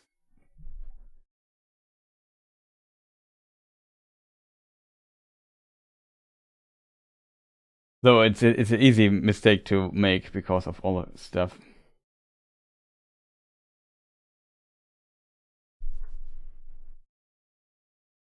Just popping in for a minute or two. Yeah, just catching me then at the end at the end of the watch party, which went on quite too long. We looked at the map and translated all the stuff on the map. Not all, but quite a lot of it. And that was kind of fun, I have to admit.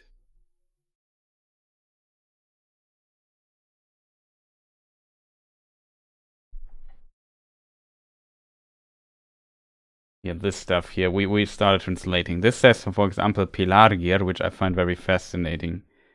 And there were some other places we looked at. So that's what we were doing quite some time here in stream. Threads, I missed it. Well, if you're active on Twitch, I might switch to Twitch now and then we watch episode 3 there.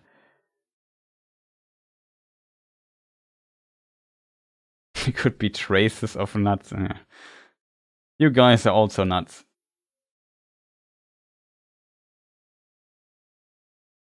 But made it in time to put in a like. Yeah, especially that's always very important. Muriel's Adonaic map. Yeah, the Adonaic map.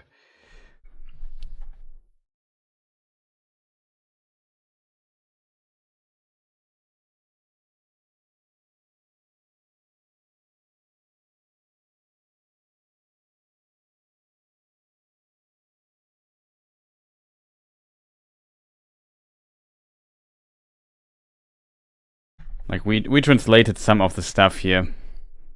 Forgot the names again because I have a bad memory at times. Taragost, I think, and this was... what was this again? Karadost? I think Karadost. This is Southlands. I forgot what this here is. Did we translate this, chat?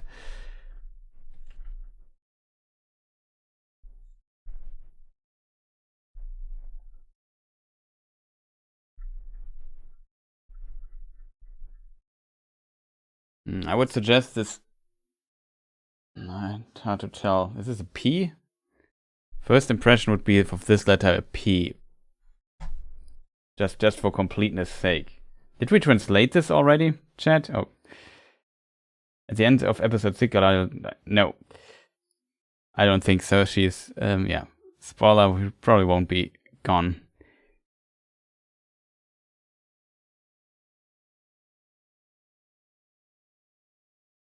Play. If this is, I'm not sure what letter this might be. This could be an L. I'm not sure. This is an E.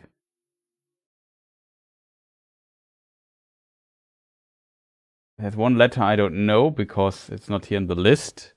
Could be one of those, but I know which one it is. I don't know what this is.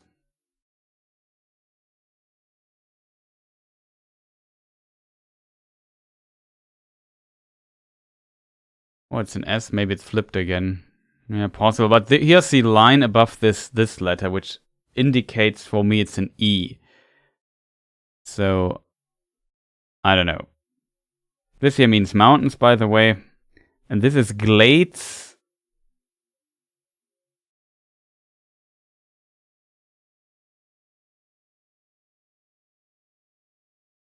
No, what did we say? Off was this?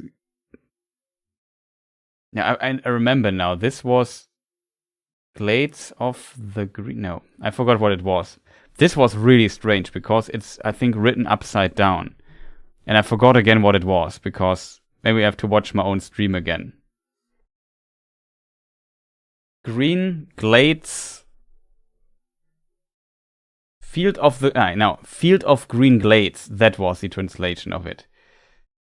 But it's for whatever reason written upside down. It's really strange. Thanks, Kill Switch.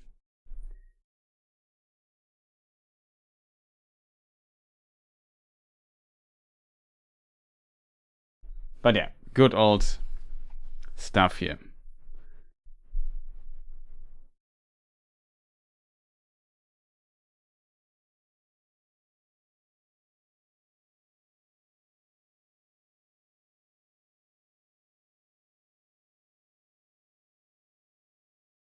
Okay, so that was the episode 6 watch party. I would say we just continue on Twitch. I take a short break. Do I have like you are Alfred exclamation mark Twitch should work, I hope.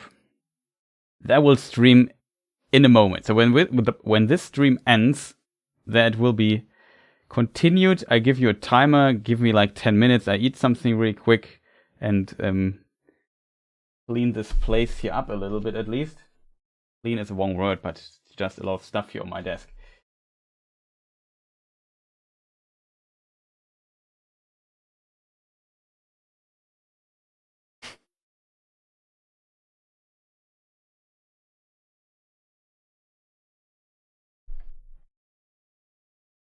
Have over fun there, peeps. To Twitch, yeah, exactly. So, I will be continuing there. So to get some Twitch content out, so I have this out of the way. Yeah, thank you, Dan. Nice that you joined in here for a moment. Just spam the chat with a link. I don't know why. I never have understood why people post it 4 times, but it seems like people often do it. Get girlfriends, people. Yeah, probably better, but whatever. So I have, of course, the credits still, which I haven't updated. So I think Mediboss got a sub, so he should be subscriber again. So he's in the list, in my opinion, to my knowledge. I'm not sure if somebody got a membership on the stream and is not in the list, but whatever. I hope my OBS doesn't crash as always. Girls exist. And kind of some funny Twitch memes here in this regard. Yeah, but we'll continue on Twitch in a moment. We maybe watch an episode, or I don't know what else we could do. Like my list of games I would like to play out is also pretty long. I also would even enjoy replaying Elden Ring again, or continuing my level 1 run in Elden Ring. That's also on the list. So we have like a lot of stuff to do, as you can imagine. Yeah, shoutouts to all the people with memberships, but if you watch this as a VOD, I also appreciate, of course, likes and especially comments to the VOD and so on. Maybe check out my review. I would appreciate that if you haven't yet on this channel, which in my opinion was a pretty decent one. Beyond that, yeah, there will be more stuff. I hope I can organize a roundtable this week. Currently, my organization efforts have not been received too well yet. I'm not in the list, I guess. The complicated matter with being in the list could be that you are tier 1 and you only get into the streaming list with tier 2, I think. That's the perk for it. If that makes sense. That could be the reason. Like, if you want to be in the stream credits, you have to get at least the 2nd tier, and in video credits, you have to get the highest tier. Because I had to find some ideas to make this kind of... I've had to think of some perks for that. But yeah. That might be the reason. Would be awesome if you could basically show this. Like I have like the first tier is the let me just see. The Lali Lu Lelo. Then the second one, it's a Metal Gear Solid reference in case people wondering what's up with that. Second reference as Those Who Know, and the third one are the Philosophers, the highest tier. And the highest tier, of course, gets into the stream credit. But I don't know about different tiers. Now you know it. Maybe I can post the link here. It's unnecessarily complicated as always. Maybe I should have just made one tier and would have been better, but I don't know. I felt like having multiple tiers is kind of cool. I like the idea of that you get like more stuff out of it depending on what's going on. I'm not sure if this link works for other people than me, to be honest.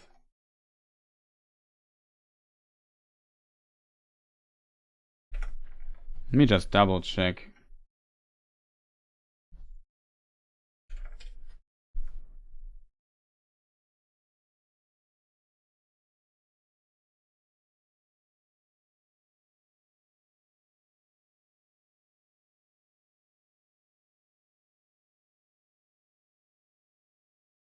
No, the list is not showing up. It's only for me, I guess. But if you press join, there is like 3 things you can select. And of course, the highest tier costs a little bit more. So I think I'm still in reasonable realms when it comes to pricing those. But yeah, whatever. It has to do with that, in case you wonder. Like Spielkalb, Seekauf, and so on. Yeah. Those are the 3 tiers. In case people wonder, that has to do with it. But yeah, much appreciated. Thank you, people, for doing this stuff here, for hanging out with me. He's so awesome. Well.